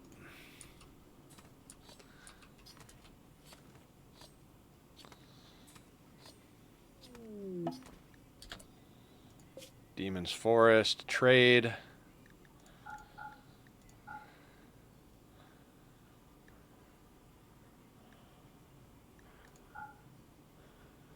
$437.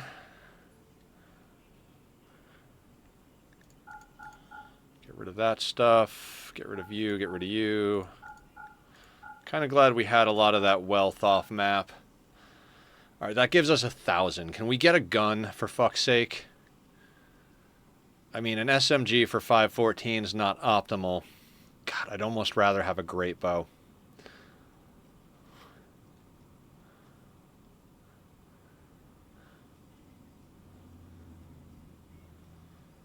I think I'd rather have great bows than an SMG. What's the SMG's damage?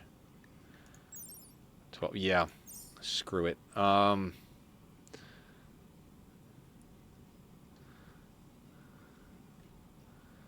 Have no hauling animal. No, like, I'd love to get an animal that we could, like, bring weight back, but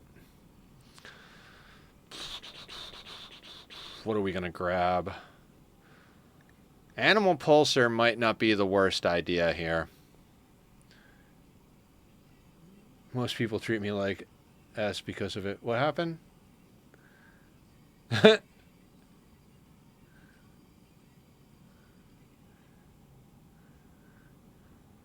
I mean, the damage on the Great Bow is better. It's highly inaccurate, and it doesn't have the range. We're better off kiting with range. Seizure's how I needed to be caught up. I think we get medicine.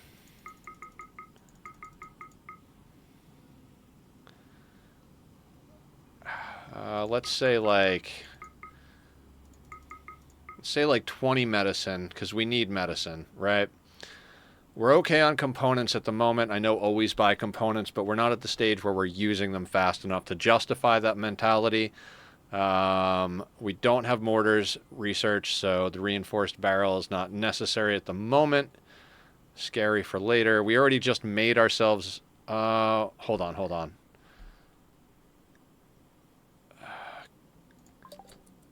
Cancel. Did we still have our EMPs? I was like, if the EMPs got burned, we're going to buy EMPs. All right. Sorry.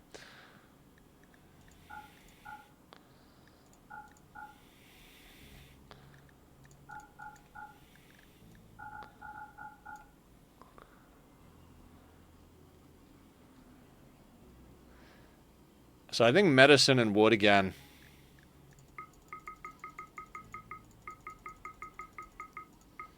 We've gotten hit with enough stuff that I'd like to have medicine on hand. And we need to make more great bows, so...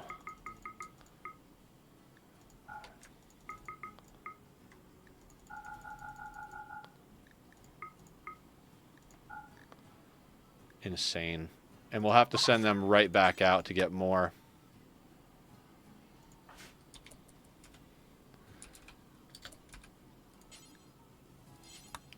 All the bills on the freaking thing got deleted. Okay. We got to redo this. So, pemmican forever. Simple meal.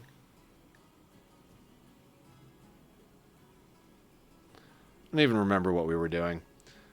Allow all except twisted.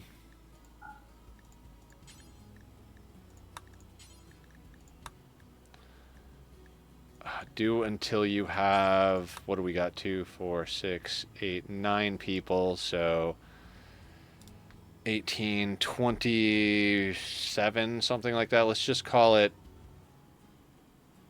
wait, 18 plus, so another, so another 9 is, yeah, it's 27. We are going to do all of that. Do until you have 27. Close. This is going to be blue as well, because blue cooks faster than anybody. Yeah, we had a bit of a thing. No major, no permanent damage or anything, but the bills got deleted, which is annoying. Okay, so simple meals. Then cook simple meal. I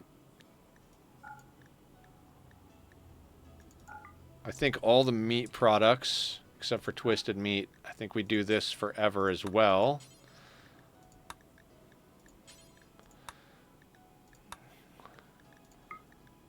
Copy and paste that one. Clear all vegetarian. One thing I wish is that once you have animals trained, you are near the pond, the animals could be controlled more. Yeah. Like, issue commands and stuff.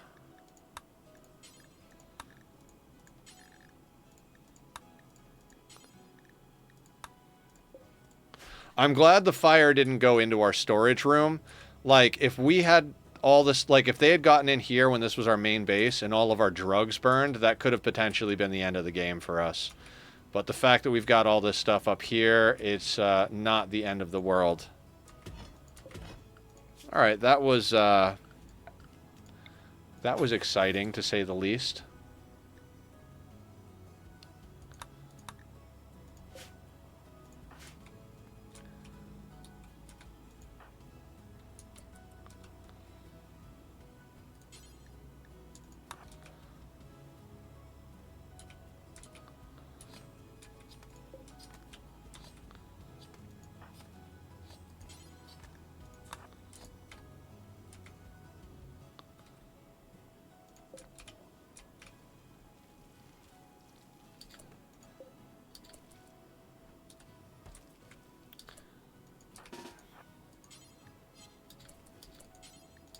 I forgot to strip them all out in the field, so that's... It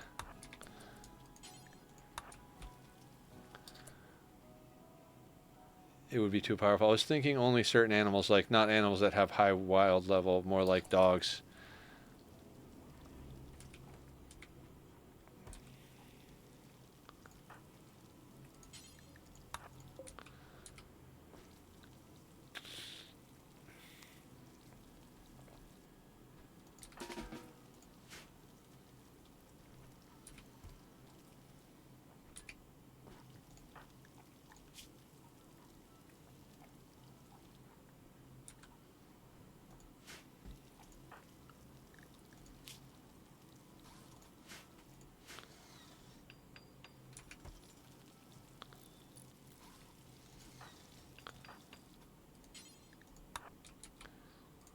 Get that out of the way. Let's get that out of the way.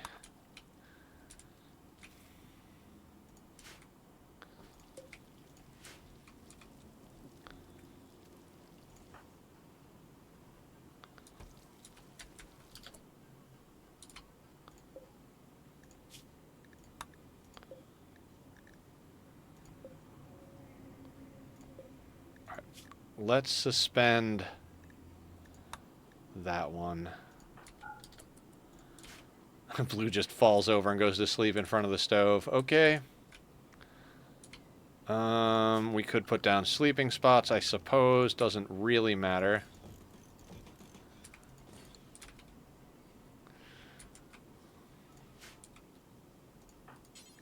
Let's just have you clean.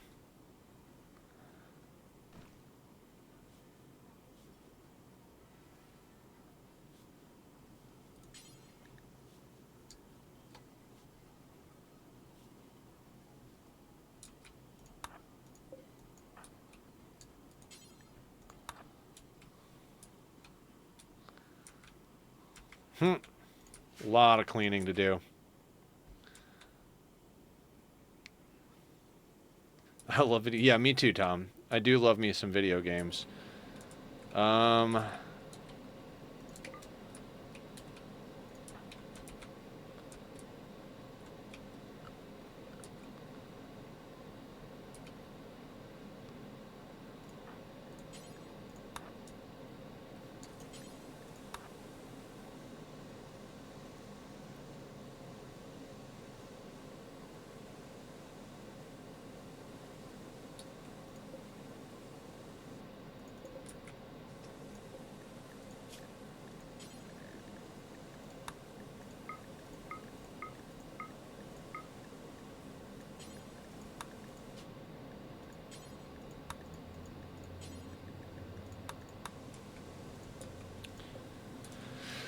Okay.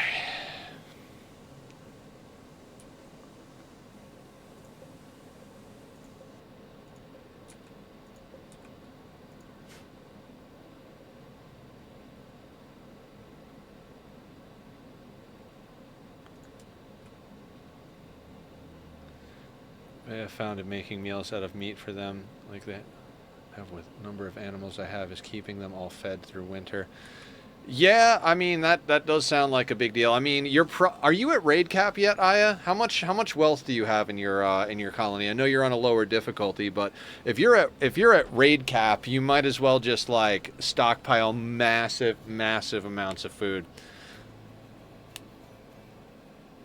Geez, with putting them in bed for a medical procedure and then feed them and cancel the procedure to keep the hungry ones to stay still. Jesus.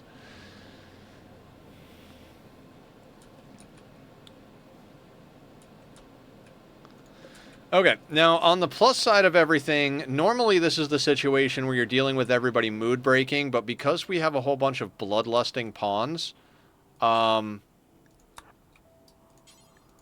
everybody's going to be super happy for a while.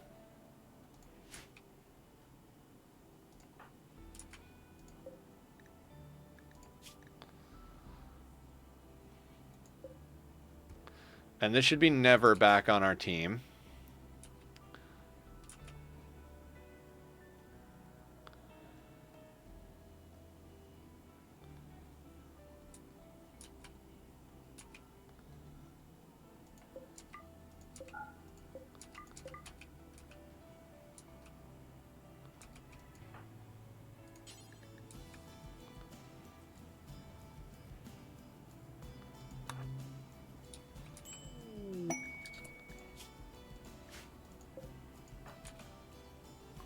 Now, did Never's schedule stay? Nope. I do wish if you have pawns that you have been under your control before. I know to a certain extent it does, but actually...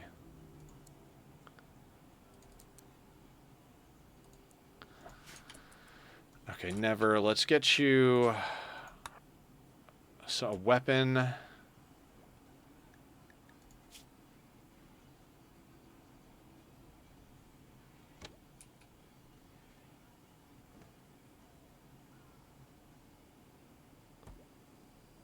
should be,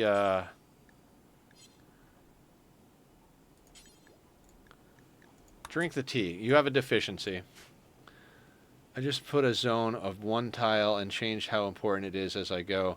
Sorry if what I said is weird. After seizures, I confuse words and have blur vision. No, no stress at all, Herno. Sorry if I'm not paying as much attention to chat as I usually do. That really kind of caught me there.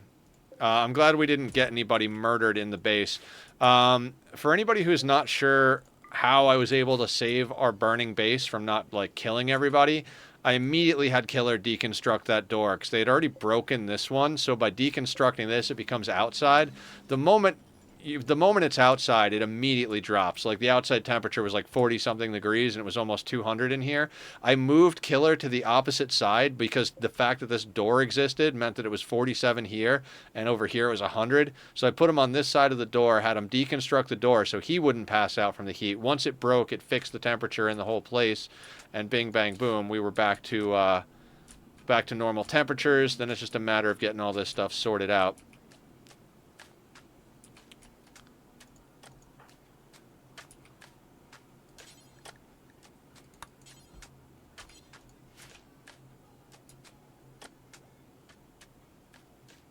I know exactly where to check if I'm at raid cap, so I shared screenshots of my game stats on Discord. Let me take a look real quick.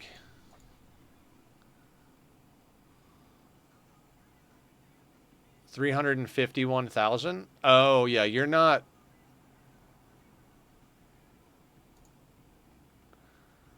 I don't think you're there then. Unlike normal difficulty, I believe raid cap's somewhere around 2.1 million or something like that, so...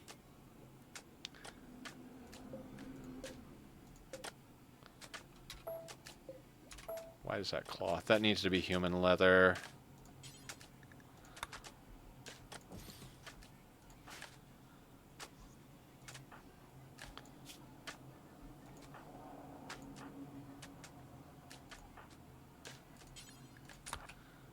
Can't afford to screw that up, so let's get that going.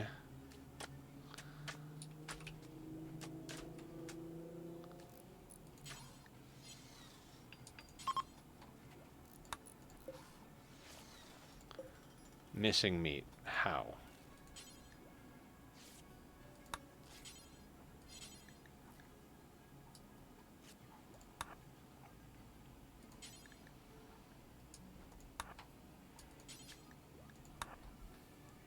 One thing I hate about that is I feel a little cheesy, like I wish the person's breaking it at least got some burns. Like, if it's done in real life, that's what would happen. Not 100% what you mean. Like, if they're breaking the door, they would still get burned? Is that what you're talking about? No, this is...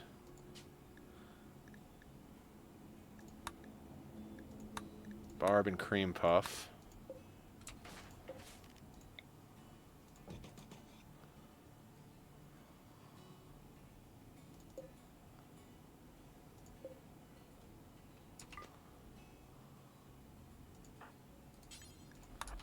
We're going to have to push our people a little bit hard here.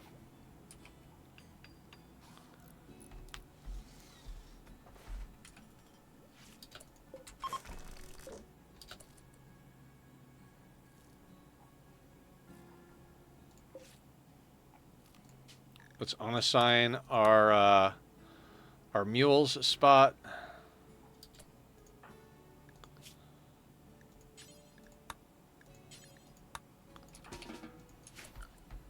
When you break the wall, it with outside equals outside. When you do it in real life, a flame with come out because... Oh, yeah. Because it would follow the oxygen. I got you. I know what you're talking about.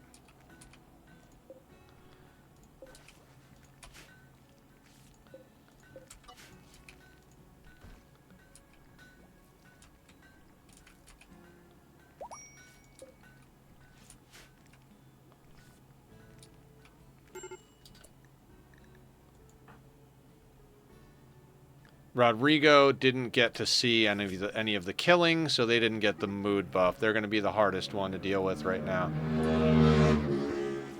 Wow, Wow, that was unnecessarily loud. Wow. Wow.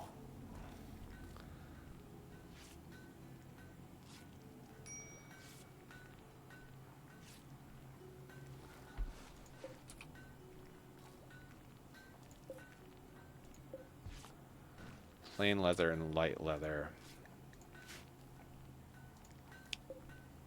I want to double check something.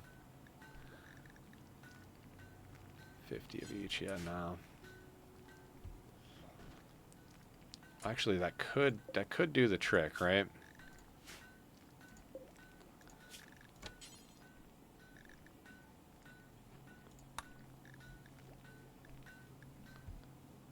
Do once.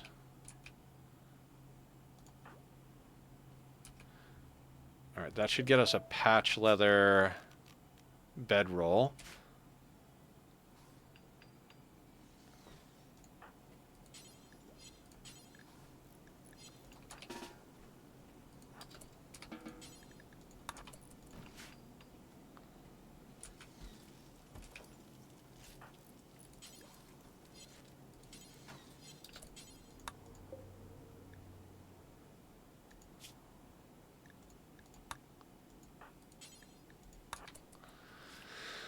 Alright, that should get us human leather and get us enough meat to make some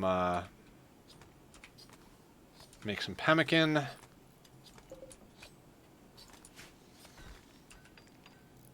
Killer is making traps. Once our people are a little bit more recovered, I'm gonna implant Killer with the genes. Tiny peepee. Yep. For sure. Gunsmithing is done. Blowback operation. About half the time you say there is rooms, I don't notice, but I heard that one. Yeah.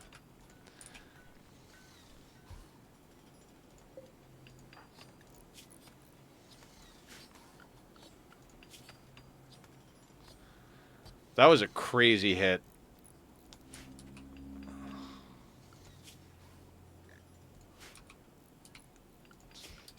Rodrigo, how would you like to be the first one to go on a biphasic schedule?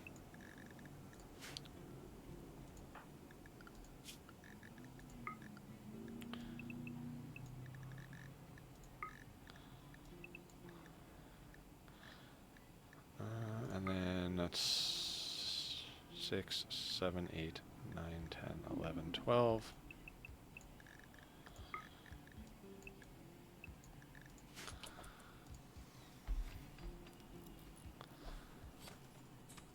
Did we get the patch leather made? We got the patch leather made, so...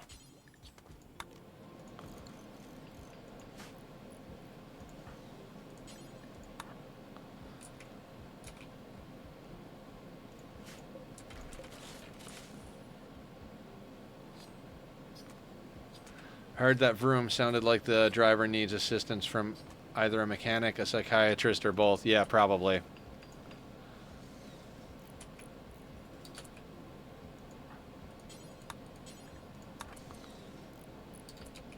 Why are we cooking simple meals? Why are we not making pemmican?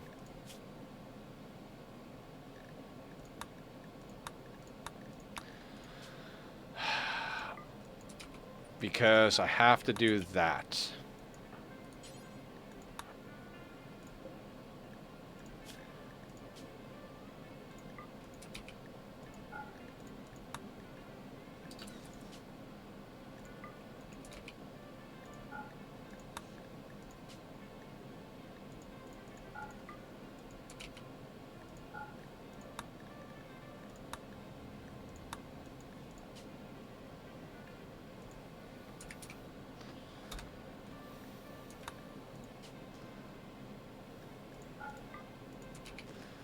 Really sucks that you have to redo those. Like, really sucks. Not happy about that.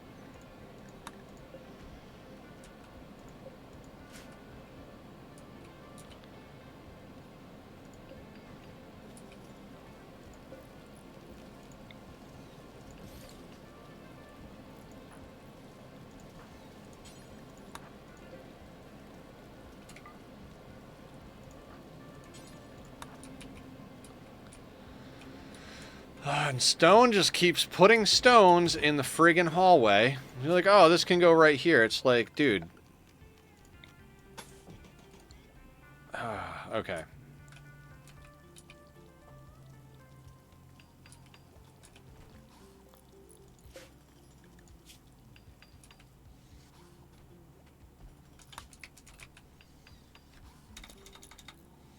Alright, we've got 3 great bows.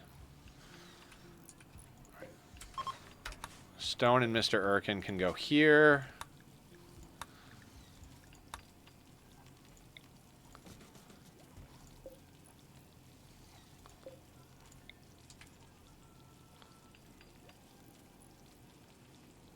I mean, we don't really have the materials to put up more research benches, but I'm going to place these as if we do.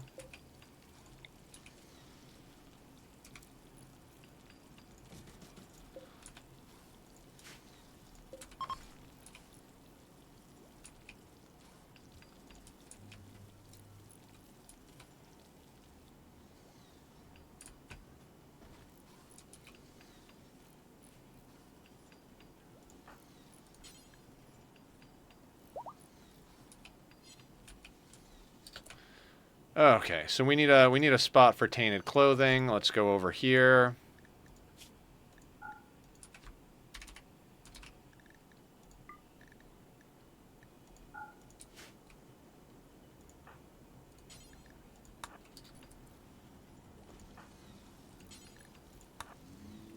Let's get the mushrooms near.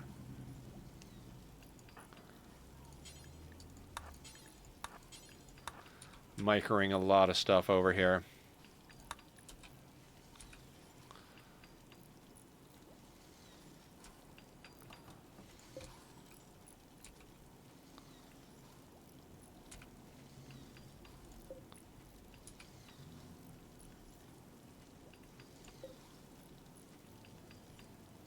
Come on, Blue. Cook like you've never cooked before.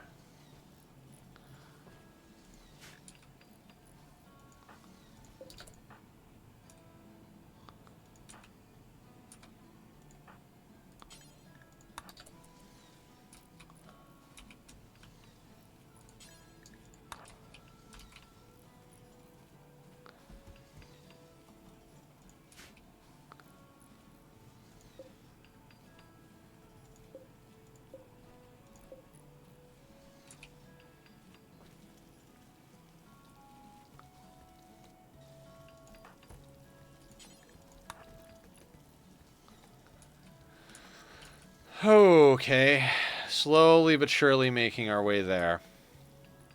Where is there? Anywhere but here is where there is.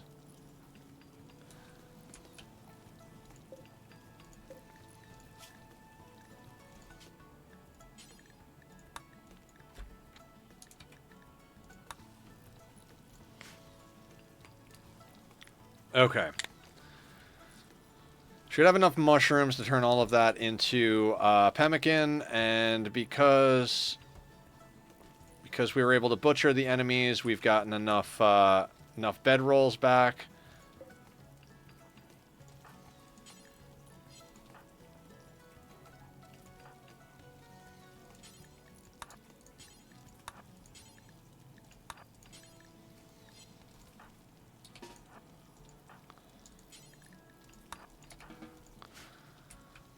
Get all that stuff moved back in, because otherwise they're going to have like, it's called a barracks now, and this is a barracks, but we've got awful and mediocre. This is considered a barracks because we got beds in here, so we need to just move that stuff out.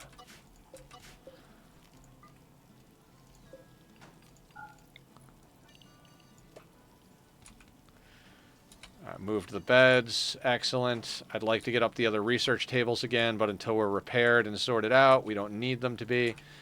Cream puffs, start hauling all of this garbage the hell out of our base. Hey, another weird question. Does your Dockster... I don't know what you're saying, Herno. Sorry. Does my Dockster I don't know what that means.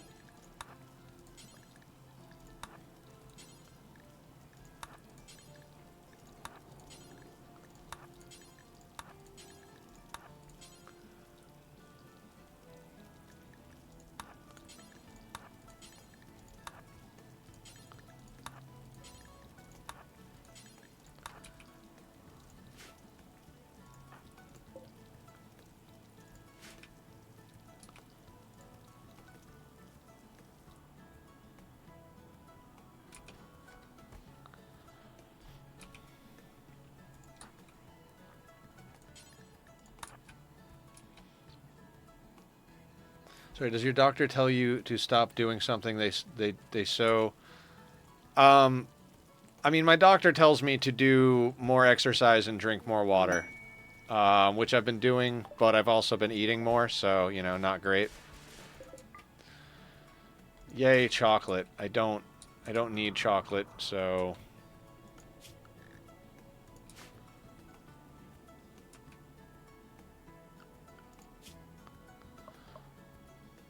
Our wealth is in such a weird place because we got wealth from that, but we've got a pawn off map. Jesus. No, he's not overweight.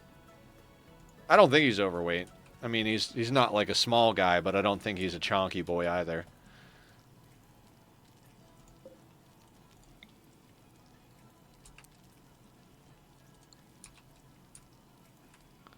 It's a good thing we bought wood. Tom is just going to go right back out the door and go buy more wood, apparently.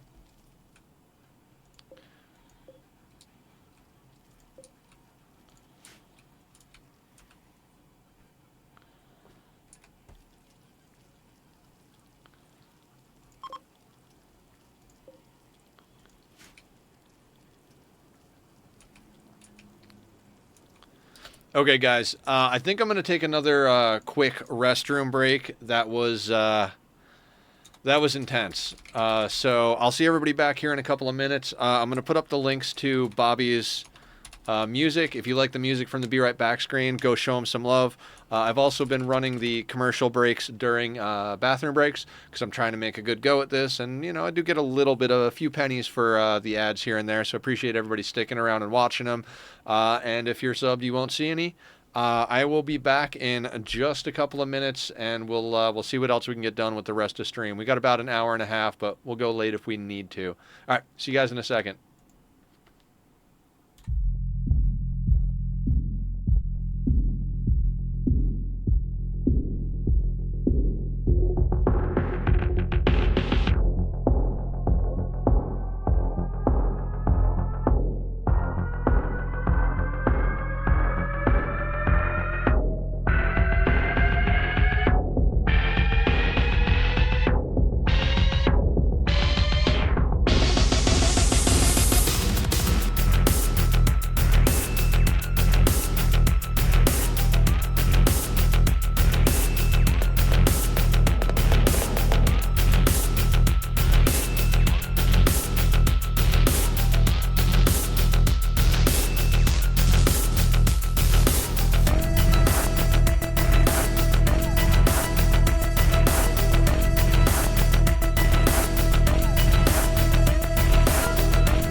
Okay, everybody, we are back. Thank you all for your patience. Went and grabbed a quick handful of granola.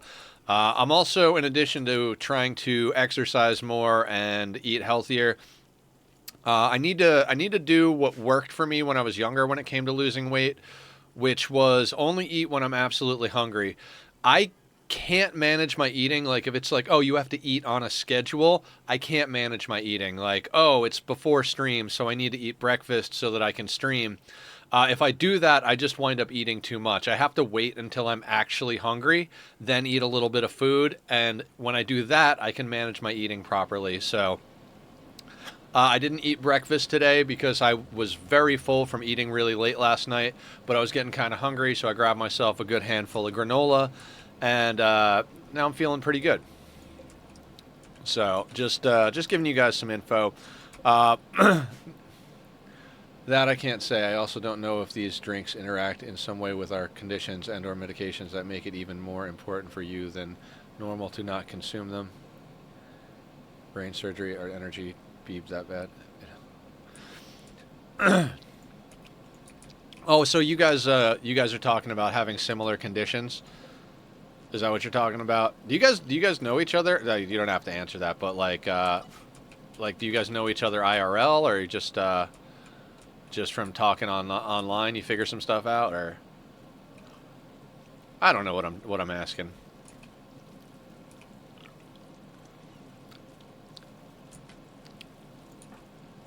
About advice him received from the doctor that the doctor themselves doesn't live up to. Gotcha. Yeah, my doctor. My doctor's a really good doctor. I mean, he's like the specialist guy. He's the guy that's like, if you're really fucked up, like you're really in bad condition, you want him working on you. I was one of the worst cases of my problem with my internal infections and stuff like that any like the doctors had ever seen. So he was the guy that put me back together, which was really cool.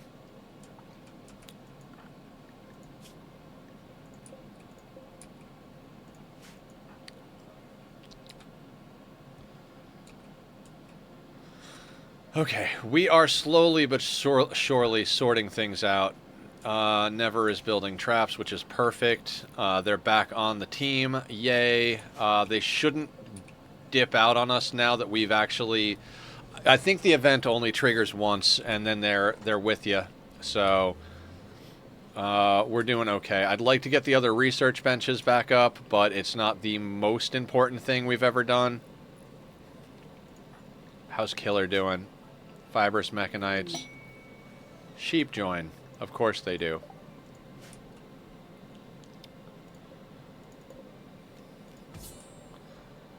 Who's doing our handling? Stone. Okay, let's unrestrict Stone for just a second.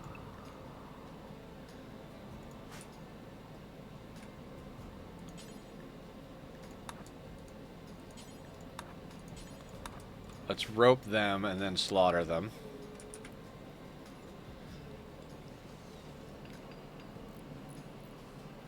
And say also don't... Nah, about to advise him received from the... Oh, okay. Which is, of course, not ideal. It's always more impactful if the doctor lives up to the advice they give, but that being said, to give an example, me telling people that smoking tobacco is stupid and dangerous is correct. Me being a smoker doesn't change that. Yeah. Yeah, there was something I said once to somebody, and I forget exactly what it was, but I basically said something like... Fuck, let me try and remember how I said it, because... Something to the effect of, as much as I'm guilty of doing the same thing I'm telling you not to do, it doesn't make it any less... I don't know. I'm saying what you're saying, and I said it a different way. It was... Doesn't make it less true. I don't remember exactly. Basically, like... Similar vibe. Everyone has a vice, yeah. Mine is sugar.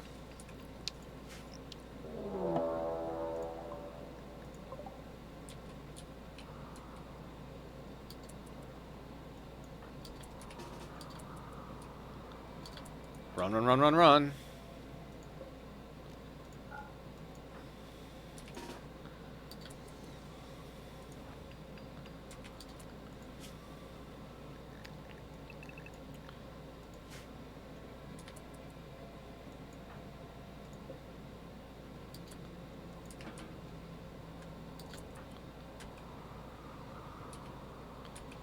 That's a lot of raccoons.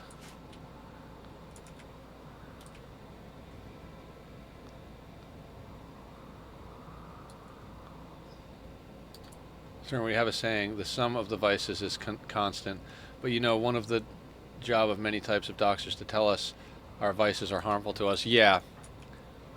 When I went hiking yesterday, I was like, holy fuck. Like, I knew I was in bad shape, but like I didn't think I was in that bad a shape. It was pretty bad. Like, not gonna lie, just really pretty goddamn bad.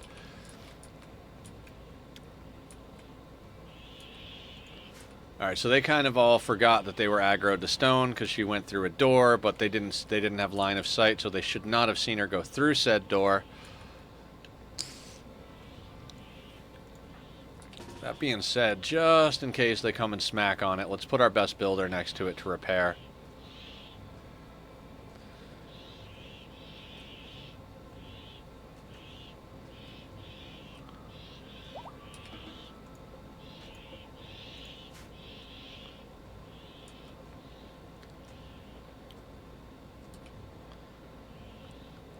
There you go.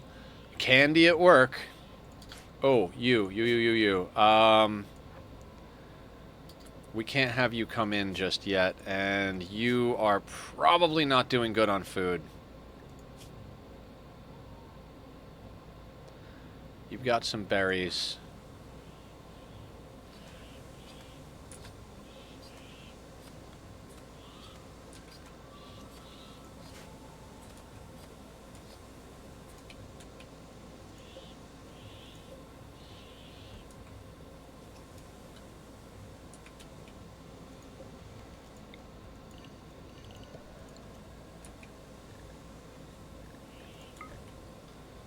Although, with how fast our people are on pollution, I'm almost tempted to be like, yeah, just come on, map. I'm sure you could duck and weave. How fast are raccoons? Not that I'm going to do it, but...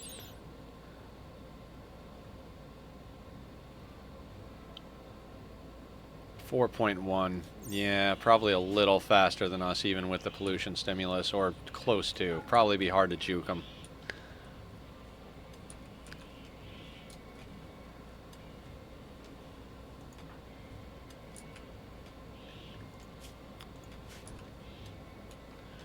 I need Rodrigo to heal up, because I don't particularly want to put Killer down for gene implantation until we've got Rodrigo up and walking around properly.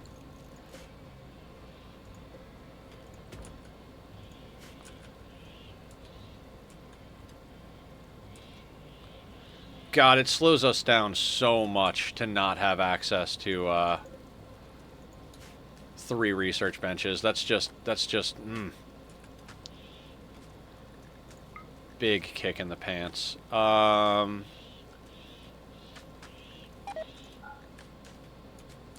Simple meal rotted because I overproduced. That's fine.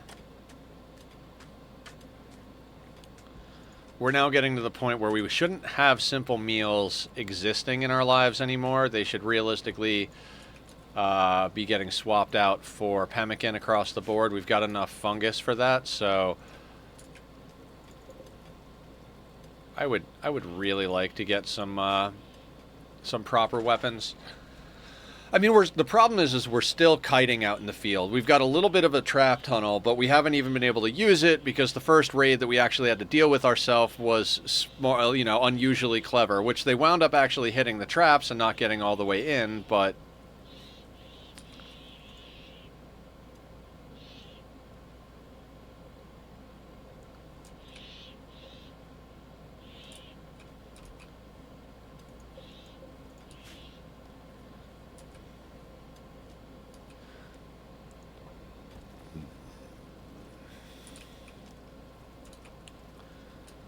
Alright, we're getting to the point where we have an unnecessary amount of food.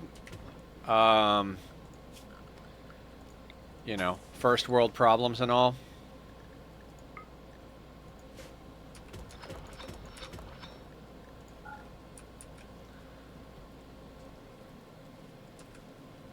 God, hang on, let me turn off my AC, guys.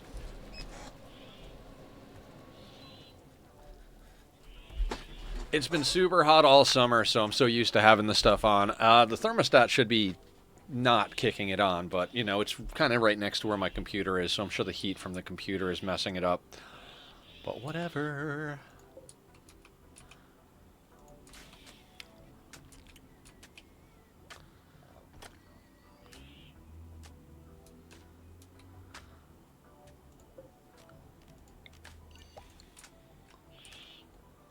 We will have to make adjustments to this whole thing. So 4, 8. What do we have? We have 8, 9 humans. I think. Yeah, I think this room. I think we do that, and I think we go into floors and dig up that and stick a doorway there. And up here, we should plant some fiber corn, I guess. Because I think 2 rooms of mushrooms should be fine, and we'll hesitate on ripping this one up. Because we are getting enough human raids, and we have enough animals on map, especially the fact that we're going to be getting out of winter in the next 7 Rimworld days here. That we should be able to be fine, but we do need to run power up there, so we're going to run that up there like that. I only know German swear words because of a tech I wonder worked for a while. You know, what is the job? Yeah, I took a little bit of German. I don't even know if I know German swear words. I took German in high school. Most of my,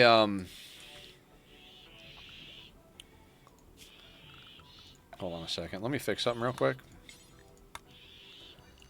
I'm going to have this set as inside so they can come around and build those traps because they've got most of them built. I took German in high school. I really, really wanted to learn a second language for a real long time. I was just really all about it. And then it got hard. Like I was after school in elementary school, I took a voluntary German class just because I wanted to learn, and it started getting to the point where it's like I can't keep up with this. Like it's just too hard. Someone is starving. Yeah, the person that's on the yeah, we need to give them the ability to eat berries.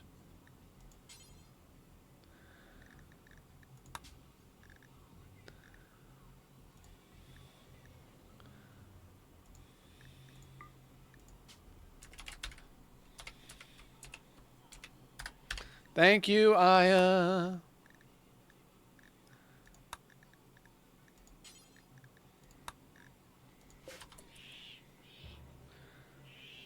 Alright, so they should be able to eat berries now. Tribals can eat berries for a very long time. They're very good at harvesting them. Although, I don't know what the forage ability on polluted tiles is. 100% on berries. So I think...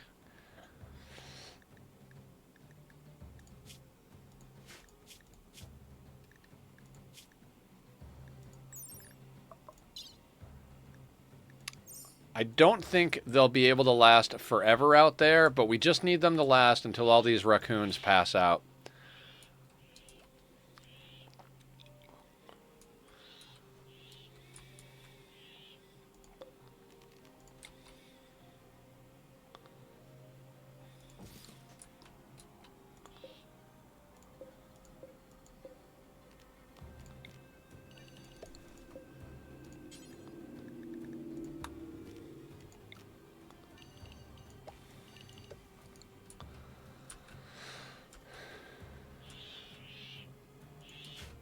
Okay. Like I said, we're going to try and get as much done today as we can. We've got a little over an hour in our normal time, and like I said, if we need to go late, we will. I've been trying to go a little later here and there. I'd also like to start doing evening streams of Magic the Gathering Arena. I'm actually feeling pretty good. I might do that this evening, just for anybody who's trying to keep the watch streak going. I don't know. That might screw people up. I don't want to screw up people's watch streaks because I know that everybody likes to do that. Maybe I'll double check that this version of recording works and I'll just let the stream run. Yeah, we might do that. When we get to the end, I'll stop recording, make sure that it's recorded everything and that it works. And if it does, then we'll just leave stream running while I take an extended break for dinner. And then we'll swap over and do some Magic in the evening. All right, go get ready for family game night, Aya. Enjoy the family time.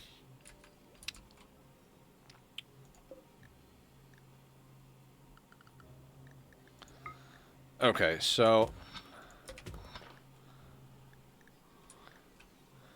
how is it going with our builders?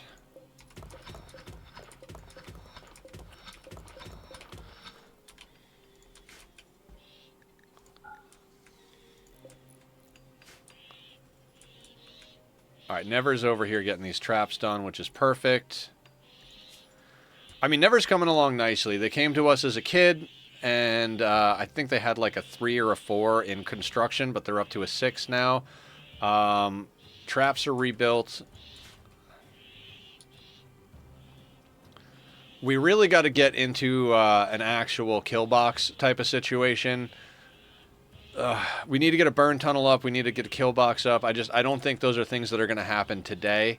But on Wednesday, when we stream this again, I think that's got to be the focus. Which I'm thinking we're going to put something over. We're basically going to build it over here and try and expand off of this. I think we can do that if I do it right. I'd like to try and set it up. Like, you guys noticed that, like, this place was on fire, and even just with a single door here, this was 100 and something degrees, and this was, like, 47 because it was outside. So we might do something like that and use the existing space over here.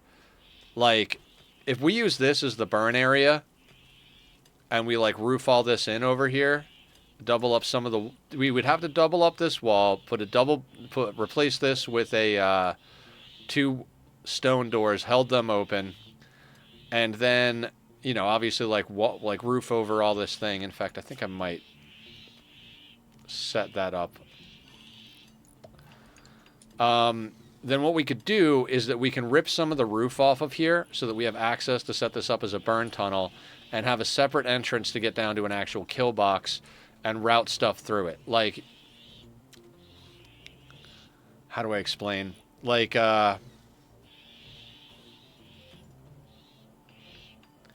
basically a way that we could actually combine the kill box and the burn tunnel. So the burn tunnel becomes like a spot that they have to go through, even if it's just a raid, like even if it's a raid like mechs, they would have to go through the burn box just to like slow things down. But then when they got out the other side, they would just continue through into the kill box, which, if we're burning stuff, could be a problem. I don't know. I don't know if that's really possible or if we have to kind of do like a hot swap of each one. It's been a long time since I've done any type of burn box, kill box type shenanigans, so I've mentioned that a couple of times, but I'll probably keep mentioning it. It's a very weird playthrough for me.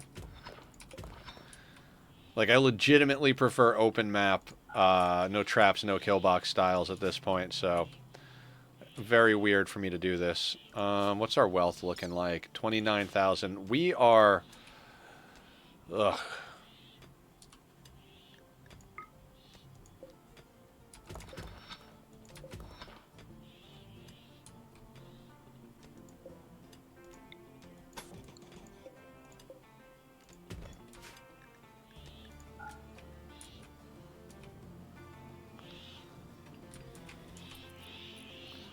So our builders are focusing on the traps, which is good in theory.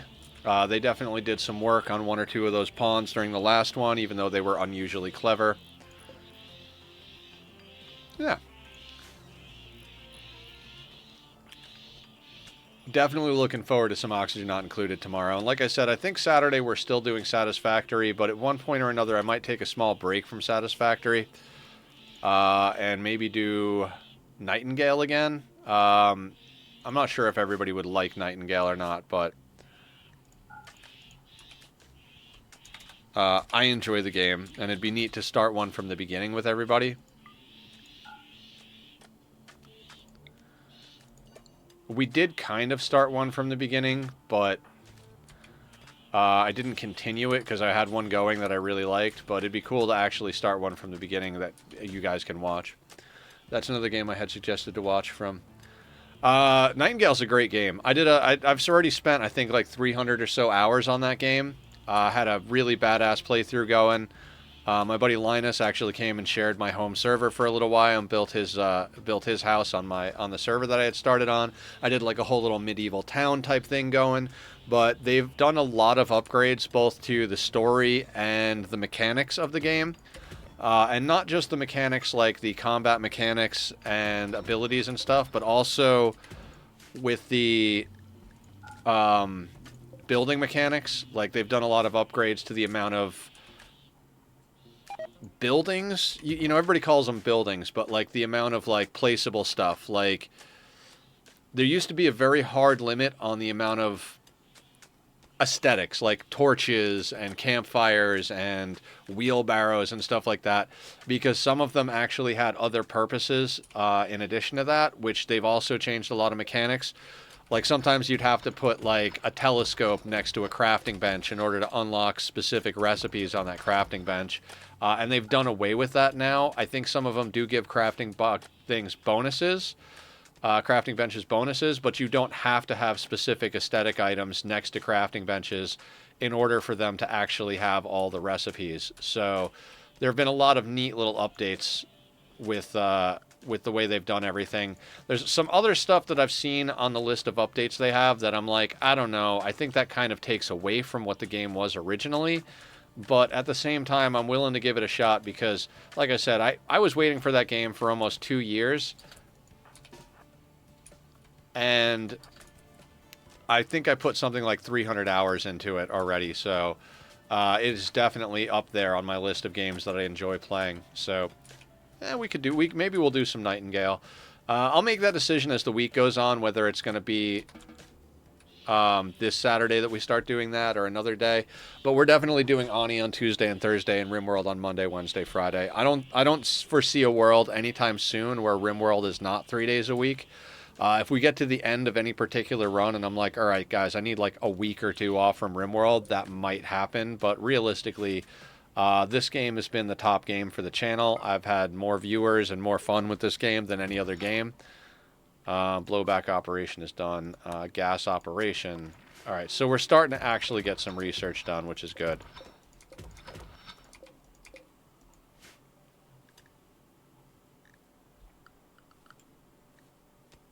Oh my god, I can't move my mouse correctly. There we go.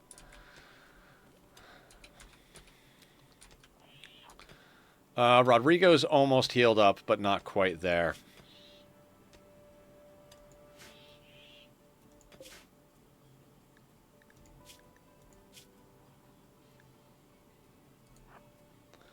Let's try and get Tom over the base so that they can just come right in, and also so they don't get jumped while they're out there.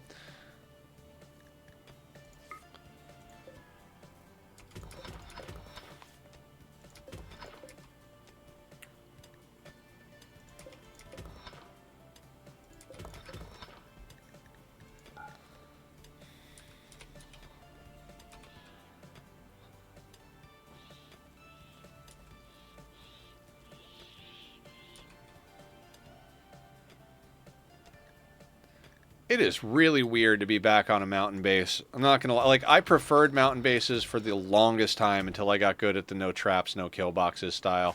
And now I'm just like, wait, how do I mountain base again? We want to get into biofuel refinement reasonably soon.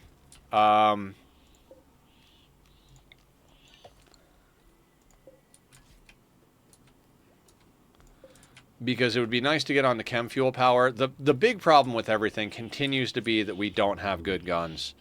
It's really hard to justify doing any type of major expansion or anything when our wealth is at almost 30,000 and we're still rocking bows. Not to say that great bows can't do good damage, but I'm a little concerned for our well-being here. That's another game I had suggested to watch from you. Oh, cool. I didn't see the U part.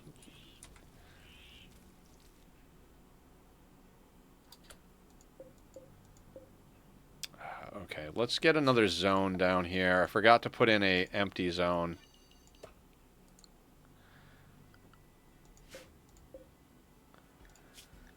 Just so that when they drop meals on the ground, they actually land in a zone. That way he doesn't overcook meals. That would kind of suck. We've already had a few meals go bad on us.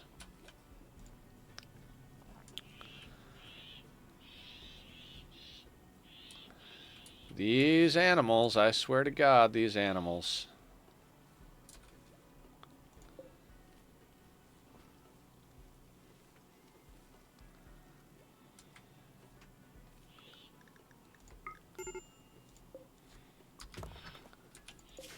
Yeah, I mean, there's not really anything I can do about that. We need to get them back on the map.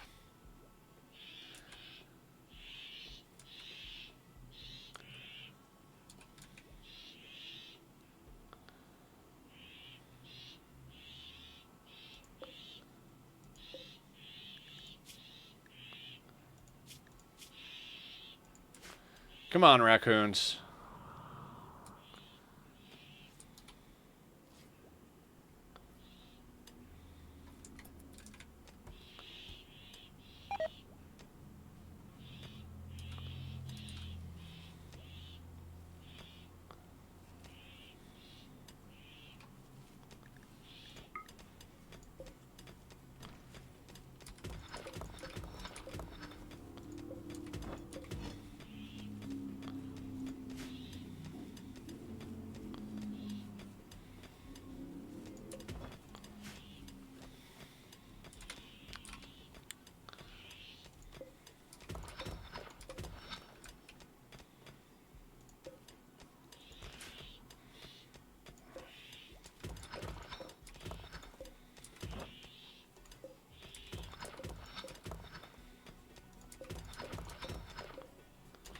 So many chunks because of the tunneler. We've got high yield on our mining.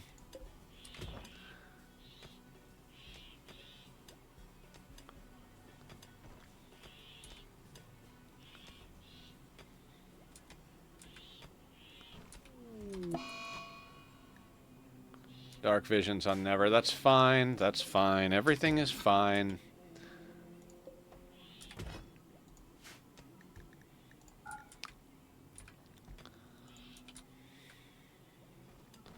All right, they're starting to fall asleep out here. I just don't want to miss the. I don't want to miss them all like going down because we need to get those doors situated for if a raid happens.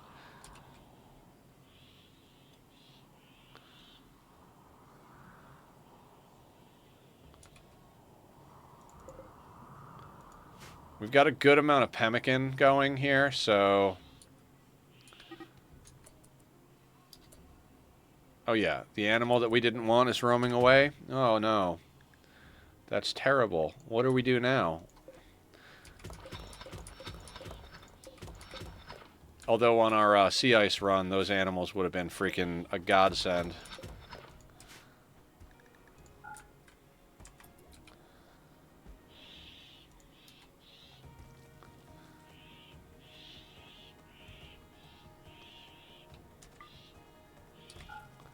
Alright, now we've kind of like broken this place up a little more. I'm going to delete that door.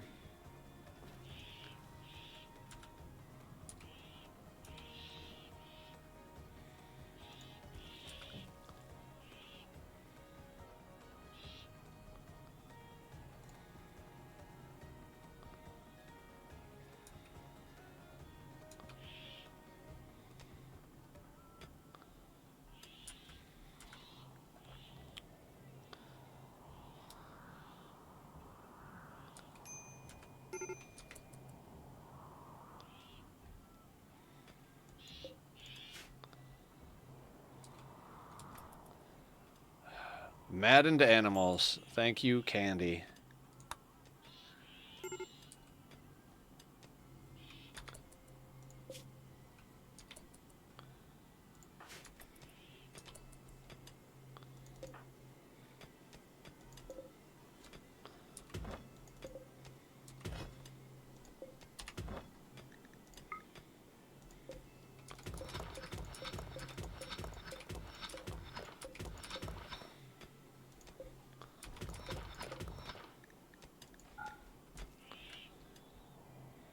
All right, most of them are asleep. There's like 4 left that aren't asleep.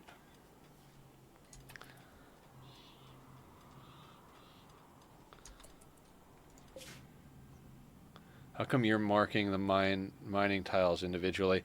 I'm trying to make sure that I don't accidentally dig out thin rock roof. It's for me, it's like almost as fast to mark them individually as it is to like click over to the commands, because I'm using the L button. Yeah, nothing spectacular, crazy. I'm just kind of lazy. I don't want to like. I wish there was a hotkey. I wish it was like I would just hit tab and L. But if I'm not on this menu and I hit tab, it's like, how do I get over to orders? I would love to see, like, you know, I think a question that comes into play every time you play games on stream is like, what would you like to see the developers add or change about stream? And I think one of the things I'd like to see is better hotkeys for Rimworld. I'm sure there's a mod for that, because there's a mod for freaking everything, but it would be nice to be able to like hit tab and then be like, have this be a menu like 1 or F or whatever, and be like, oh, okay, so, because I hit tab now, and how do I bring up orders? I have to click on it. Now I can use hotkeys, and it's like, you know, there's, like, Oxygen Not Included has a way better hotkey system. Like, everything is very well laid out with that game as far as what hotkeys do.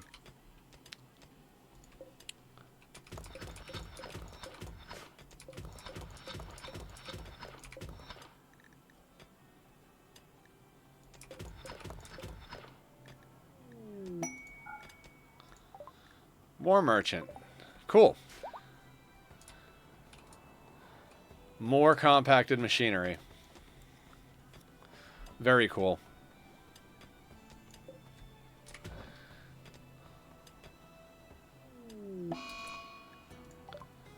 So the animals that we didn't want that are roaming away are getting sick. Okay. Now the traders will probably tango with the raccoons.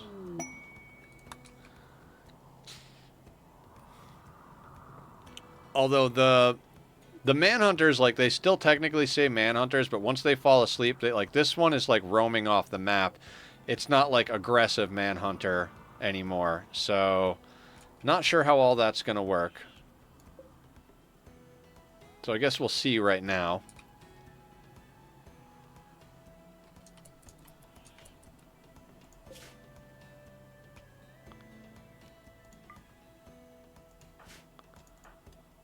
Why are you so upset? Intense pain from fibrous mechanites.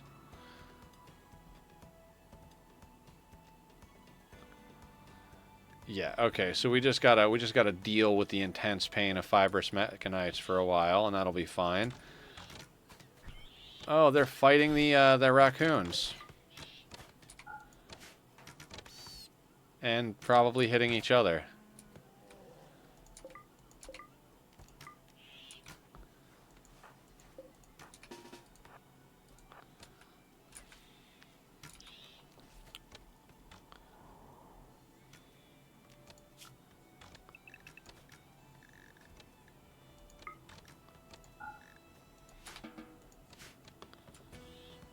Whatever.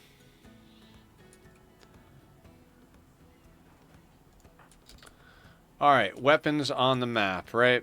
The reason I got rid of this was so that I could highlight weapons, so we're just going to do that again.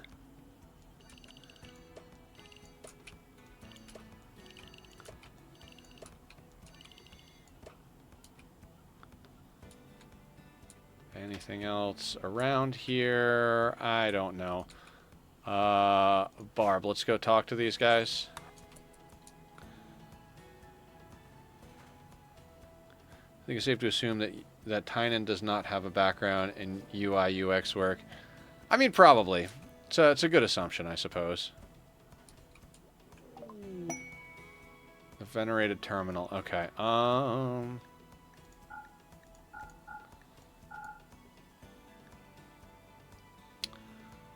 We don't want an awful revolver. We'll keep the good auto pistol. You can have the hat.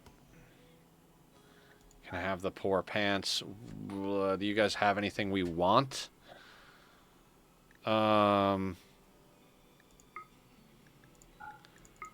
I'll take herbal medicine. We can't grow our own herbal medicine, and it'd be nice to have some, like, you know, not so bad stuff in our repertoire here.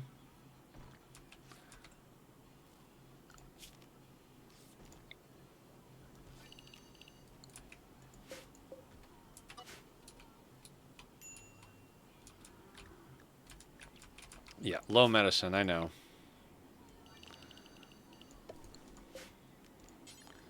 Oh god, guys, Barb and I watched Big Trouble in Little China last night. She had never seen it. If you guys want to see the best bad movie you've ever seen in your entire lives, I recommend it. It is so freaking good.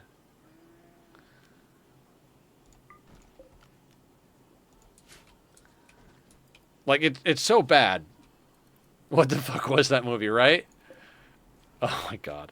We also watched The Menu, which I had no idea. Like, I knew it was going to be, like, an intense movie, but I had no idea it was that, like, that intense. Another, like, definitely a great movie I would recommend. Big Trouble in Little China, Cat Pig. It's like a mid to late 80s movie about a trucker that goes to Chinatown and winds up having to fight some, like, crazy shit. But, like, one of the first things Barb asked me was, like, why does this movie have end movie pacing, like, 10 minutes in? And the answer is, it just doesn't stop.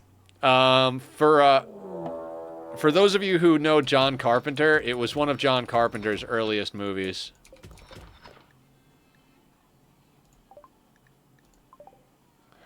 Hey, look, a drop pod raid.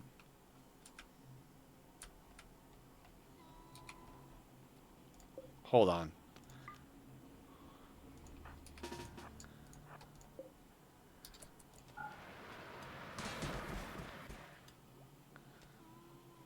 Go back through, go back through. We're opening the door so they go out and fight our allies.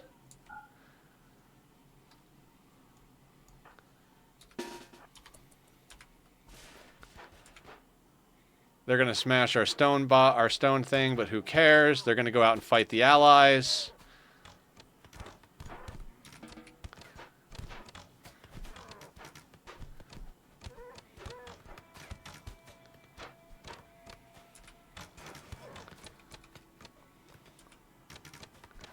Weird playthrough. Put it on your list? Yeah, definitely highly recommend it. Our windmill's probably going to get smashed by our friends not being able to hit things.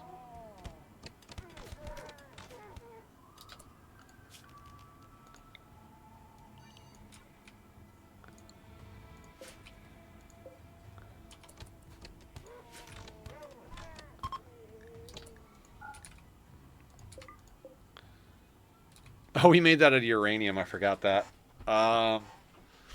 Are we going to make it out of uranium again? Probably not. We'll probably make that out of steel.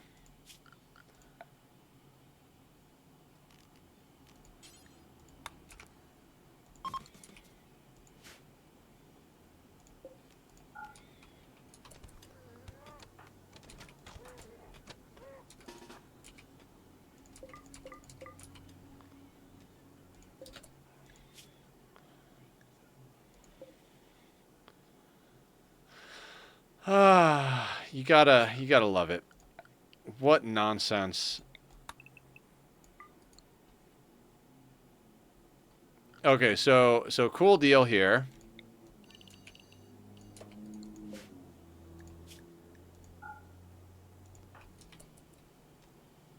Where is the trader? Did the guy who does the trades get knocked out? No. Go trade with them so we can get rid of all the weapons.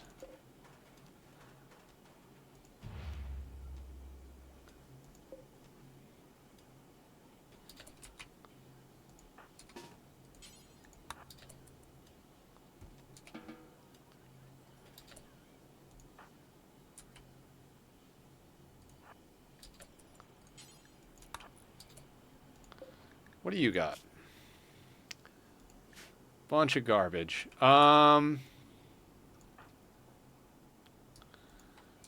Let's bring everybody out here to kill the bad guys that are downed. That way we can get everybody a little bit of a mood buff who needs it. Barb, weren't you? Ah, she didn't go to trade with them. That's fine.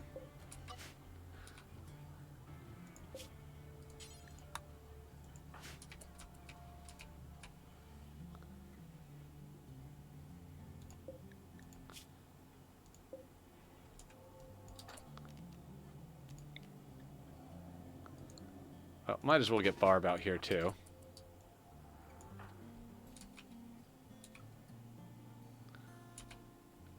Let's all get a mood boost from killing people.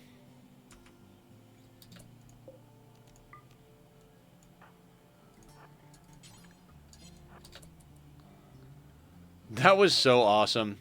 That was pretty freaking cool. I gotta say.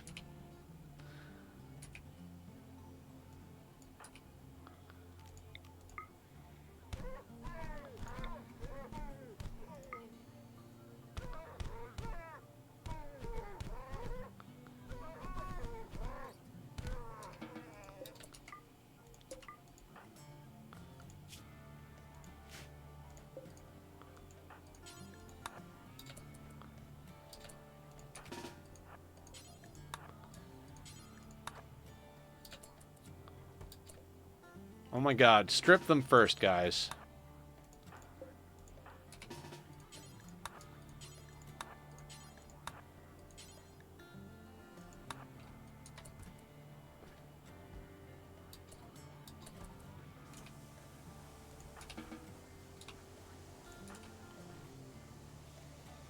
Alright, Rodrigo's mood should go up now, right?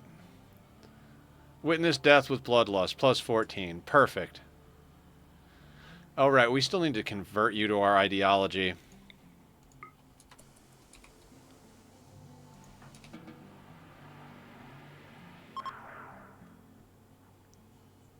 %, awesome. We could rescue our friends, but I don't really care.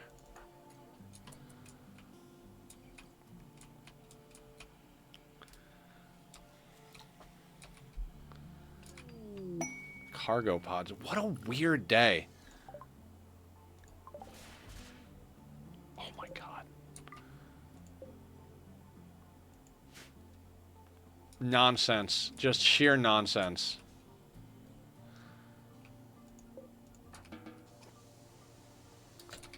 Damn it, killer. Go eat inside.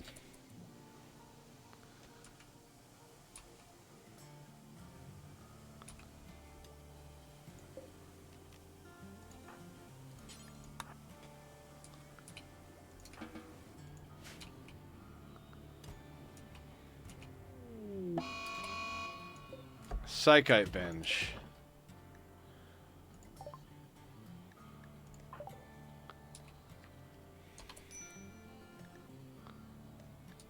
I don't think we can allow that. I think we're gonna have to arrest her.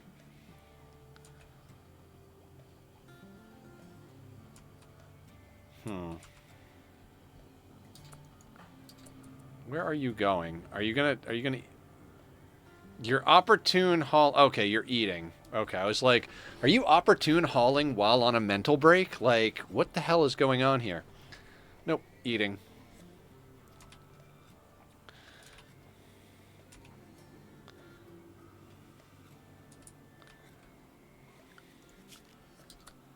I mean, they're not going to be happy about this, but I can't let them do our drugs.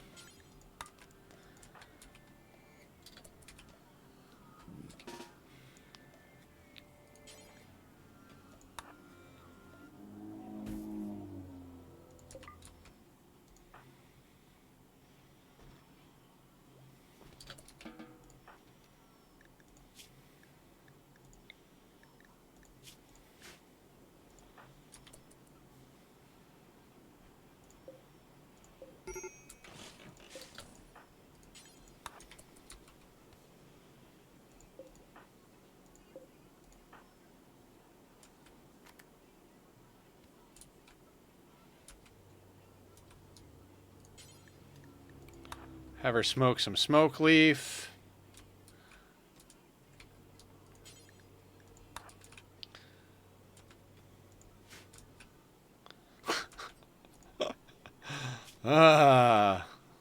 Is the cougar going to just heal up there? They're probably going to starve to death, right? What about these guys? Like, they don't have any permanent... They're not bleeding out, right? But, like, they're down from pain shock. I wonder if they'll just get up and leave the map.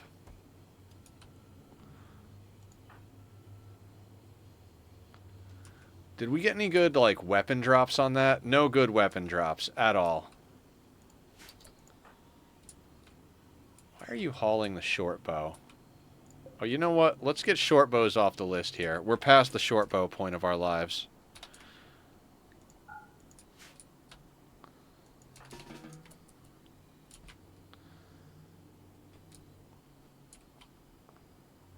All right, they are going to drink Psychite. That's good.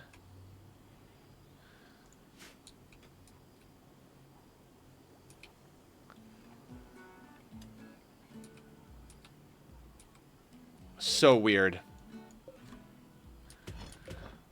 Playing with Cass and Randy on at the same time, like, I don't even know what I don't even know.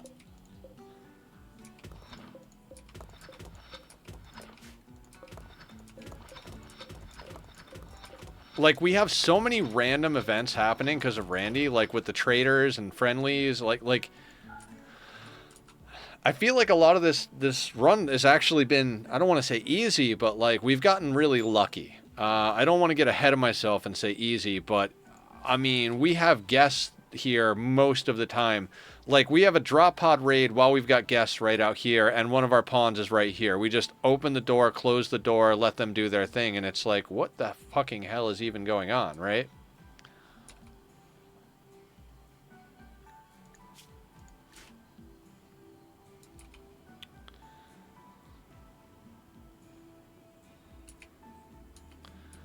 Alright, it might be time to actually start dooring off this section of the base. Because it's getting to the point where it's large enough. We broke this out because we wound up going around the sides. Decent barracks. I think, yeah, I think maybe doors might help us a little bit here. We can't build out of wood, so we're going to put doors here, here, here, and here.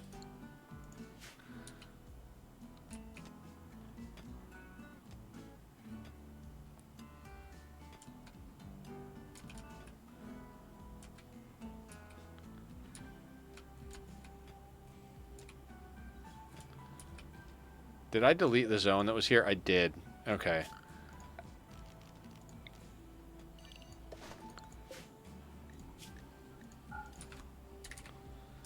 We need to get all of the tainted apparel out of our base. I mean, not all of it, but...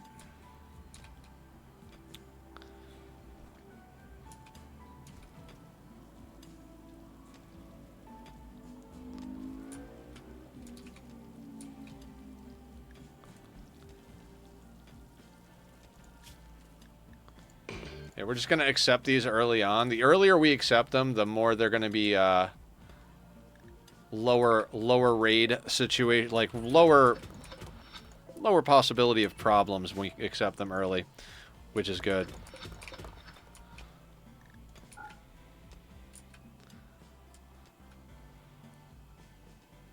I'm not even sure what we're doing right now, honestly. I'm like legitimately just not even sure what we're doing.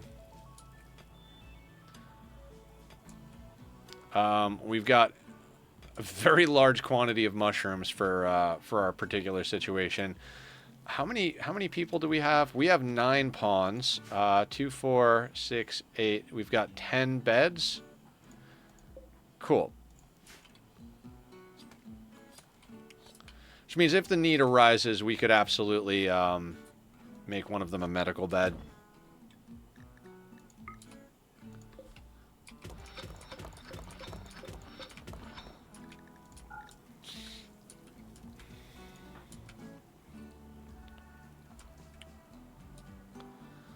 I mean, I'd kind of like to get them back out on the road. We've got a lot of random junk here. I'm just going to expand the dumping zone.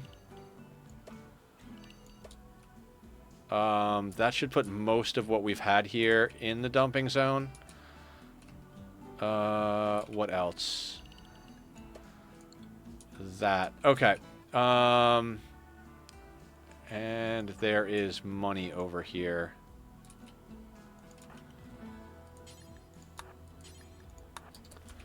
We're going to get the money back into zone, and then we're going to send Tom here back out. Did that ally is walking off map. Awesome.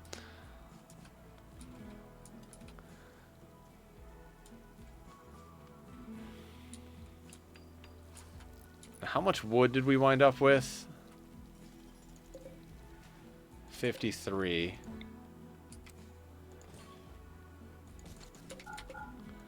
Need 75 for those, but is all that back together again? Okay.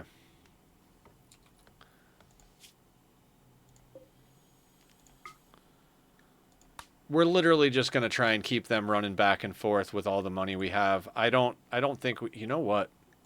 Bring the sheep. Let's sell them the sheep. Why not? Human leather. We can't bring any psychite. Oof, we're running low on psychite. Bring the jade with you. I don't want the jade on map.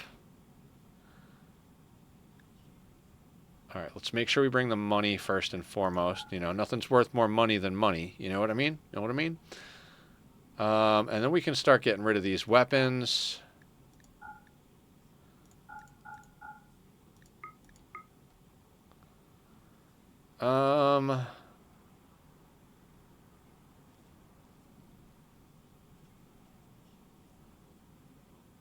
That kind of sucks that we can't get rid of all of them, but most of them are beat to shit, so...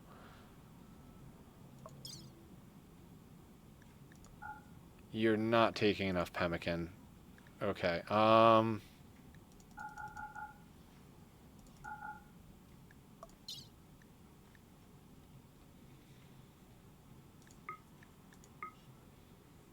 that'll do.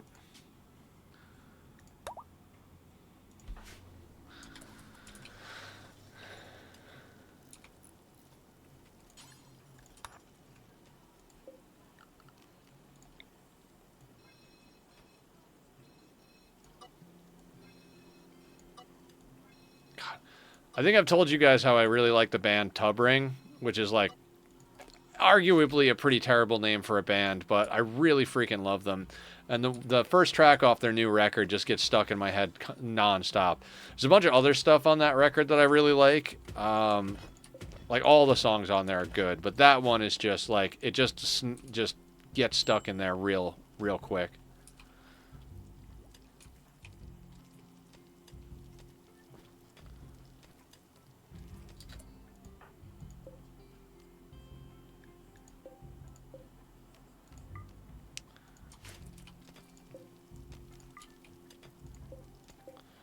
We're going to hold these doors. These doors exist just to create separation between the rooms.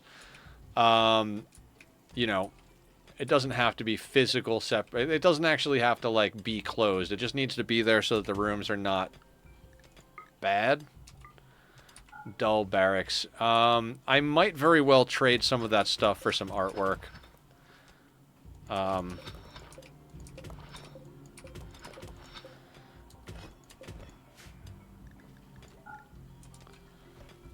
We kind of need to get those research benches back up pretty quickly.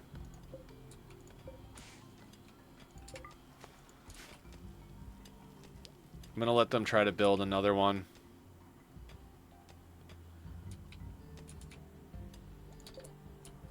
How much pemmican do we have? You know what? I'm suspending the vegetarian meals. I'd rather them not do that. What are you doing?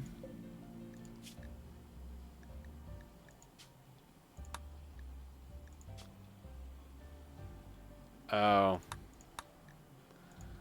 Let's just suspend meals in general.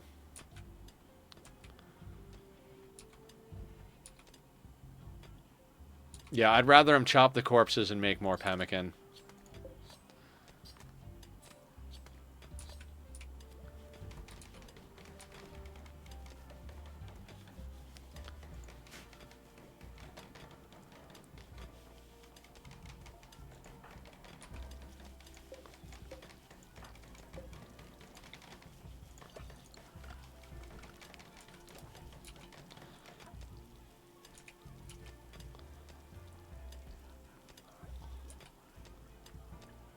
Okay, so we needed to transition Killer over to our custom race, right?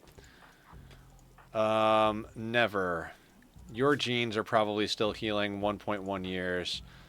Barb and Stone has not... Where is Stone? Hypothermia. Let's get you inside.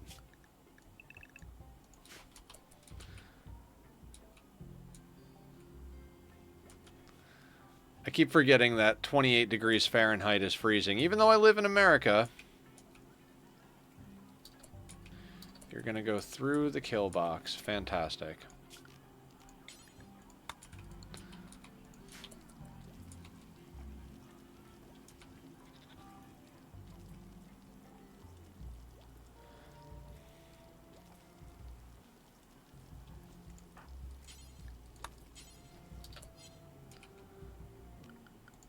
Wait, are you...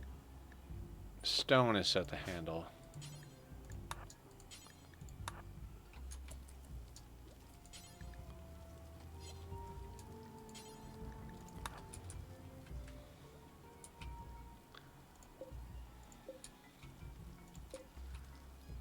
I'd like this winter nonsense to be over soon.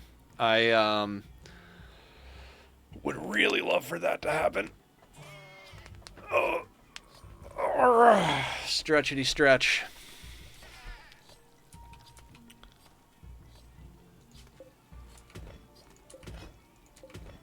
I'm just leaving the compacted machinery. Like, no need to make it into wealth until we need to actually use it, so...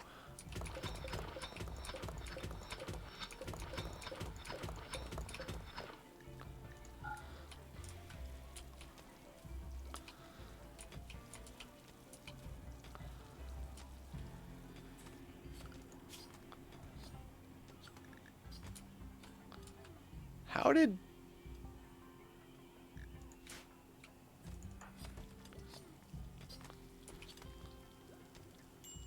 Aren't you supposed to be getting off the map?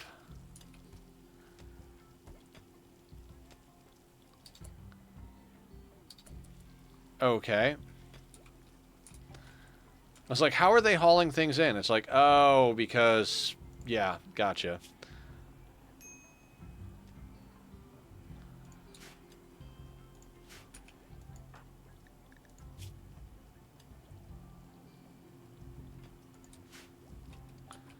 Right. Killer turned into our race. Who is going to bite Killer?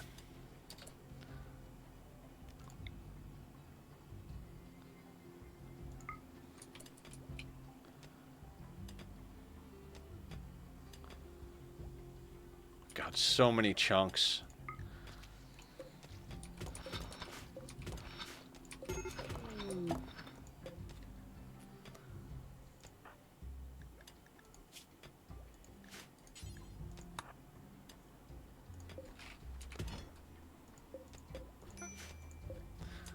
The funny thing about it is, right, like, as tunnelers, you get all these extra chunks, right?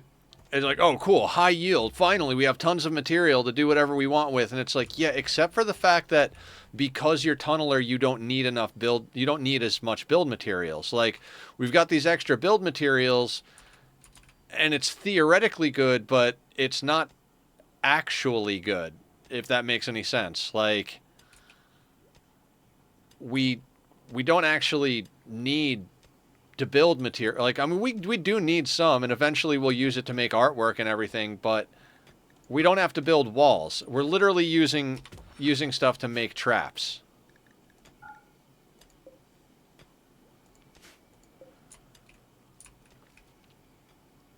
Like, we're making traps out of marble.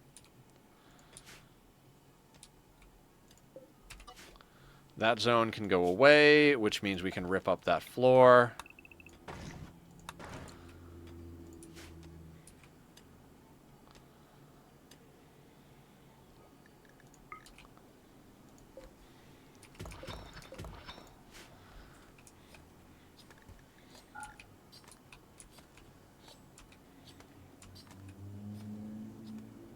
.44 degrees Fahrenheit, so we can get back outside to working.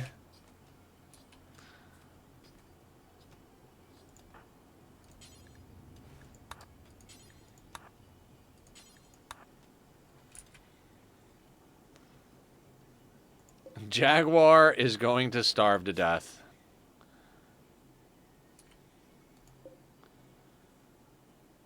And so is this cougar, basically.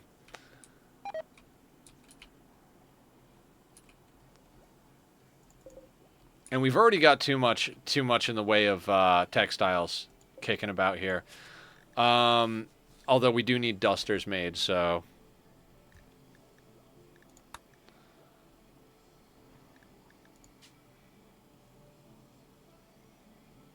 $80 fabric. 113.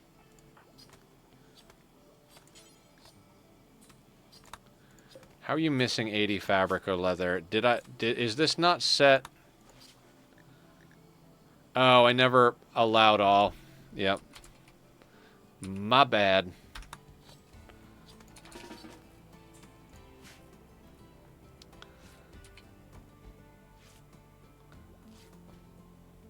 Okay, so now let's check out Killer's, Oh, Jesus. Killer just got real hungry. That's not good. That's not good at all.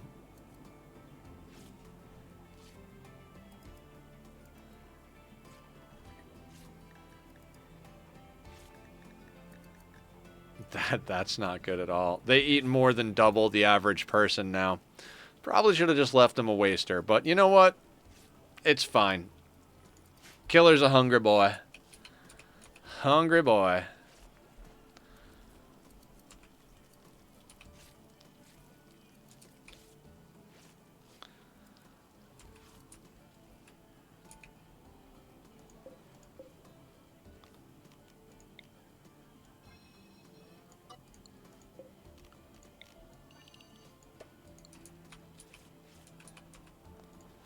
I can't believe this thing hasn't gotten destroyed at least once already. I don't even understand that. That just doesn't even make sense to me.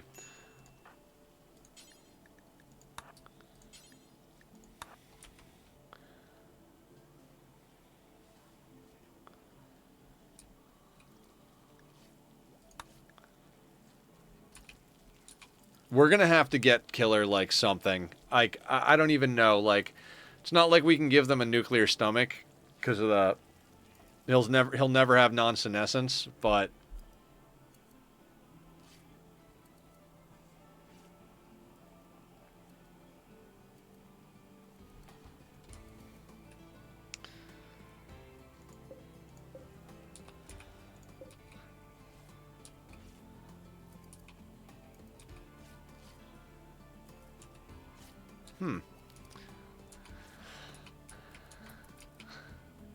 I'm honestly just at a little bit of a loss as to what to get done for the rest of the day here. I'm just like we've done a bunch of stuff. We've had a bunch of raids. We've built some things. We've dug out some more of our home. We're replanting our psychoid. I know we need to get up a like legitimate kill box type situation, but at the same time, it's like I don't think we have the time to actually get that done today. So I guess we just keep going. We got like 15, 20 more minutes left in our regular time here, so we'll see what Candy has in store for us for the rest of the day here.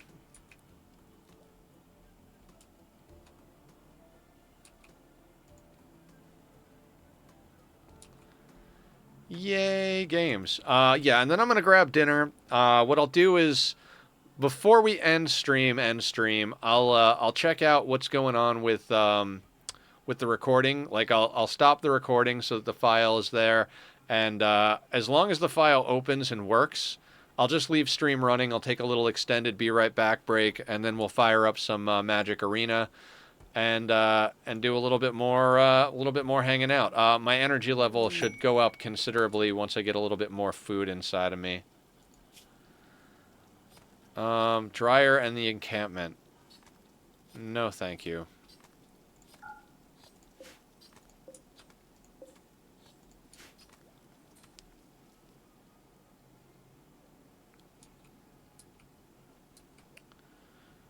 I'm tempted to get that Mechaniter quest real soon.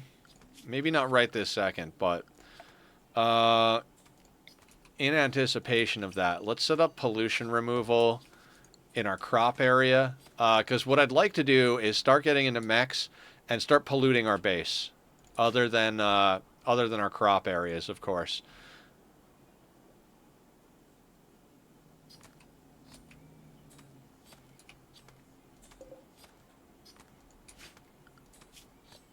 $30K wealth. I hate that. I absolutely hate that.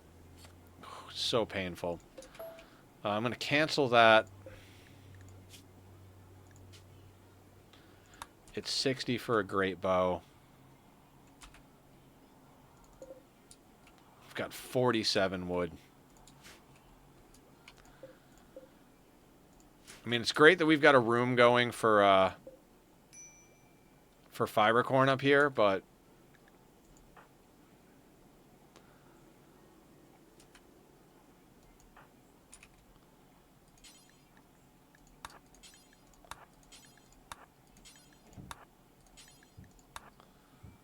let's get this stuff hauled out of here.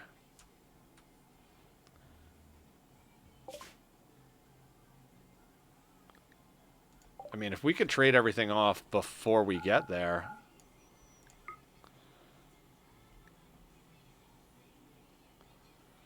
Do you guys got anything good? If you guys got good stuff, I'll just go from here, but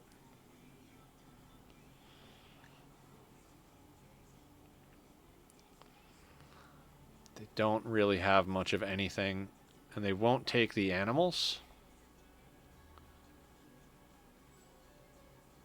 Oh, I slaughtered the animals instead of taking them with me because I was planning to take them with me to sell. Well, whoops. We're just going to have him move on because... Well, because... I think there's still some stuff... Can we, Yeah, there's a few things that they have on them, plus they have the money.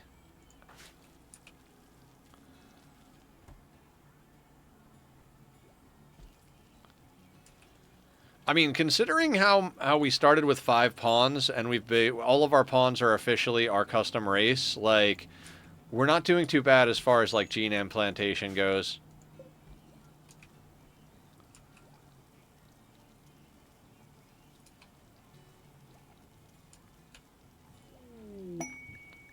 Lowly's bugs. 9 hives? No, thank you. 3-star bug quest.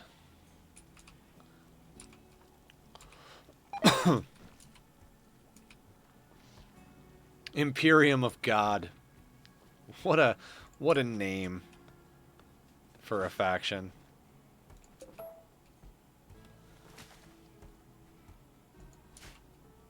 Meanwhile, our ally is just sitting here with moderate toxic buildup and moderate malnutrition. We're just walking by like, shouldn't have come on the map, dude. Help me! Oh, I'm afraid we can't do that, sir. We just don't have the, we don't have the interest in doing that. We need to get down, advanced research bench, but that's going to require 10 components.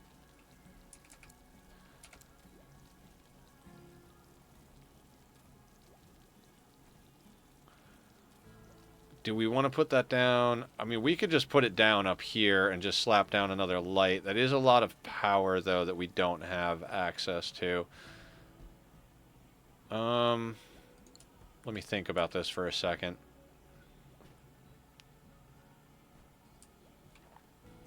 We got to get the advanced research bench down, right?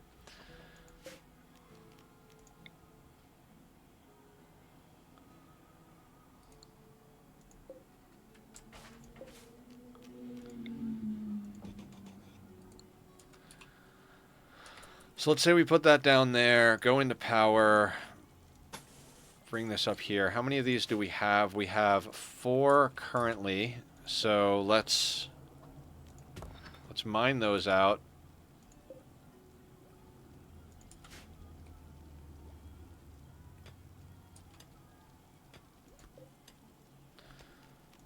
We'll vein mine these.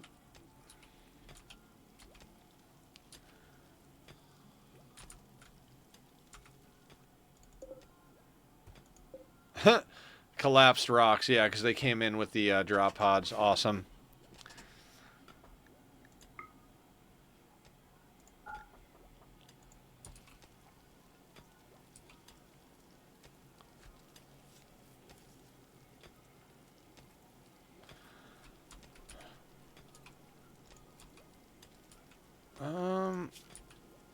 How about a telescope? Where can we put a, I'm going to remove roof right there, and I'm going to put the telescope down over there. It won't let us put it there until they remove the roof, but when they do, we'll just put it down over there so they have telescope. We're getting the psychite planted back down so that we don't run out of drugs, because, you know, it'd be helpful not to run out of drugs. 17 components. Yeah, I'm not going to worry too much about stuff. We're just going to start getting things down. If we can get you placed down there. Why not? That'll be fine.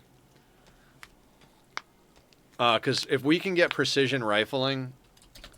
Actually, hang on. Let's not dig that just yet, Cream Puff. We'll leave that there. I don't want to get too many components just sitting around. You know what I mean? I would love to get these freaking chunks out of our life, though. There are just so many chunks.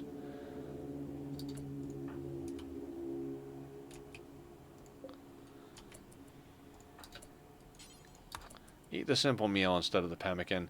They like the pemmican better, and I think it's because the pemmican mostly has mushrooms in it, but... I don't know. They seem to be eating the pemmican more than they seem to be eating the simple meals, regardless of what material it's made out of, so I'm not going to worry too much about it. I think Cream Puff is actually going to be doing your cleaning trash. Let me get Cream Puff actually on hauling first, so they can just start clearing stuff the hell out of it here. And then Never is builder, Killer is builder, and Blue is cooking instead of building, which is fine so that the meat doesn't spoil.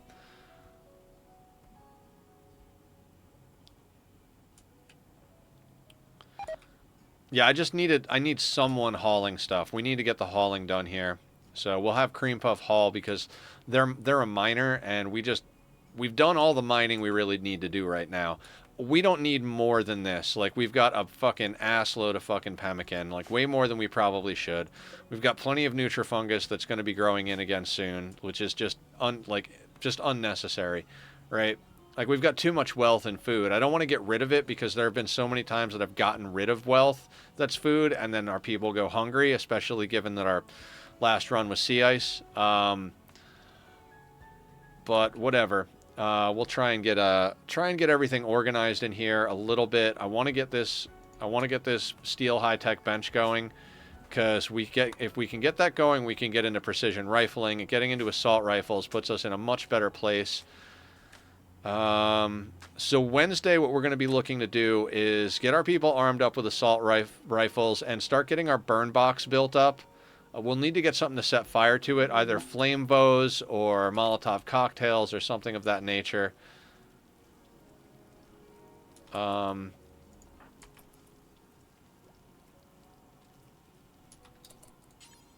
going to tell Blue to build the high-tech research bench, just because they've got the best building skill, and I would prefer not to have that botched of all things.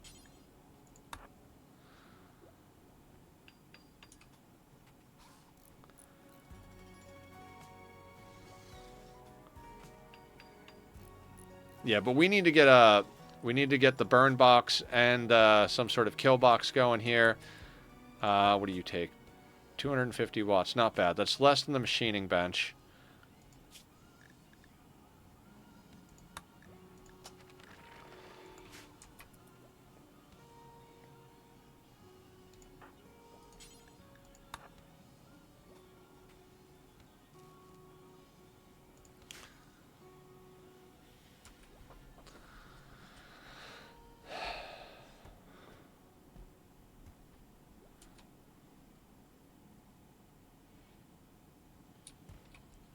Yeah, I think for the rest of the day, which is only a few more minutes, we're just going to try and knock out a little bit of cleanup here.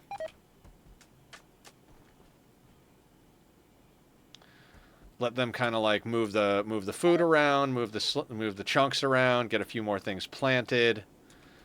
Maybe get some more dusters going. Back from dinner. Welcome back, Roses. How you doing?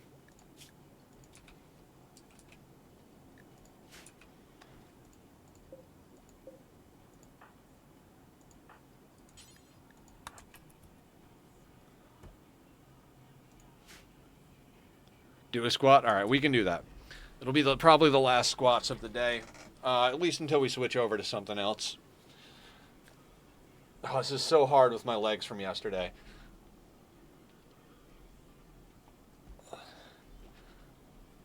Oh, my calves are burning from yesterday's hike, but I feel pretty good right now. I feel good about it. I just, it's just a lot for my out of shape legs to take.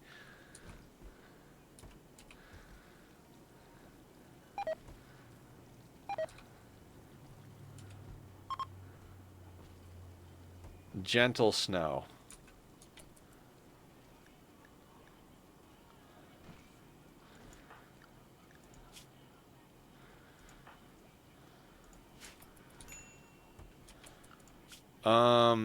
We need to not have people that are bad at researching research. We don't have the extra tables at the moment.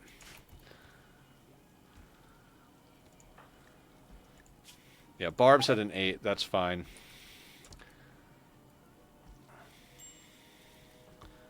Would love to get down a second. I'm about to, as close from an expert on exercise as you can get, but isn't it a bad idea to exercise muscles that have not yet recovered from the last exercise? I do believe so. I think you're right. I don't know what I'm doing though, so my calves are probably the strongest, best part of my my physical body, so.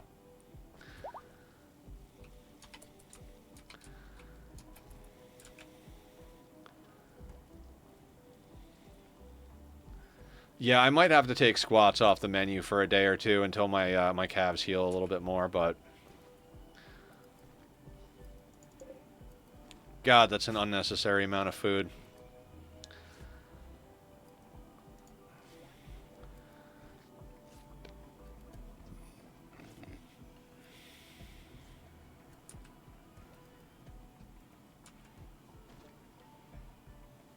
And it's so like they look at this. They put toxalopes here. You know how much I want to just shoot the toxalopes? Like, at this point, it's not even because I want the meat. It's like, dude, the leather could make us more dusters.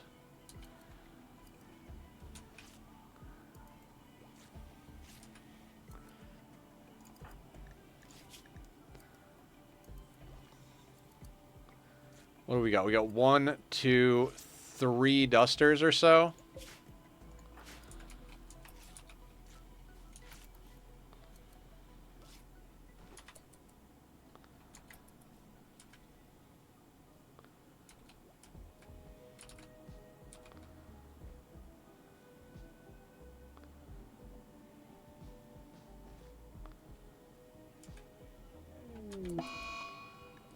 That's fine. Rodrigo can hide in the room. That's just perfectly okay.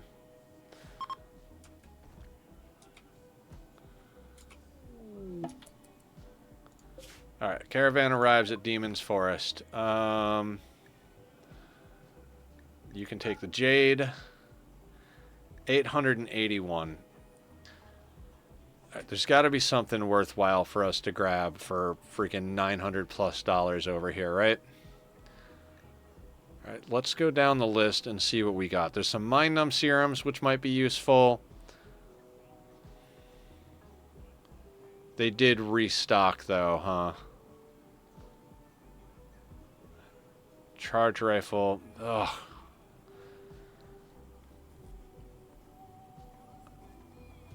This reminds me of Sea Ice. It's just like, oh, I guess we'll just buy wood. We'll just buy wood. We'll just buy wood.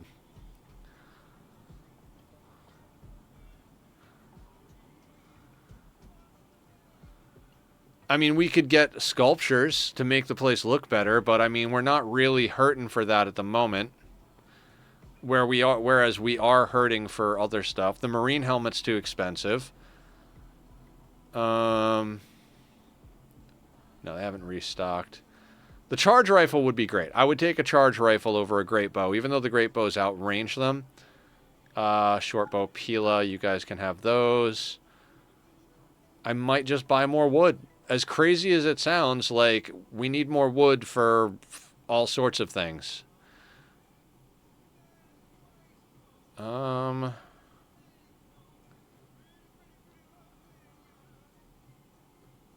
Medicine and wood? Let's just take all of their medicine. And there's Nightbot doing the good things for me. Go check out my YouTube if you guys want to see all the VODs, including this one from the very beginning, including the first failed attempt.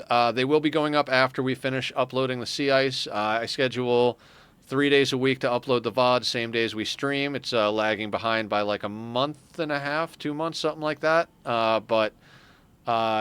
Yeah, really good stuff up there. All the last 3, 4, 5 runs have been put up there, as well as the Oxygen Not Included runs. And I don't even know what's going on, to be honest with you. So go check that out. Also, the link to the Discord is up there if you want to come and hang out with us there. I'm just going to get wood.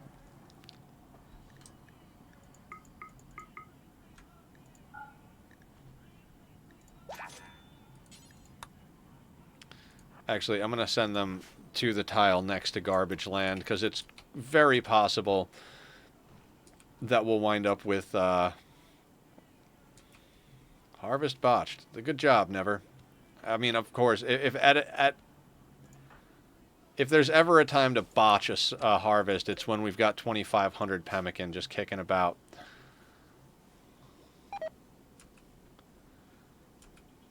We might be able to knock out some assault rifles next time. It is going to require us to harvest these compacted machinery, but our miners are solid.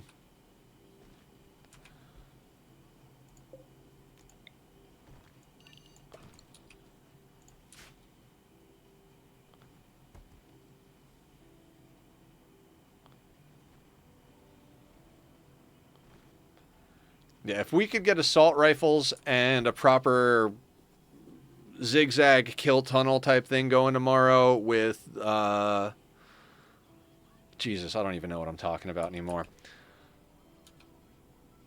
I might actually do a little, like, looking into, like, proper kill box, burn box type of setups again, because it's been a very, very long time since I've ever done something like that. I've never actually built a burn box.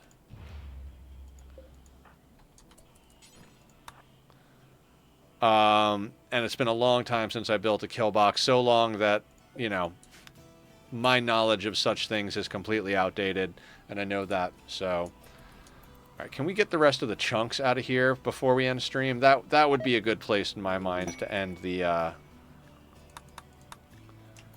end our situation for the day.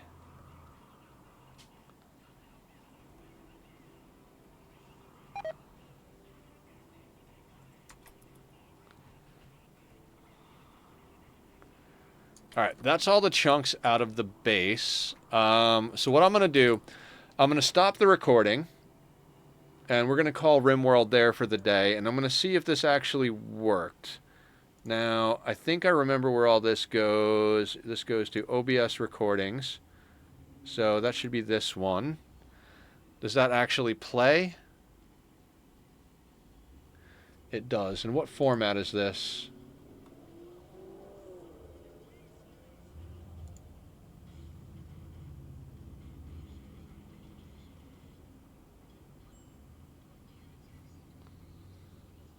All right, so it plays in that, but will it upload to YouTube? Sorry, guys, I'm doing just a little bit of testing because I wanted to make sure not to break anybody's watching streak, but I do want to switch over and do some Magic the Gathering after a quick dinner break, and I don't want to stop the stream to do so. Let me see if this will upload, and if it starts uploading, then we'll just let it run, and if it doesn't... Oh, it's MP4 format. It does. Okay, very cool. So that is pretty radical. What I'm going to do right now, guys, I'm going to put up the Be Right Back screen. I'm going to take a little bit of an extended break. And then we'll come back and we're going to do some Magic the Gathering Arena because I've been wanting to do some more streams with that, and I think some of that content is good for the channel. So let me second game of the day. We're going to switch out the title and everything, and then I'll actually, yeah, I'm going to put you guys on the Be Right Back screen. Here's the links to Bobby's music if you like it. I'm also going to run another commercial. Go grab myself some dinner, so give me like a few minutes to get myself sorted out, and then we'll get on with some other games. To any of you who are dipping out because we're not playing Rimworld, see you later. I hope you stick around, but if not, we'll be doing Ani tomorrow, Rimworld again on Wednesday. But give me a sec, and we'll be back doing some card games.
Okay, let's see. Oh, good. I was just going to say, let's see if this scene works. Welcome back, everybody. I grabbed myself some yogurt, granola, and berries for dinner. Threw a little bit of honey in there. I think Kitty is upset that we're doing a longer stream today. We won't be going late tomorrow because I have plans tomorrow evening, but I wanted to do some Magic on stream. Most recent short that's doing better than all my other shorts is from a Magic the Gathering stream that we did, and I'm going to be playing the game tonight anyway to try and knock out some of my dailies, so might as well stream it, right? Have some fun, see what we can do. If anybody from the community wants to join in and play, feel free to let me know, and I'll shoot you over a message with my friend code. Barb wanted to do a couple of matches or two here, so we're gonna shoot her over a challenge. She definitely can kick my ass, so let's see if she responds right away. Let me also message her, see if she wants me to hop into Discord chat, or if we're just gonna do on here.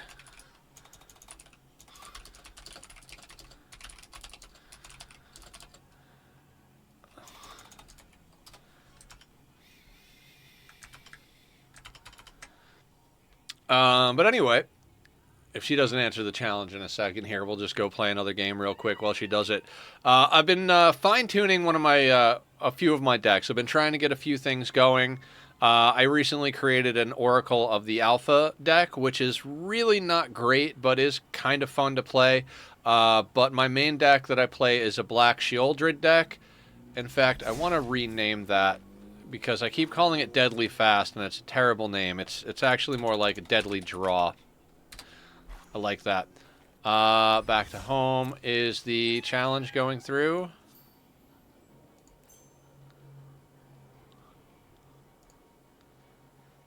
I might have to go play something else while I wait for her.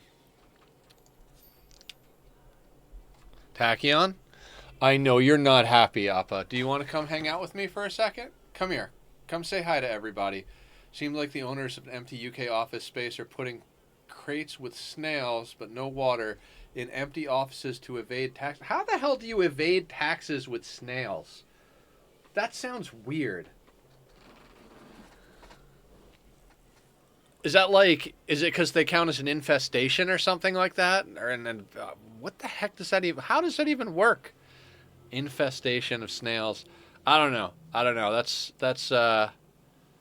That's insane right there. Let me see. This is okay. That's Discord if we need Discord. Okay, so I'm gonna undo that. Let's just play a game. We got to get some wins, so let's play with my main deck here, and then when Barb gets on, nothing like that. Okay, what are they doing? I don't understand. Please explain. How do the snails evade taxes? And can I use snails to evade taxes? They're supposed to pay business rates on the property, but some businesses are exempt, such as snail farms. Oh, they turn off the offices into small snail farms. Interesting. Okay, so this is a pretty good opening hand for this deck. Shambling Ghast, when it dies, either gives a -1/-1 counter to a creature or creates a treasure token, which is the one I use.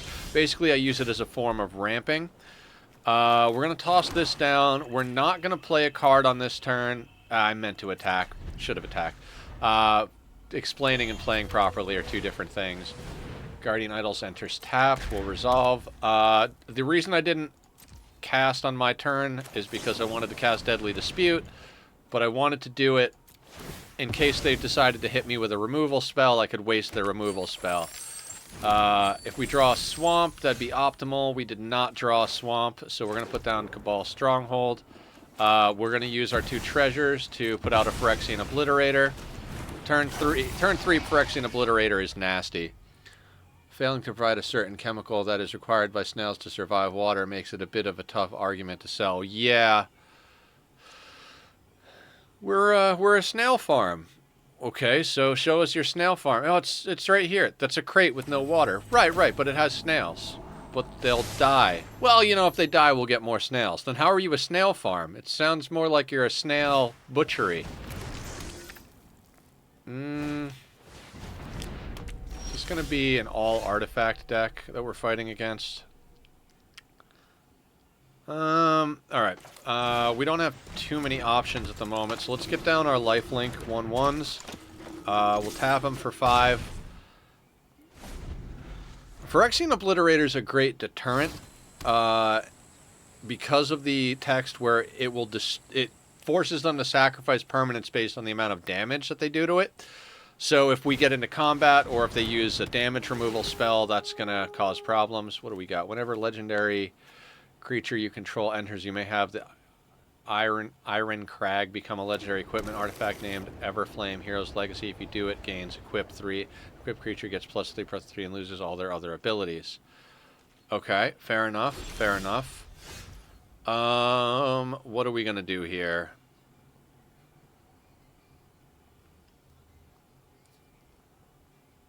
I think we're just going to hold.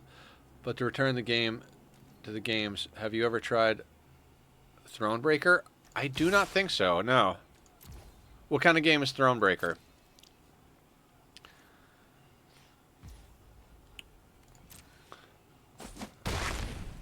Gwent spin-off. Okay. I tried playing Gwent at one point, and it didn't stick, but that was like a long time ago. Solo story game, but with Gwent-derived mechanics. Okay. I did try to play The Witcher 3, but by the time I went to go play The Witcher 3, it was kind of outdated. It hadn't... I hate Paradox Engine. Whenever you cast a spell, untap all non-land permanents you control. That is... Ugh, nasty card. Let's see what we got. You're back? Alright, let me finish up this game and then we can do a round together. Let me see what this guy's got coming at me. You gonna attack? No, he's not gonna attack. He's probably trying to hold until his next bit. We're in a situation where I'd rather have cards than the extra 1/1s on the field, so we're gonna sacrifice it using Corrupted Conviction to draw 2 cards. Get to Gwent, Magic the Gathering, and Co. is poker. I used to really like the idea of being good at poker, but I'm too much of a numbers person. I always give it away. I don't have a good enough poker face.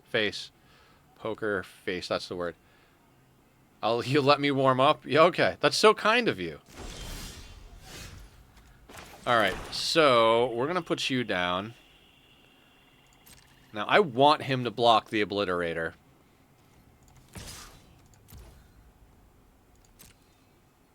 Do it.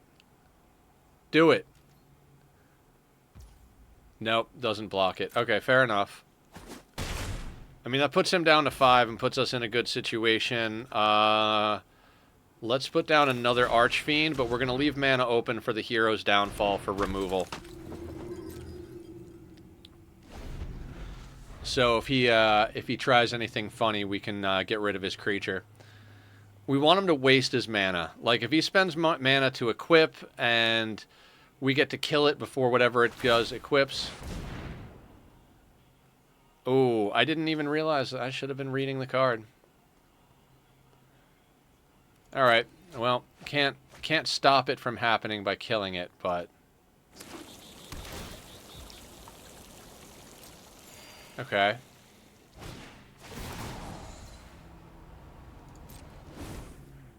Interesting.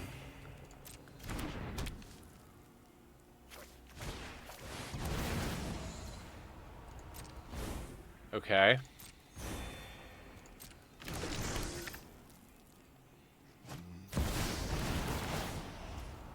See, this is why we save to play reactionary magic. Ugin here is going to get immediately killed as soon as I get an opportunity to reply.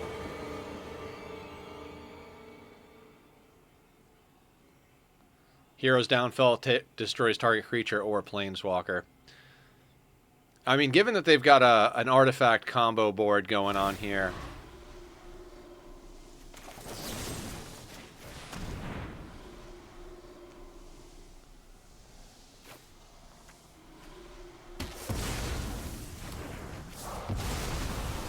Right, gotcha. Fair enough, bud. Fair enough.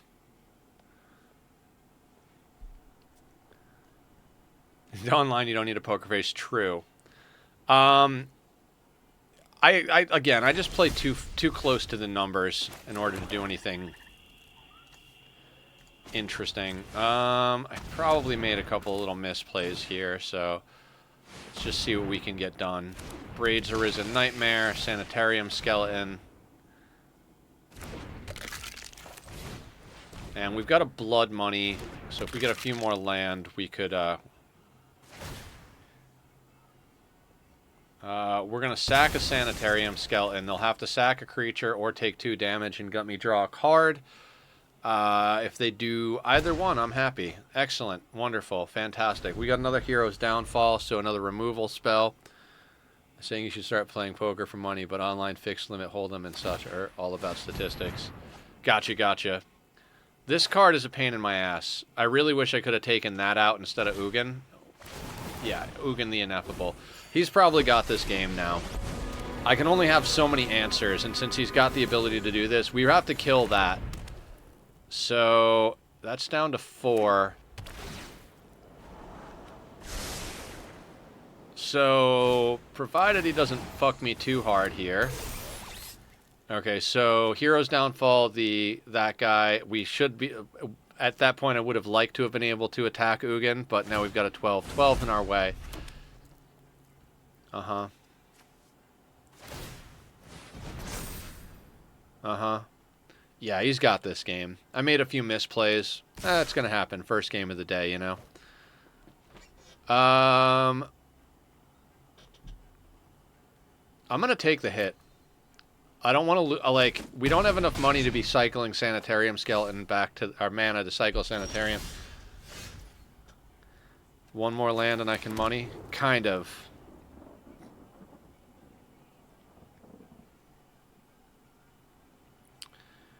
Now, his 12-12 isn't trample. I can't allow him to play cards without paying their mana cost. Again, I just can't. The Ugin is a pain in the ass, but... and I can't do much else, so we're just going to bring Sanitarium Skeleton back to our hand. We can't sack with Braids because we need the blocker for his 12-12.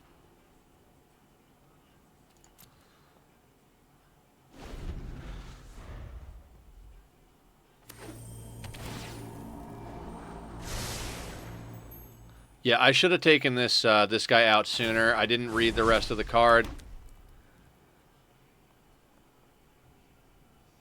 Like, I read the first part, but for some reason I didn't pay attention to the second activated ability. Can't know all the cards, and talking and reading is hard at the same time. Okay, what do you got for me, buddy? Draw 2 cards.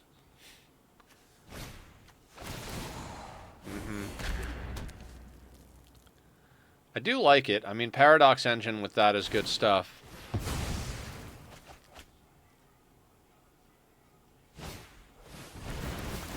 And another Planeswalker.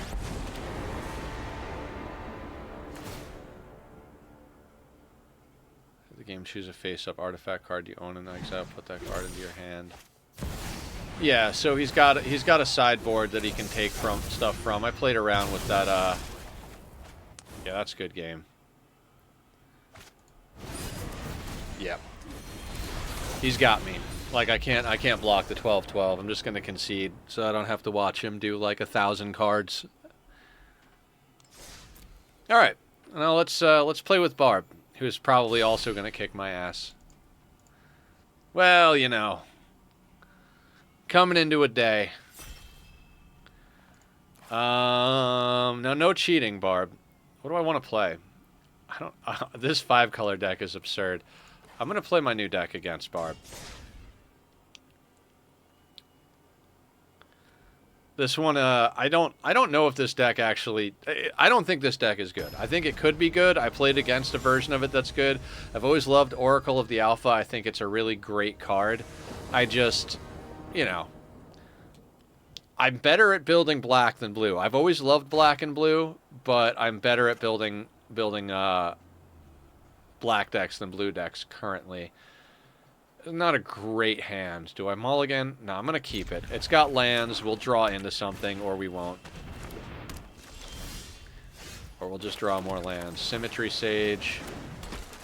I mean, a 0/3 flyer and 2 counter spells plus a bunch of land, and we're drawing more lands. Alright, let's foretell. She knows what the foretold card is. Honestly, at this point, I don't know that it's worth having Saw It coming in my deck.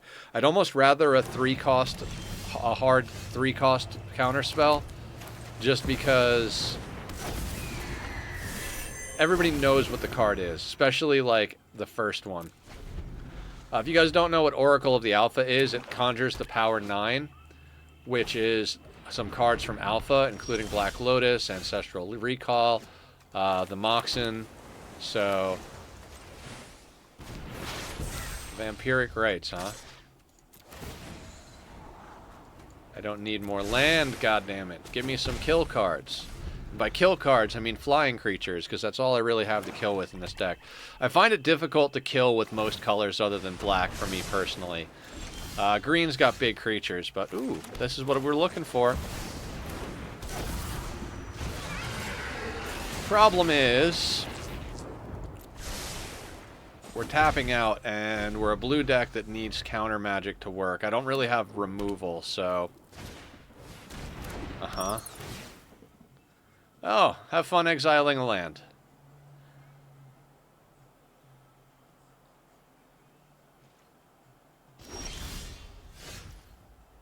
Alright, so Mox Ruby can get played for free.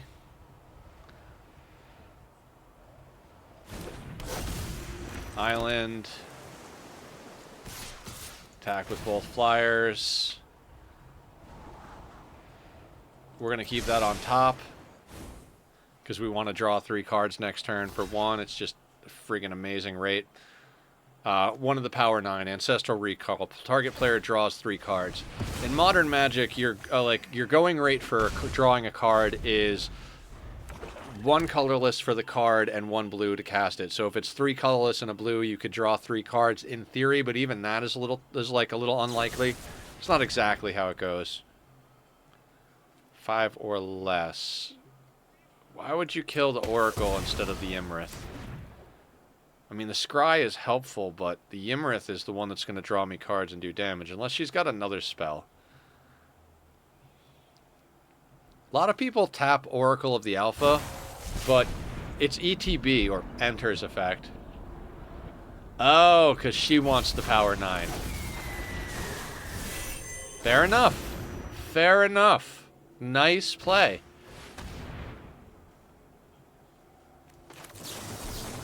I could have countered the Vat, but we'll counter the Amass.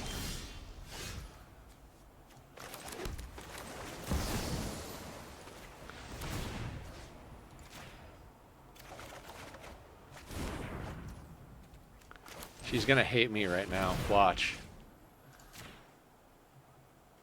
So let's go find... It's a 2 casting cost card. There we go. Time Walk. Extra turn.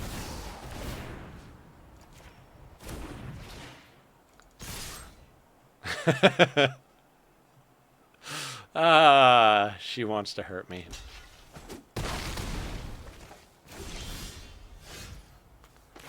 And my turn again.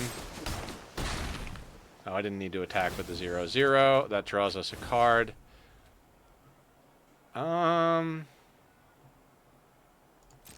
Call that good. I was considering casting the Imrith to have an untapped creature. Oh, I should have countered that. I'm an idiot. I'm an idiot. I'm not playing at optimal performance here, but...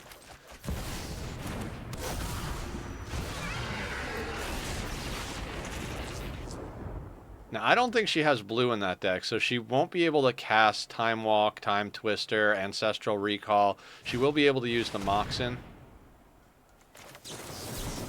Counterspell. Hee hee.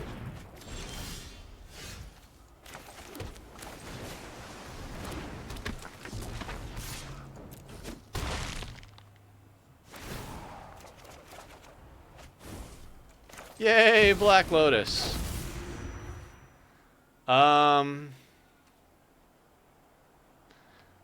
We'll let that be. The decision here is I know she's got those bats that get stuff out of your hand.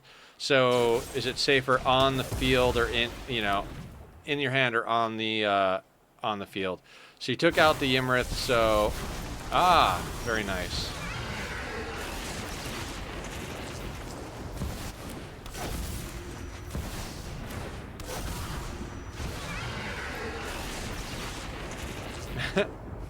Dragon, dragon, dragon. Nice, she got the rise.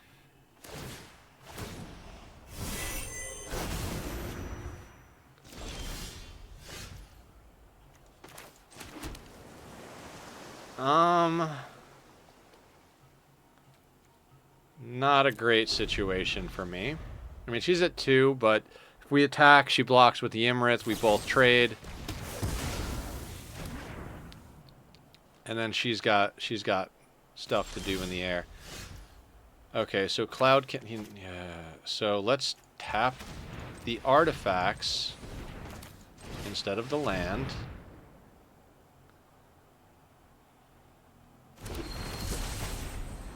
Draws us a card. We are going to hold this so that we can hard cast it.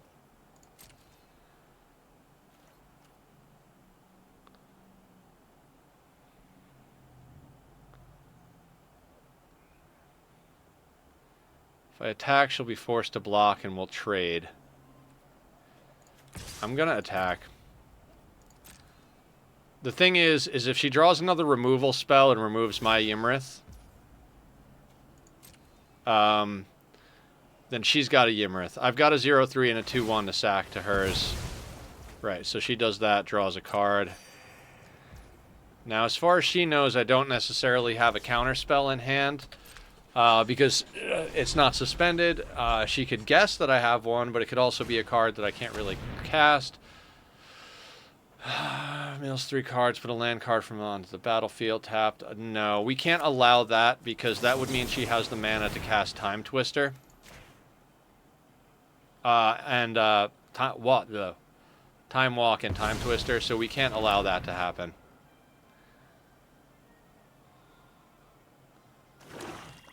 That would have gotten her the land she needs to activate the cards that she stole from us using the Oracle.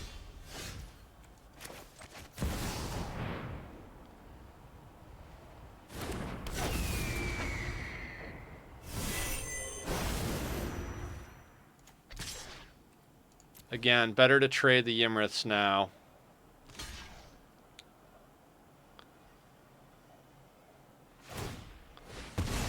She sacks it to get the card.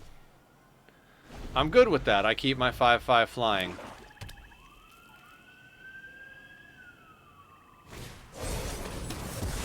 Well, I don't keep my 5/5 flying.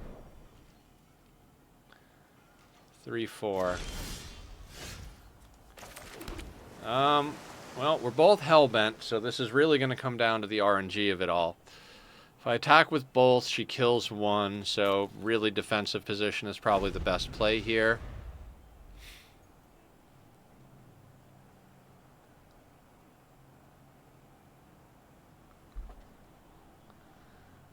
What are you doing? What are you doing? Another Moxen.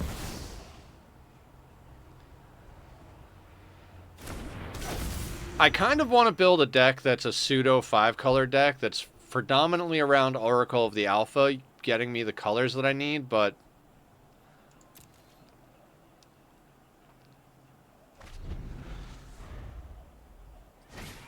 Meow? The assembling skeleton.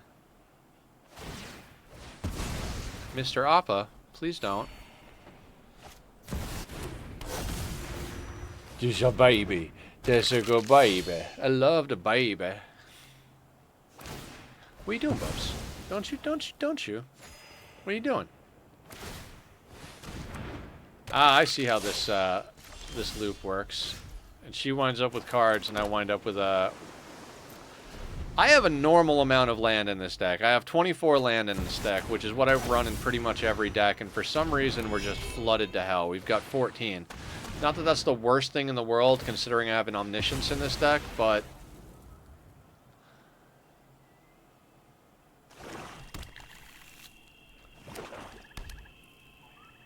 We'll see where this goes.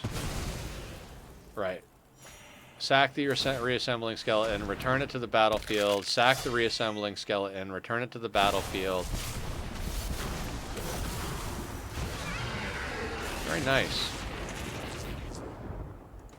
So I'm at 20, she's at 7, and she's still gonna end up at winning the game. That is a badass deck. Good job.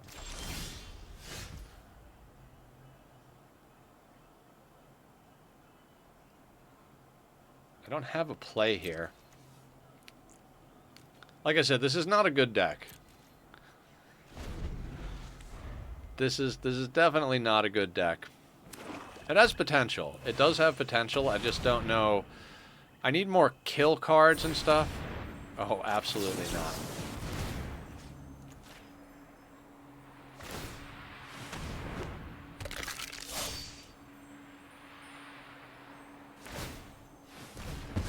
We are not letting Hoarding Broodlord hit the field. Her getting exactly the card she needs right now is not going to be good. Not that she can't just dig for it using this combo. She's going to be back at 20 before we even get anywhere. Yep.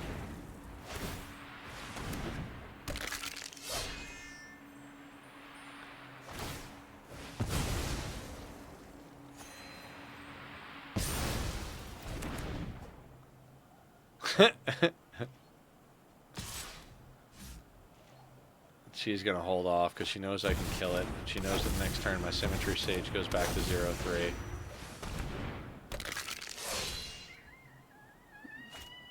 Buddy! And she's got the Mox, so she does it. Awesome.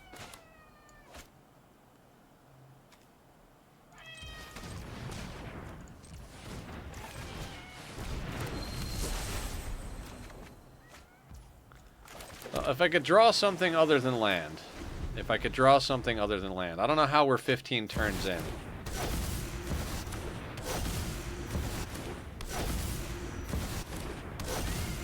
She's got more of my cards out than I do.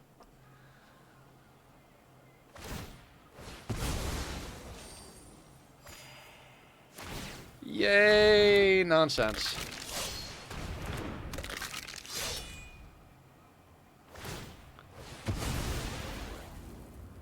Don't know why she sacked the untapped one. Realm Breaker.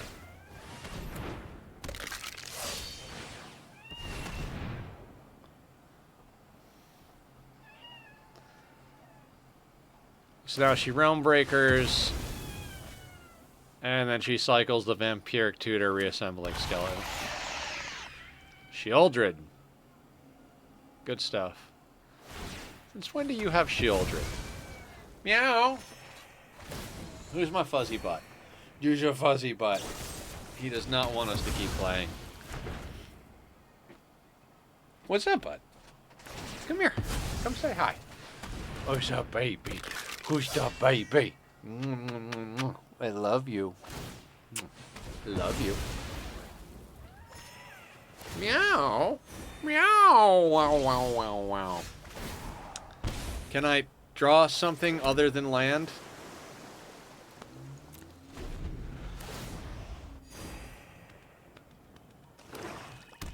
Can I draw something other than land, Tachyon?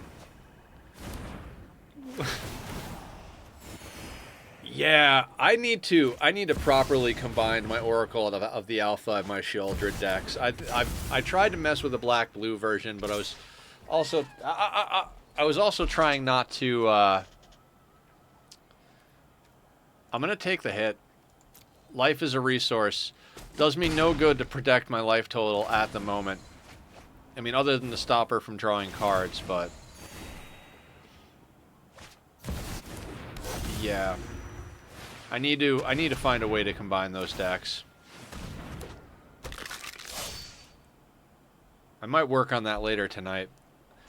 Thing is the Deadly Draw deck, the black deck that I have, is so consistently like Shieldred, Phyrexian Obliterator, all that. And, like, it's been my best win strategy. I mean, Shieldred the Apocalypse is an overpowered card in general. I mean, enough people have access to it that it's not like I don't feel bad playing it or anything. But it's a card that really works well in general, and I'm having trouble designing a deck that's better than that deck. So what always winds up happening is I find an alternate strategy that I like, but I can't get quite as good at playing it, and then I wind up making a split strategy where it uses Shieldred and some of the cards from that deck, like Deadly Dispute and Shambling Ghast for ramp help and draw. And then I wind up in a situation where it's like, well, I'm just rebuilding the same deck, but slightly worse. Oh, I love that card. It's been so long since I've played that card. It is such a good one. Wow. Had her on the ropes. Had her on the ropes.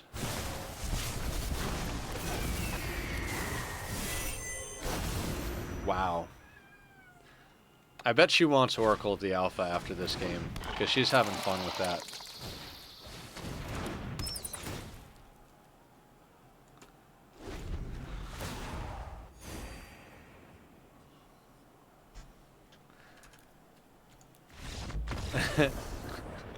Alright, round 2. I kind of wish I was playing my better deck against her. I was like, I won't play my best deck. I'll play the new deck. Should know better. I taught her too good. Yeah, that was insane. That was absolutely insane. Do you want Oracle of the Alpha now?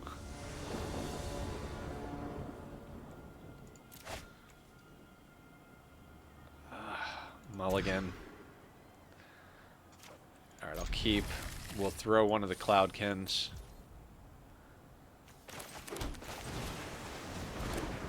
Silver Raven, get us a little stack. I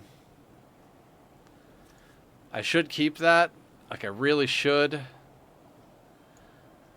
But we need more gas than what's in our hands, so...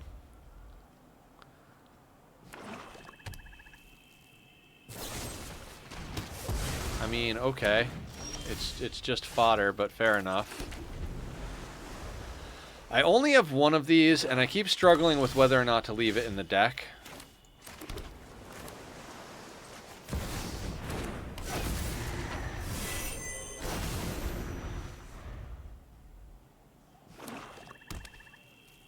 Oh man, a Paradox Engine with an Oracle of the Alpha deck would be pretty cool because of all the mocks.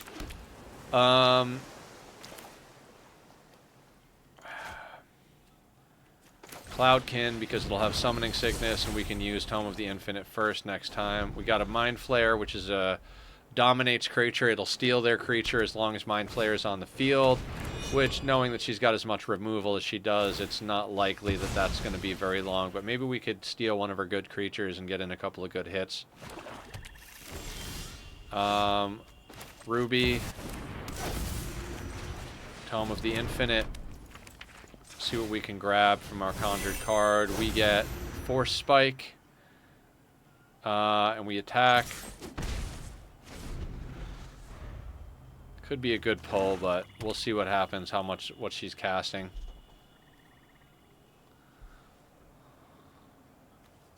Counterspell if they can't pay 1, so... Right. Perverter of Truth. Fair enough. Fair enough.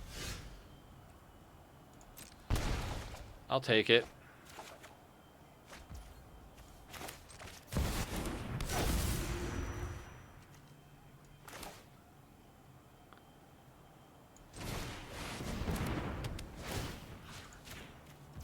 Mine.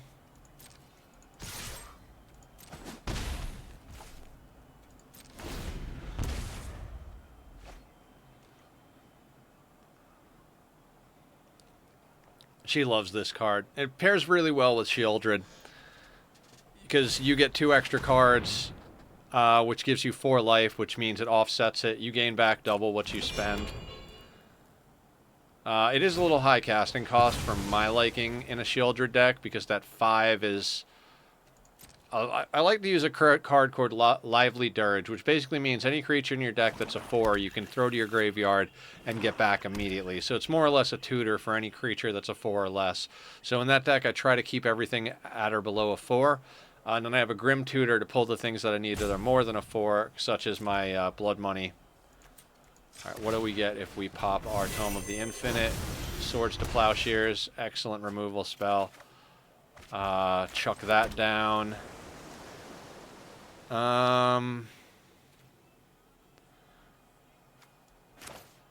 Solve the equation.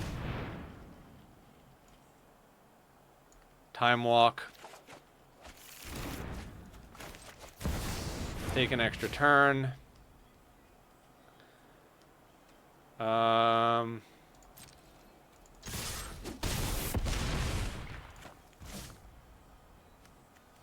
end turn. Yep. All right, so we got that one. That was a good one. That was the way this deck needs to play. I think what my Shieldred deck has over this deck and my other decks is consistency. Shieldred winds up on the field, and unless she's exiled, she gets brought back and brought back and brought back and brought back over and over again. So with my Shieldred deck, I tend to have a very consistent gameplay, and I think that's important if you want to make a deck that can kind of stand up to any type of competitive play. You too, Hop! How you doing? Hi and bye, if that's what you're saying.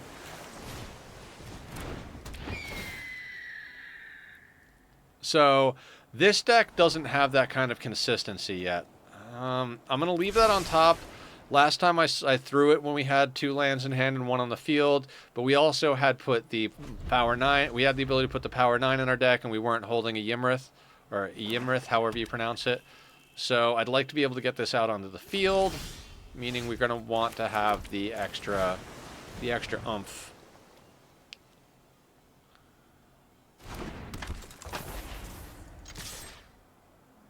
Now, she should have a turn 3 play. Alright. The Symmetry Sage, I think I gotta find a better... They're a good blocker, but I don't play enough instants and sorceries. We're gonna hold, because if I know Barb... We'll attack. If I know Barb, I know she's going to try and cast something pretty good on turn 4. So we want to hold so we can absorb energy. If she doesn't cast anything good, I'm going to feel dumb. Okay, she didn't cast anything good.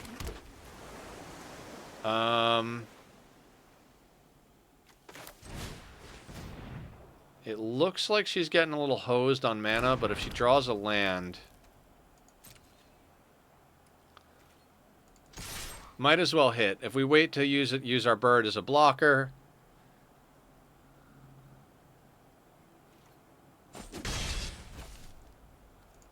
Now, if she doesn't cast something I can counter on this turn, I'm going to be sad.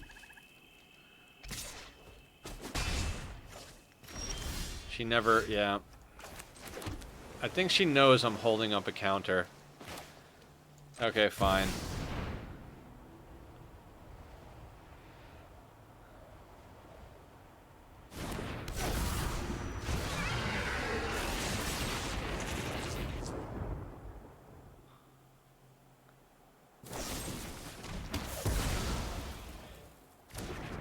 I don't understand what she just did. Why did she do that?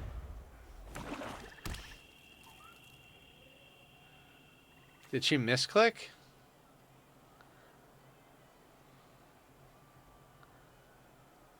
Did she misclick?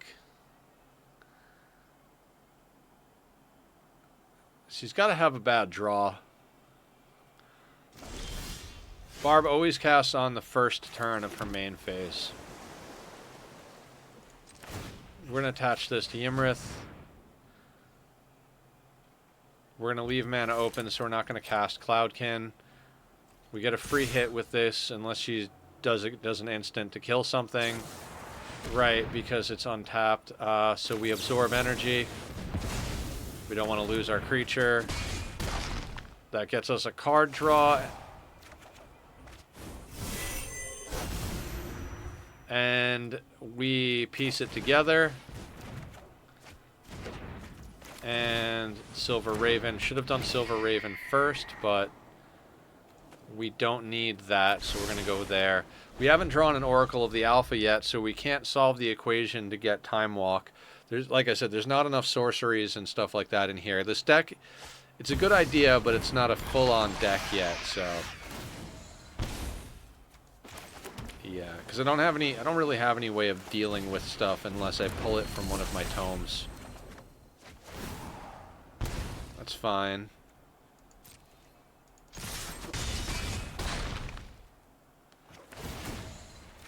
Draw a card. I take a damage. Conjure a card. Scry 1, draw a card. We're going to take a lot of damage. I'm going to keep that on top.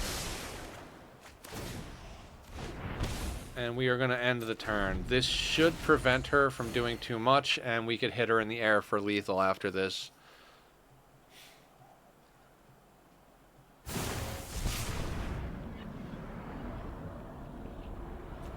Nope.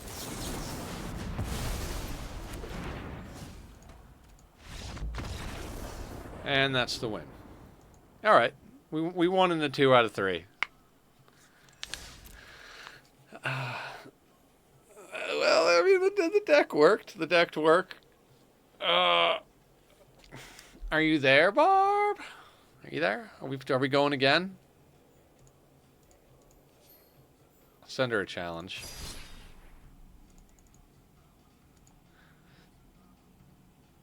You're here? That was good. I love the way that you wound up using the combos from, like, stealing the Oracle of the Alpha. Your deck works really well. That was cool. I want to play this. I want to play my main deck.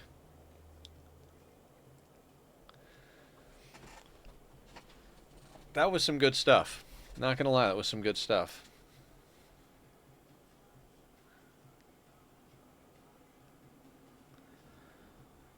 If anybody sees any good moments, any good clips or anything like that, feel free to capture them. I would love to be able to put some more stuff up from Magic online. I've got some work to do later tonight as far as getting the YouTube in order. Would you kill me if I played my... No, I mean, I'm playing my main deck, so do whatever you want.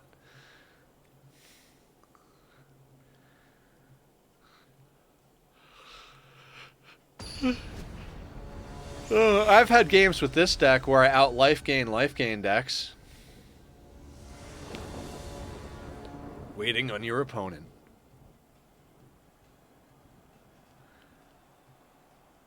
Yeah, we're not going to go crazy long, guys. You know, like, I just wanted to have, like, a little bit of fun. Since I'm going to be playing tonight anyway, I might as well play at least a few games on stream, see if we can, you know, do some different style of content. But I've got some ideas brewing now on how I want to combine Shieldred and Oracle of the Alpha. I think they would work well together.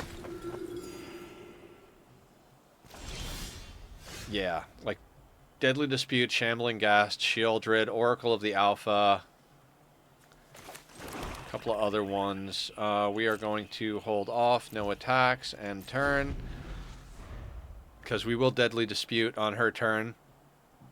Just a matter of whether or not we force her to waste a removal spell or something like that.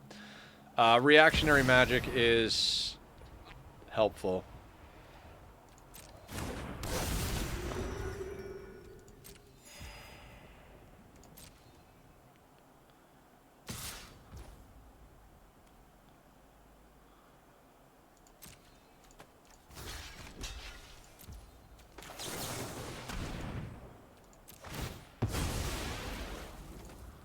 Unfortunately, we don't have anything in our hand just yet to ramp into, but...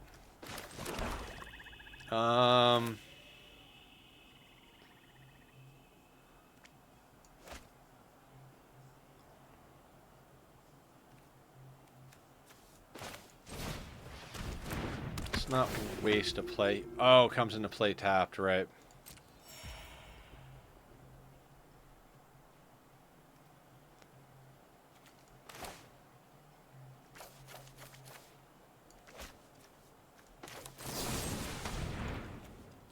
Just sack it to get a couple of cards.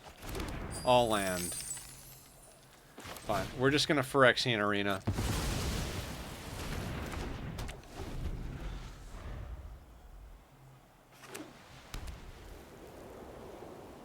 I can't believe how many lands we drew this time. Today is Mana Flood.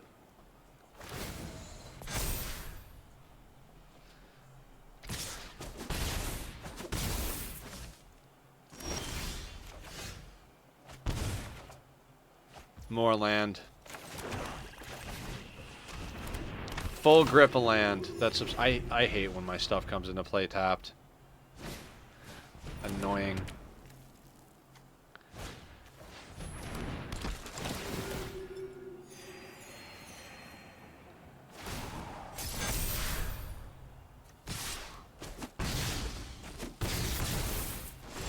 Yay! I'm gonna die.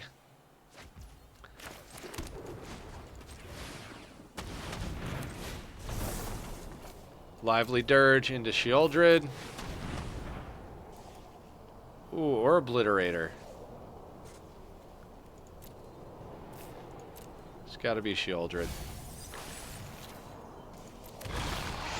Comes in tapped, of course, which means we're not going to be able to get to our next round, likely. This would be a good card in a Proliferate deck. He might, but Tack might. Yeah, Tack's about to kill everybody. Yeah, I hate Speaker of the Heavens. I always try to get rid of it with Extreme Prejudice, but I got no plays this game.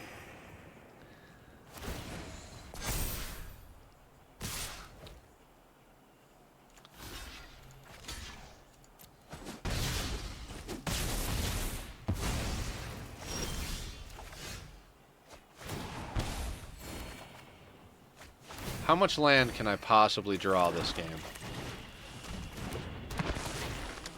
And I can't use blockers.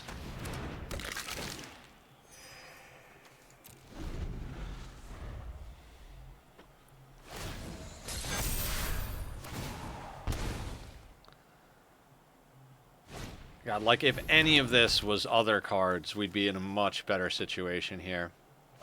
But that is game. Good game.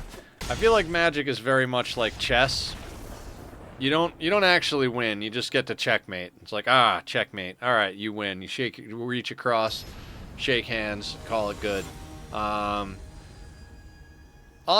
like people scoop quite often, myself included. Like, oh, this isn't going the way I want to. Let's scoop. Come on.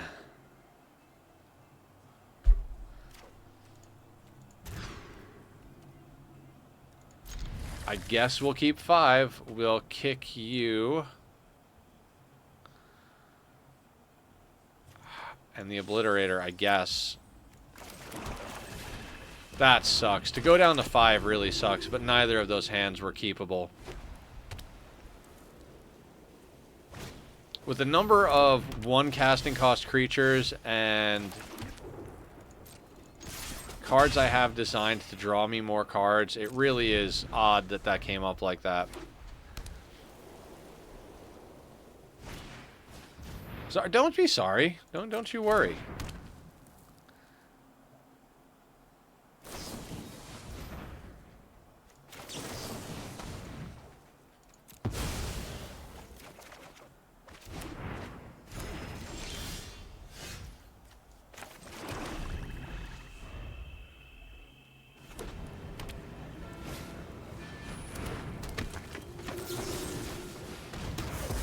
Nope. Nope, nope, nope.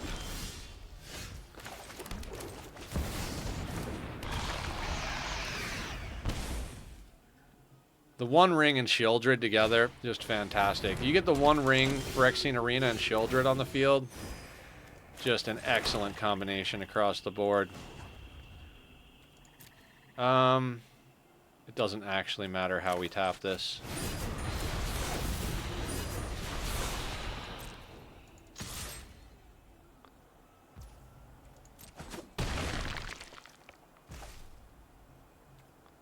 Reactionary magic, reactionary magic. Activate One Ring, either at the end. Yep, I forgot about the target tapped creature.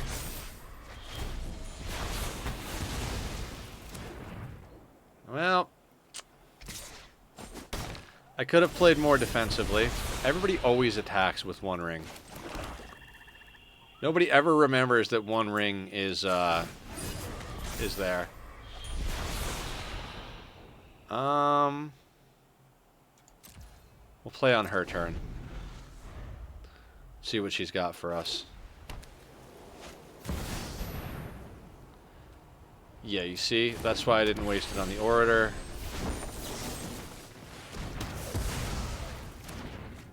We kill that.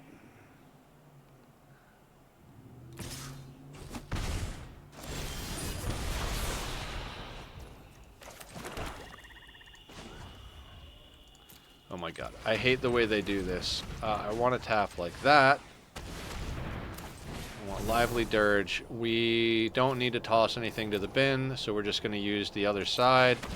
Auto pay, grab Shieldred, put that down, tap the one ring. That's not how I wanted to tap that game, but okay. I hate the auto tapper. I got to remember to stop using it.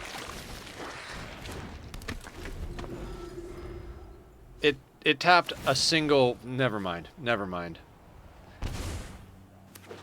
Cabal Stronghold, always manual tap your shit when you're using Cabal Stronghold, because the game will be like, oh, you're only using 1 mana, let's use this, and it's like, you know, that's not what I want to do. What we got in our bin? Okay, again, so we're gonna manual tap because fuck this game. We're gonna go like that, and we're going to wait. Cancel. We play that first so we get more out of it. Do that. Lively Dirge. Gets us a 4 or less casting cost into our graveyard. We're going to go with Gix. That gets us Gix and Archfiend, so we get a 5/5 flying and we get Gix. We're going to do this to get more land. We're going to do the one ring first to see our options. That gets us a lot of life. And then, no more and then. And then what we're going to do is we're going to cast Obliterator. We could have done other stuff, but we're going to go with Obliterator as the main thing.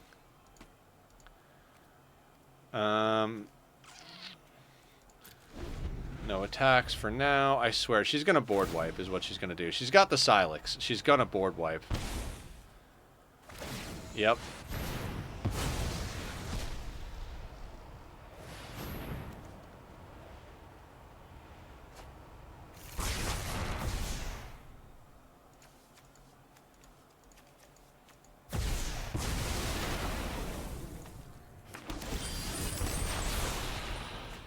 Now, the one ring is indestructible, and we've got Lively Dirge.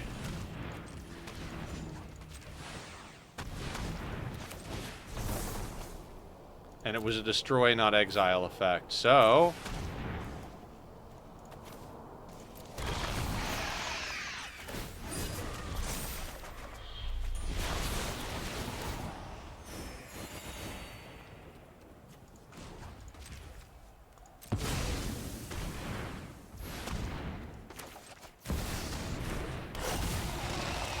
and we're back to where we need to be.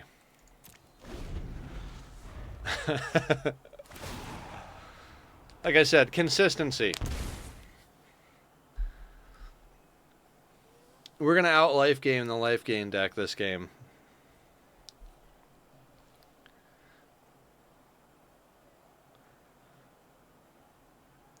So, one of the reasons that this strategy has really spoken to me, I don't invest money. I've never spent a penny on Arena. Every card you see is a card I've earned through dailies, right? And because of that, I can't afford to get like 4 of every mythic I want to deck. There's 1 Shieldred in this deck, but I can consistently get it out because I have enough in the way of uncommons to do pretty much whatever I want. So, We're going to make the assumption that we're going to get more cards, so we're going to tap our land like this. We're going to use the One Ring.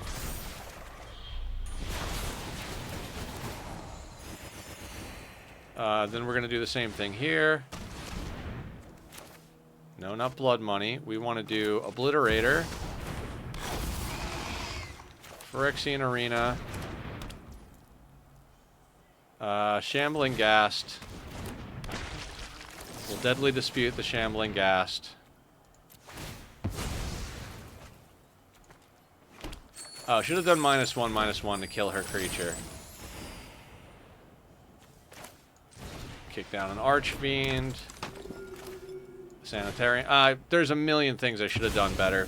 I should have used Hero's Downfall to kill it. Should have used the -1 to kill it. Any number of things. This is...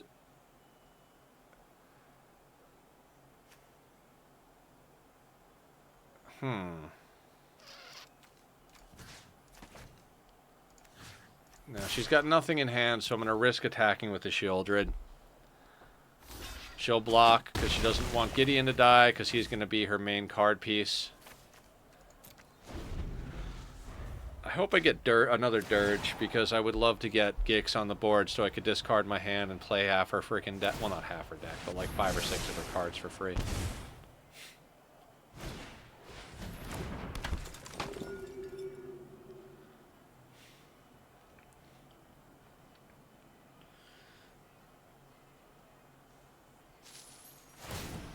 I've only got 20 cards in my library left.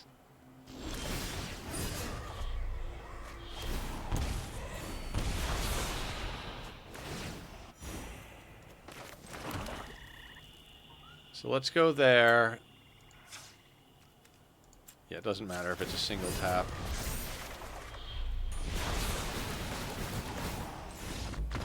And she quit. Perfect. 1-1. I hate you too. I love you.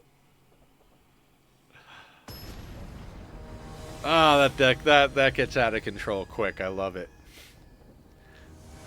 That Rise of the Dark Realms would have been even the frosting on the cake.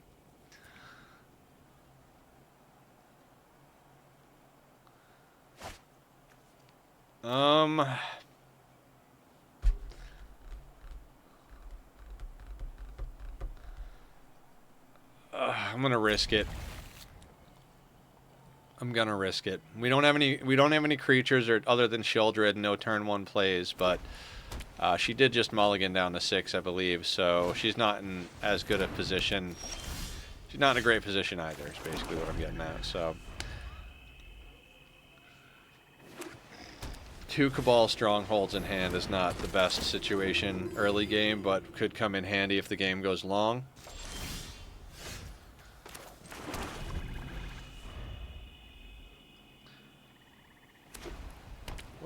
What would we tutor for right now?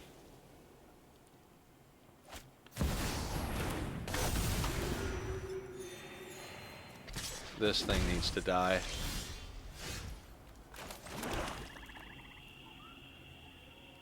For it now, normally I wouldn't use an instant at sorcery speed, but I don't want her to have the opportunity to untap that thing and cause problems. So proactively dealing with that bullshit is the answer to that equation.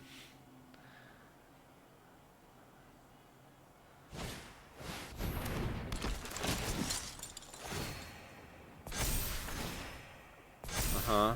7/7 works for me. Okay, so let's go with this. We're going to put down Shieldred.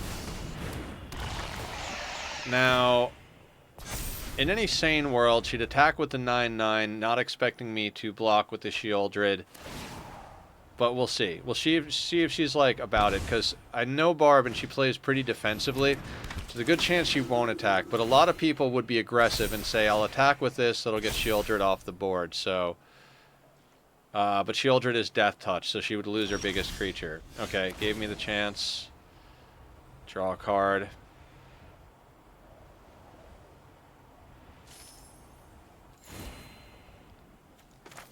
Stronghold.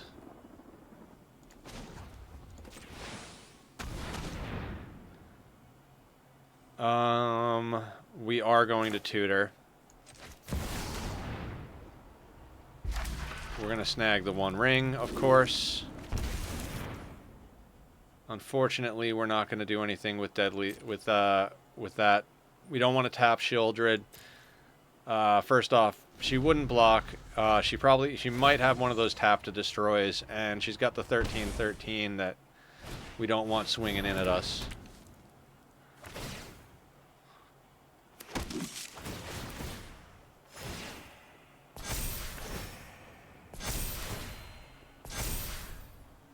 Chonky boy.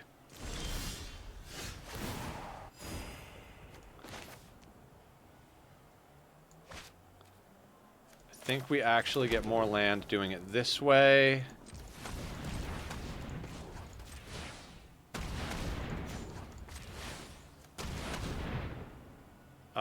This is where we one ring.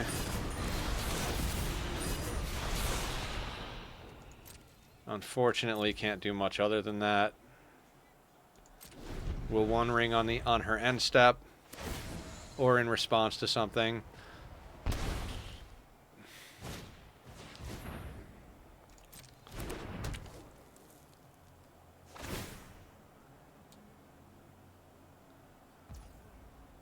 Yeah, it gets flying. Yep, fair enough.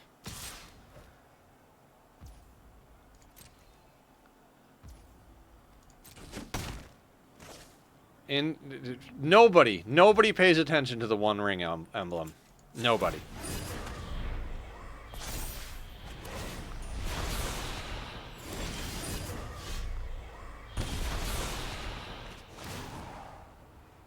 All right, so here's where we have fun.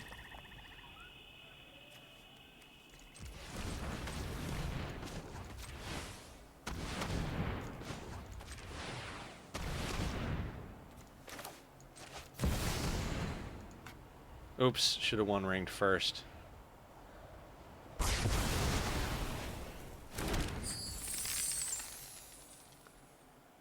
Yeah, and then we can deadly dispute, sack a treasure, draw, and we'll one ring.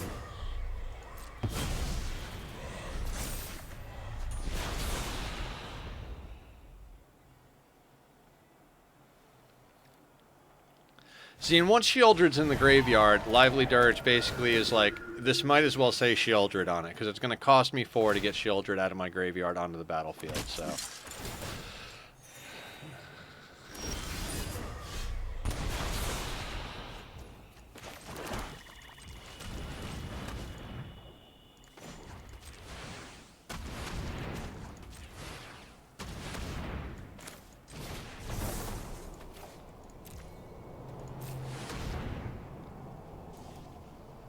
And I know Barb's not running counters in this deck, so...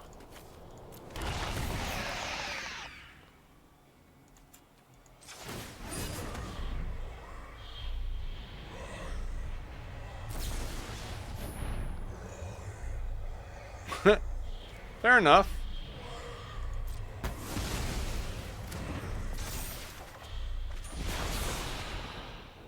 Okay, so we just go a different route.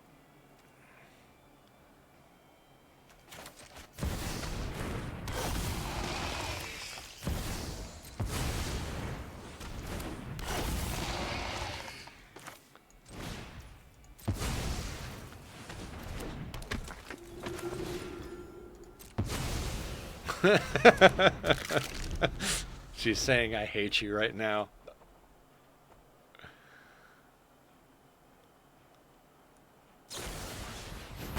Destroy evil.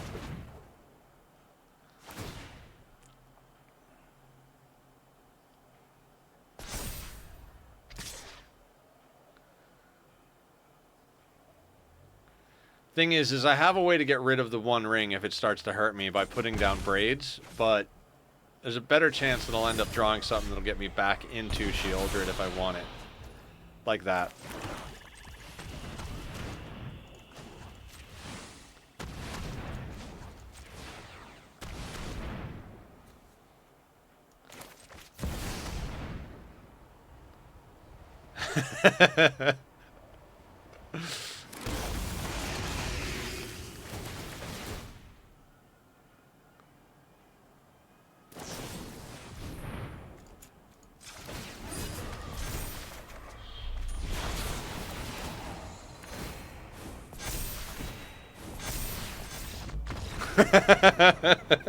Sounds about right. I love this deck. This is why I love this deck. I fucking hate you.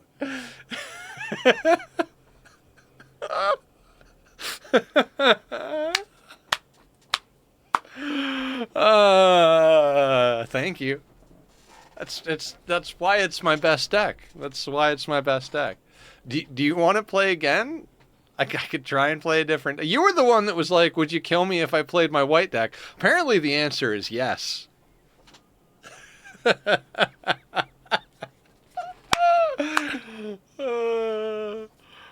Hell yeah, Evan 1919. You like how I just blood moneyed and brought my cards right back?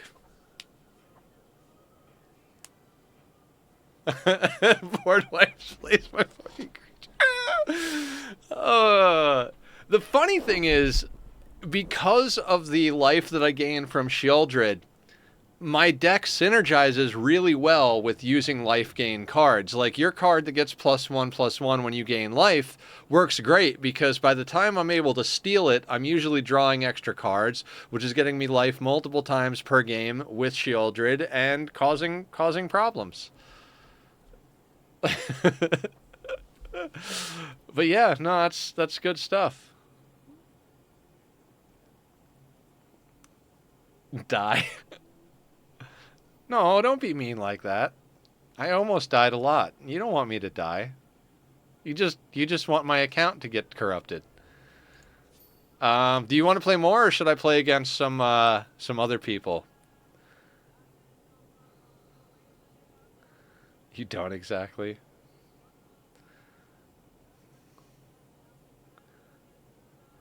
You'll finish your nails? Alright, fair enough. Let's get into some historic play, see if we can make other people upset and get a couple of wins for our dailies. We need to get. We don't have any more daily quests. I knocked that out before stream. It was play 25 lands. Just took me a few games to actually play it. But let's see if we can knock out a couple of actual wins. Ugin! Yay, more Ugin.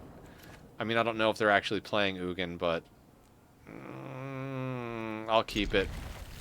I will keep a 2-land hand with this game if I've got a single casting cost creature and a deadly dispute, because between the 2 lands and sacking the creature for the tokens and the extra cards, I can usually get my way into what I need pretty quickly. So we're going to attack with our creature. They take the hit, of course, makes sense, and turn. Playing a green deck. They should attack. They don't. I'm going to deadly dispute. Sack the sanitarium skeleton. Grab this stuff back. My turn. Now we're able to do a turn 3 casting cost of 4 cards, so Sheoldred goes down. Okay. We can play more after you finish your nails. Sounds good. I'm just going to try and knock out a few dailies here.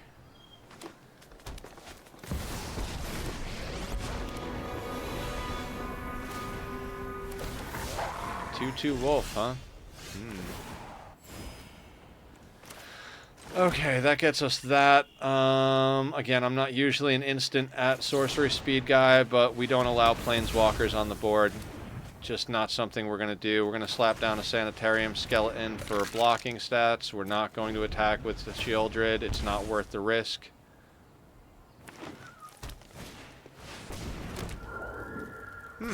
Sounds great.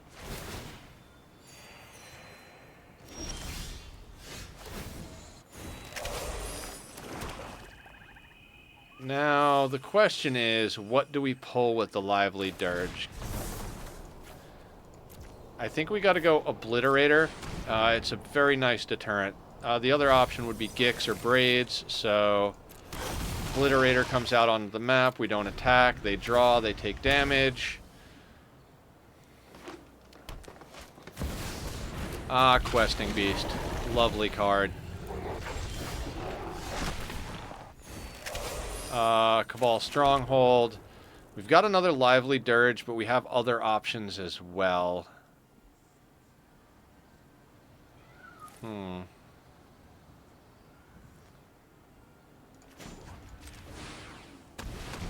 I think we Black Market Connections, Archfiend's Vessel, return Sanitarium to our hand, and do no attacks.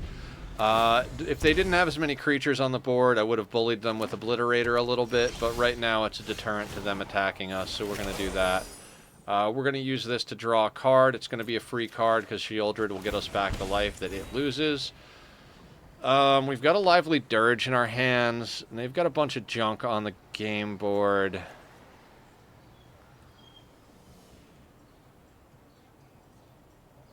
Traditional logic, I think, dictates we tutor.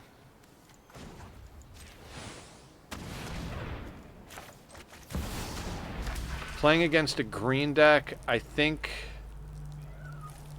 we put blood money into our hand, more as a safety than anything else at the moment. Do we need anything in our graveyard? No, so we're going to Shambling Ghast and Sanitarium Skeleton. Now, we've got a decent number of blockers. 1, 2, 3, 4. I'm willing to bully with that because we've got enough chumps. They don't block because they're smart enough, which means they take the damage. They're down to 8. Up the Beanstalk. Classic card.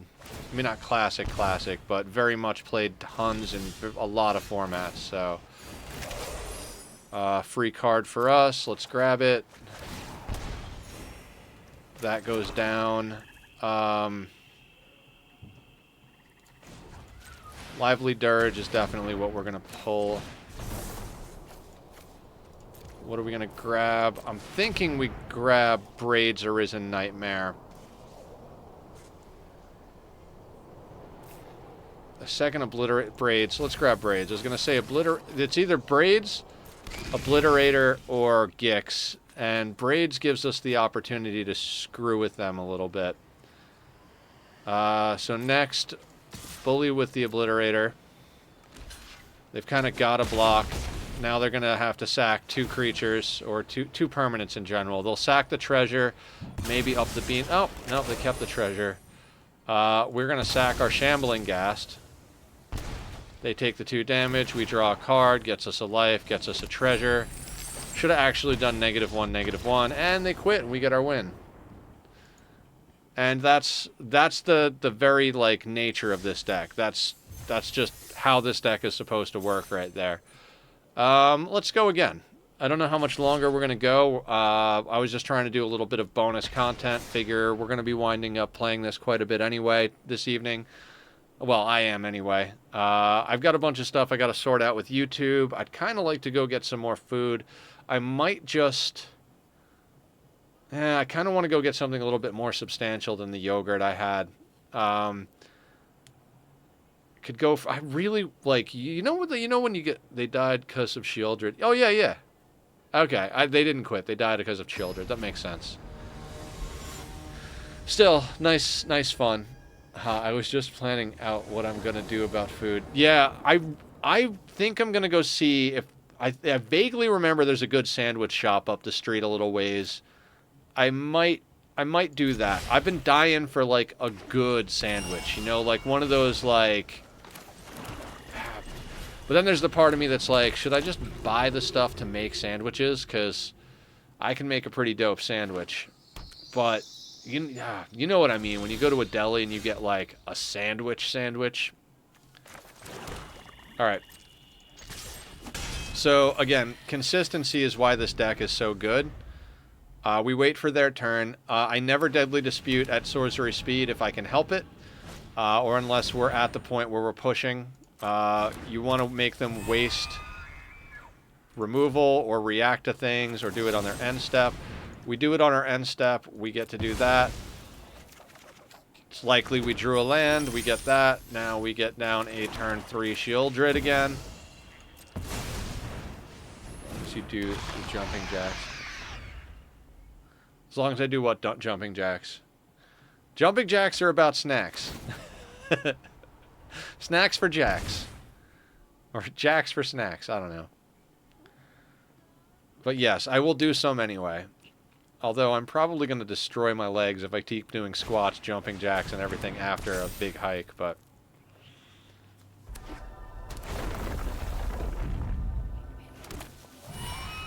What do we got here? Interesting. Springheart Nantaku. That's a good green card. I like that.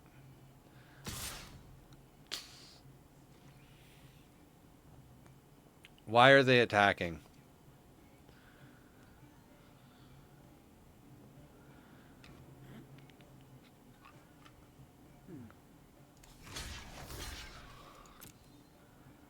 I mean, I've got to. They want it to come back. Yep, fair enough.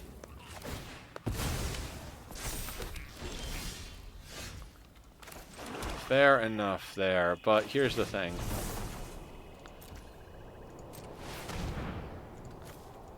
It's back!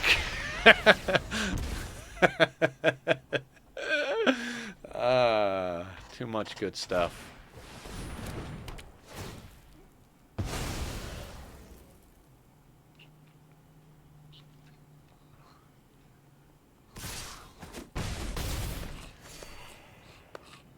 I mean, usually those spells annoy me, but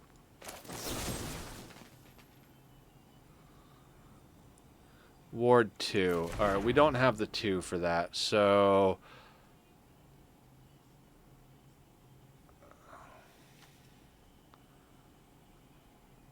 Lifelink. They won't attack if I put down the Archfiend, because the Archfiend alone will kill it. So Archfiend and Braids.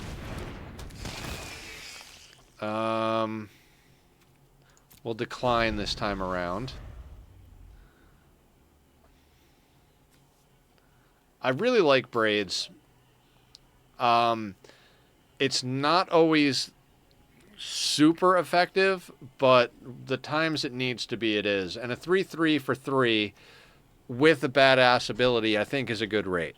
I'm not sure if, like, you know, I'm deluding myself here. I did make some recent changes. I'm actually thinking about kicking Black Market Connections out and replacing it with something else. This card is okay in this deck, but I think does better in the Commander format.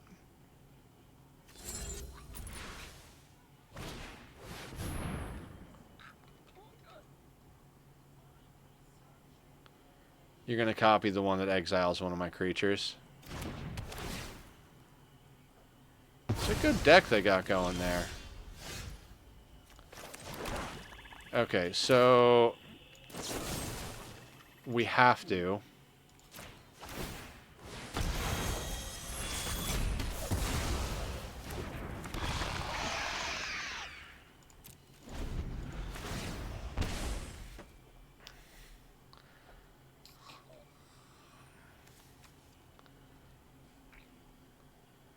Now, if we could just keep Shieldred on the board long enough to cast anything else other than trying to mitigate damage and problems from them, we could combo off with, like, the 3 cards in our hand are designed to combo with Shieldred. The 1 ring, Phyrexian Arena, Black Market Connections.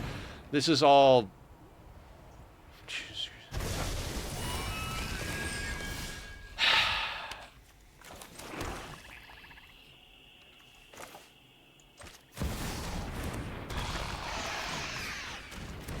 And then they get the card back. Okay, so I see where this is going.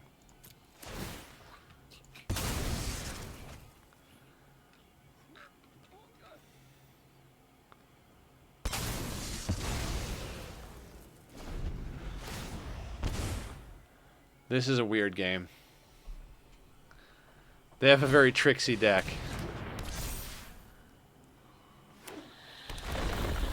Yeah, and then they pay the money, they copy the token. This is a fun little deck they've got going here. Not necessarily the style I would play, but I can really appreciate a deck that's this, like, clever.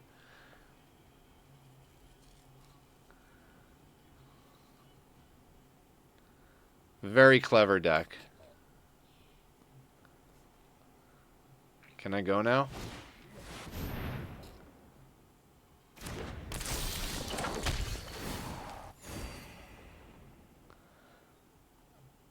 It's gotta be the One Ring.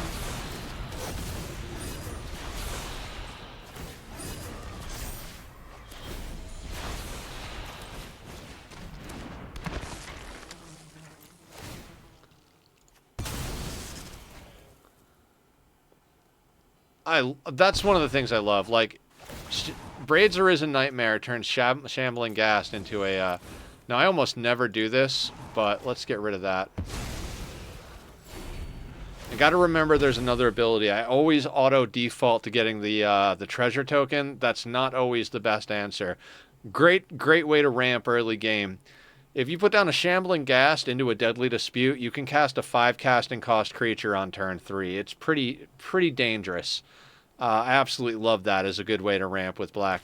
That's more or less my standard. If black is going in my deck, rather than ramping in a traditional manner, I'm going to ramp in a manner where I put out Shambling Ghast and use Deadly Dispute. Treasures are freaking so powerful in this game. Everybody forgets about the One Ring. Everybody. And you just gave me the opportunity to give myself protection again. That's 6, 7. So that's Sheoldred and Phyrexian Arena. I can take 13 next turn if I want to and not have a problem.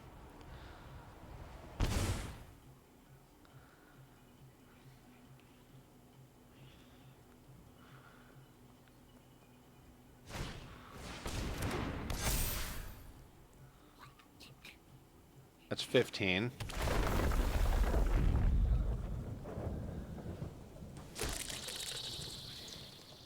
Can you get me lethal?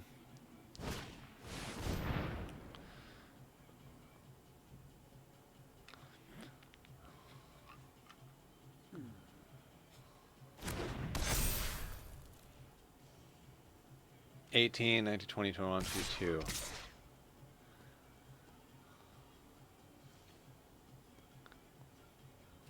Nope, I'll take the 18. I'll take the 18.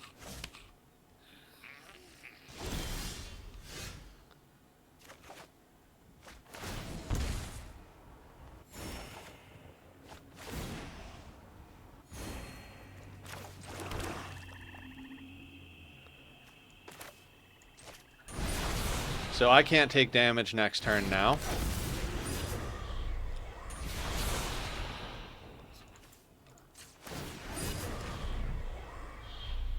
Health goes up. And we cast...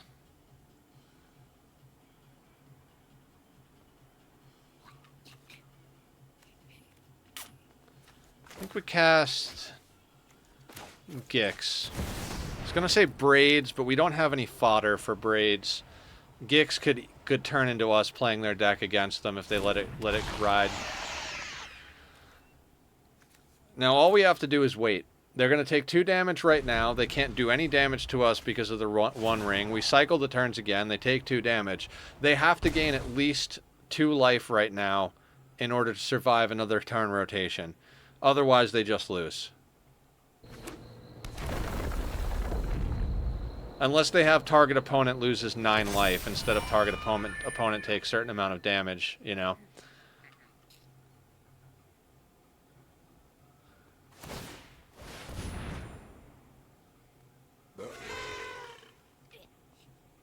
Aw, that's funny with the rocking chair on the back. That's hilarious.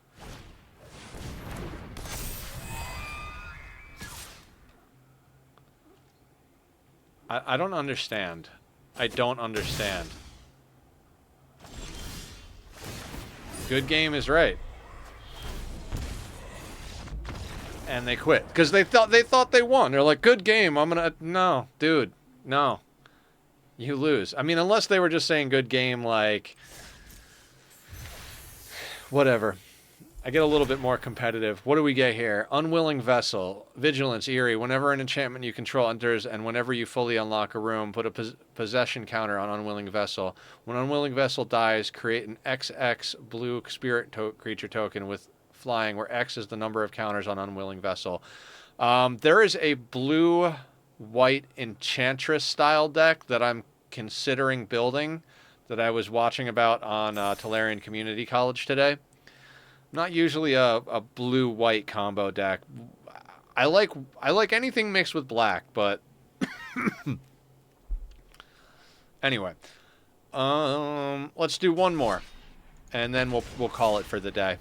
Because I do want more food. I will do jumping jacks because technically I ate dinner, but my dinner was not enough food. That was the only food I ate all day. So my body's like, hey, you know, you only ate once today and it wasn't enough. But I'll do some penance for it. Oh, this can't work.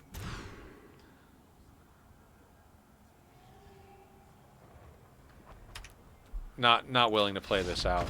We'd have to mulligan again. I'm not willing to play it out. I'm like, let's do one more, and I draw the two worst fucking draws I've ever, like, not ever, but like that wasn't gonna go in our favor.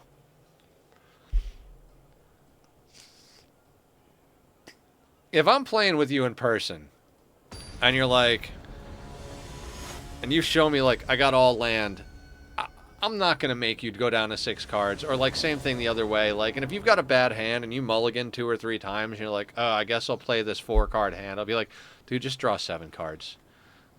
Like, unless I know you're the type to take advantage. But, unfortunately, we don't have a Deadly Dispute. But we have a couple of single casts, so...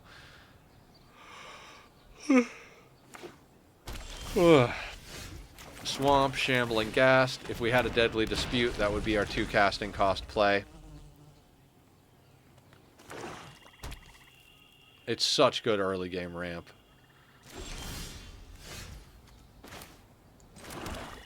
Swamp, Sanitarium, Skeleton, because we don't have Deadly Dispute. Attack with the Ghast. Gotta get in some chip damage here and there, you know? There are plenty of games that I've played that come down to a single damage that if I'd have tapped them early on, I would have had a better chance of getting something done. We play Braids. We attack, get in a couple of chip damage, end of turn. We sack the Shambling Ghast. Draws us a card, gets us a treasure, meaning we have access to 5 on turn 4, which is Lively Dirge into Sheoldred.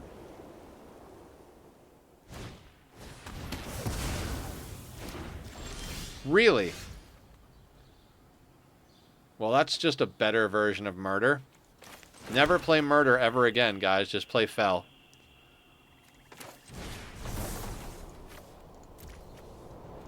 Power creep is a real fucking thing, man.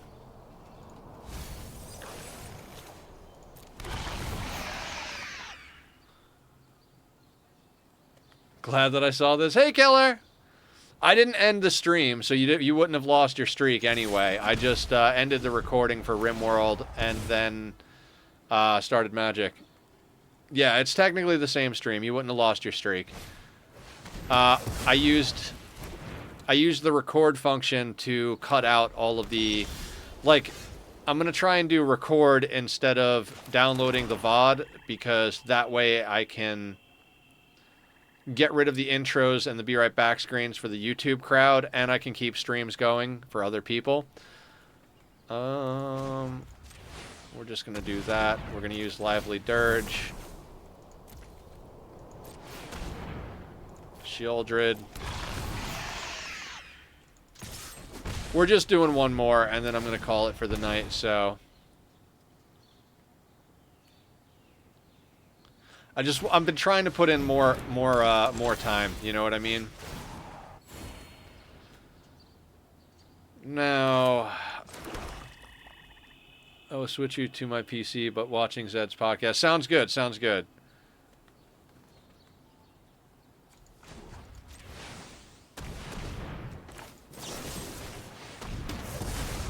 Now again, normally I wouldn't do that at sorcery speed, but being that they're so low, I want to get in that damage right there, because that could be game ending.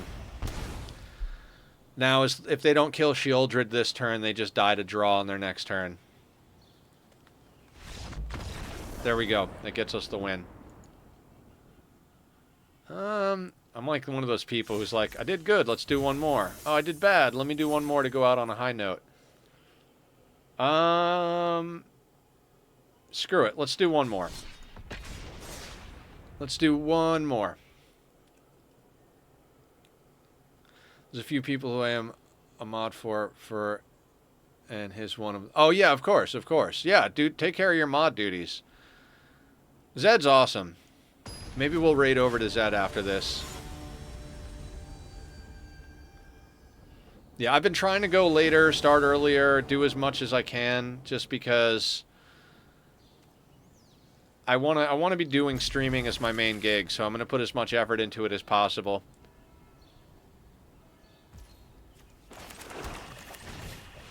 This was not an optimal hand. Corrupted Conviction, in my opinion, is a worst version of Deadly Dispute. It is 1 mana cheaper, but you don't get the treasure out of it. It's useful, but I think this deck could still use a little bit of tweaking.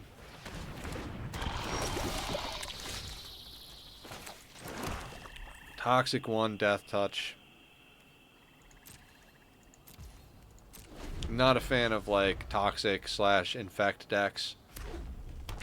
I'd rather deal with Toxic than Infect, but poison counters are just not a favorite thing of mine.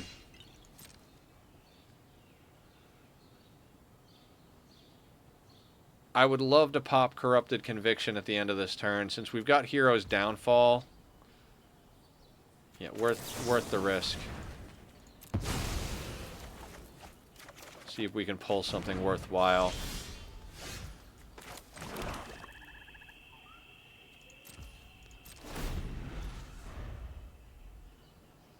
Tropical Paradise. Oh, cool. I thought he podcast on the same thing.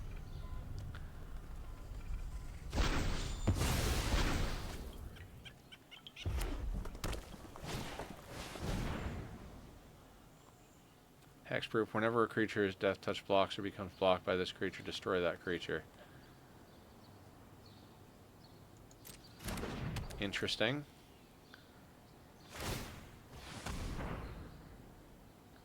Started a new Twitch. Gotcha. Did he move everything over there, or is he just doing the podcast over there and still doing the gaming stuff on Z3900? Don't want poison counters. Alright, Obliterator. This is not playing in a very optimal way.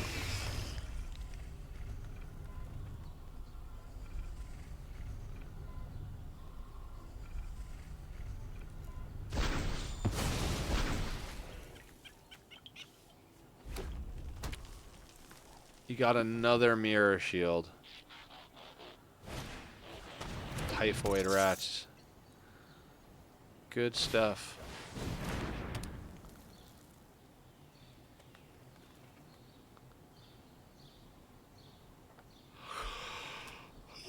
Very sleepy.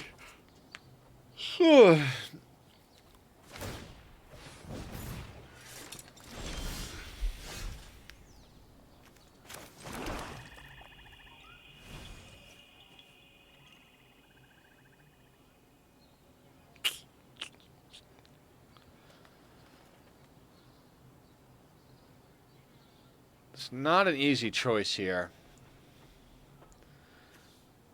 I feel like it's a waste of the one ring.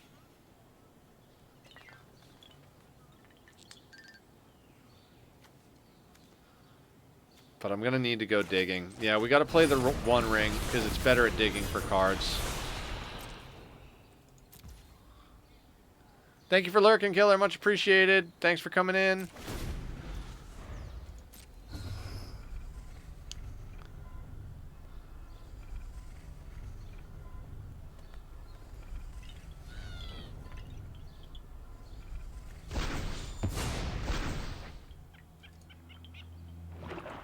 Oh, and it's an equipment thing. Arms scavenger makes sense.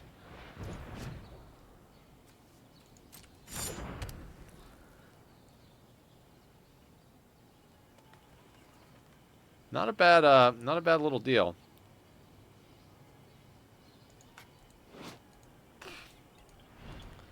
They're all one casting cost. Oh, there's two. I like that card. I don't run a lot of equipment decks, but to be able to get equipments for free, like as extra cards.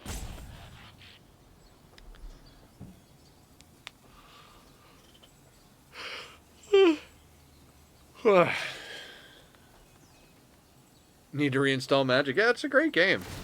I play it, Barb plays it, Devo plays it. I think a couple other people in our crew play it.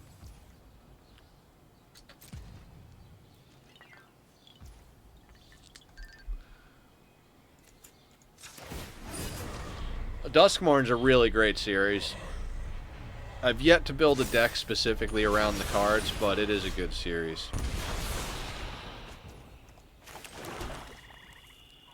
Okay, we need to dig. I need answers. This board state is it's just a freaking stalemate. I will sacrifice life to dig for answers. This typhoid rats is preventing me from attacking. Heist target opponent's library. Ugh, I love this card, but not when it gets played against me.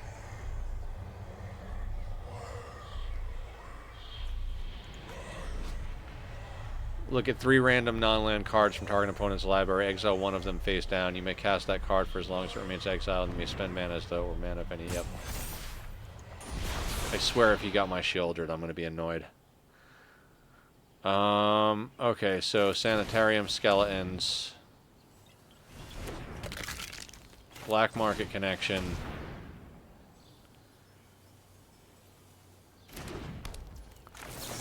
I'm going to Corrupted Conviction the Skeleton. Normally I should wait, but like, I want to see what... I should have waited, but, you know, I got greedy.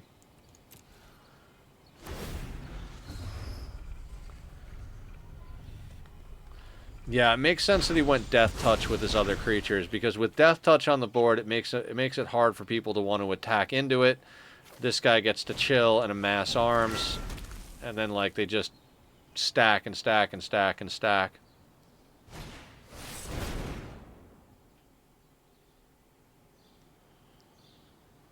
True cards. Archfiend in a swamp. Kicked. Oh, he's got a freaking Transformers freaking card, and it does like a little animated thing. I like that.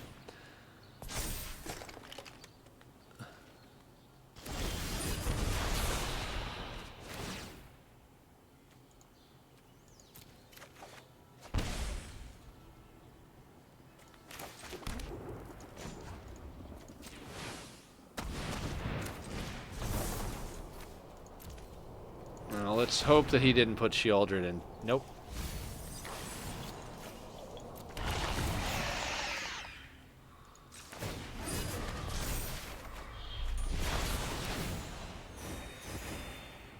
Alright, and then we're gonna play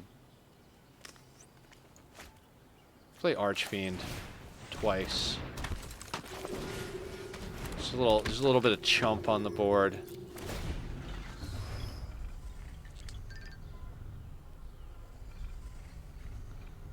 The problem with equipment is it's not going to go away. I need to remove his creatures, but... See, now we have a way to hit him without having to hit him, though. As long as he doesn't take out Shieldred with removal. Ah, yes. There you go. Ask and ye shall receive.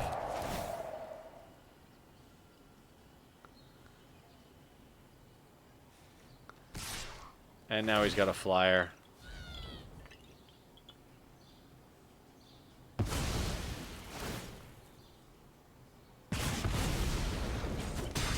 Okay. Not bad. Not bad, buddy. So I'm going to take 5 damage right here. For my own cards.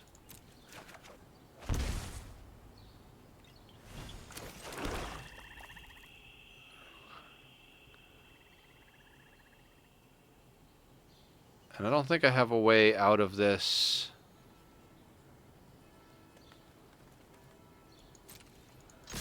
We're going to attack.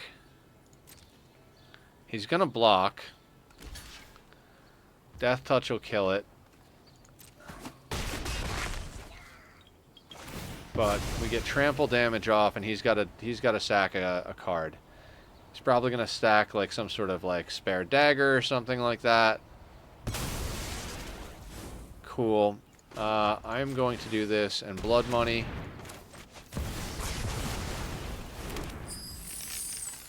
Now I can replenish my board.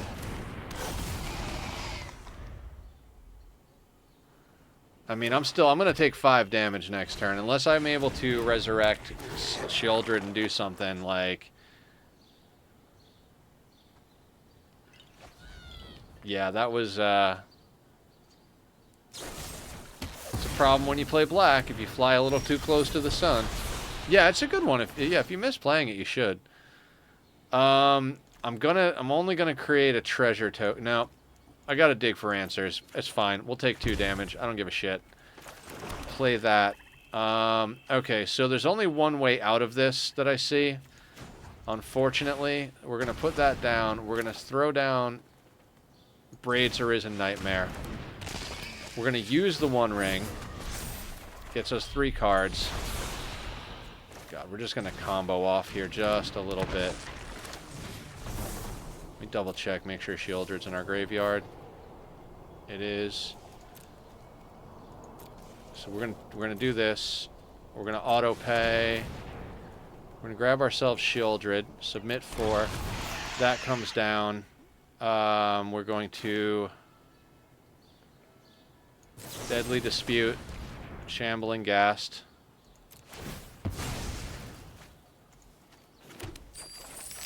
Gets us more life. That gets us into Obliterator.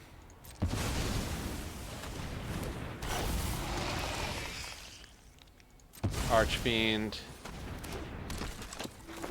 Ghast. Now we're too close to death, so we're going to sack the One Ring with Braids, forcing him to sacrifice an artifact. He'll sacrifice 1. If he doesn't, he takes 2 damage, and I get to draw a card, which gets me life.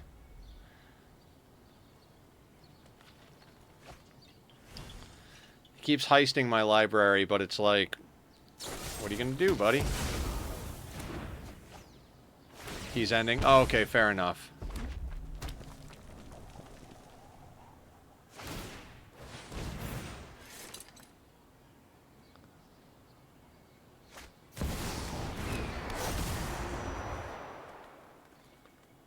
Maha, it's Feather's Night. Free card for us. Nothing really great. Okay, we're not in a great position here.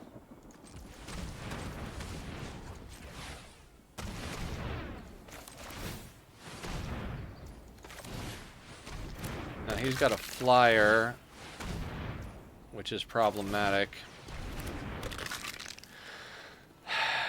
So he's going to hit us for 6.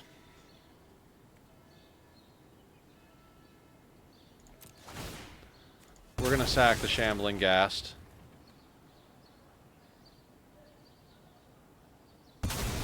They sack their flyer.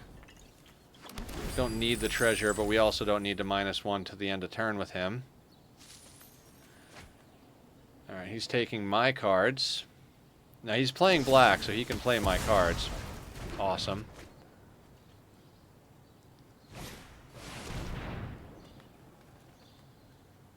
Ah! Have fun not taking anything, because I've got all land in my hand, bud.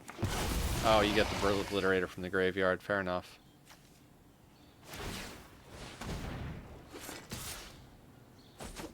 How did that go all the way up to 3? Read ahead. You can start it on anyone. Right. Gotta draw a card. Kinda sucks, but... And we lose. Yep. It's a good deck. Got some stall in there. Okay, guys. I am going to head out for the night, but before I do, let's see if we can raid out to somebody, show some love to the community. Since Zed is ending early, we'll see who else is around. Let's see what we got here.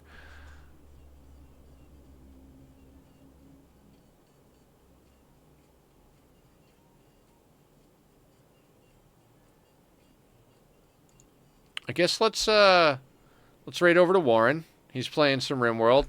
I know you guys love Rimworld. We were doing that earlier today, so thanks for hanging out, guys. We went a little extra long today. Much appreciate you guys chilling. Like I said, we're going to be trying to do longer streams here and there. And I can also kind of bud this up. And yeah, thank you for chilling. You guys take care. Be well. I'll see you tomorrow for some Ani. This move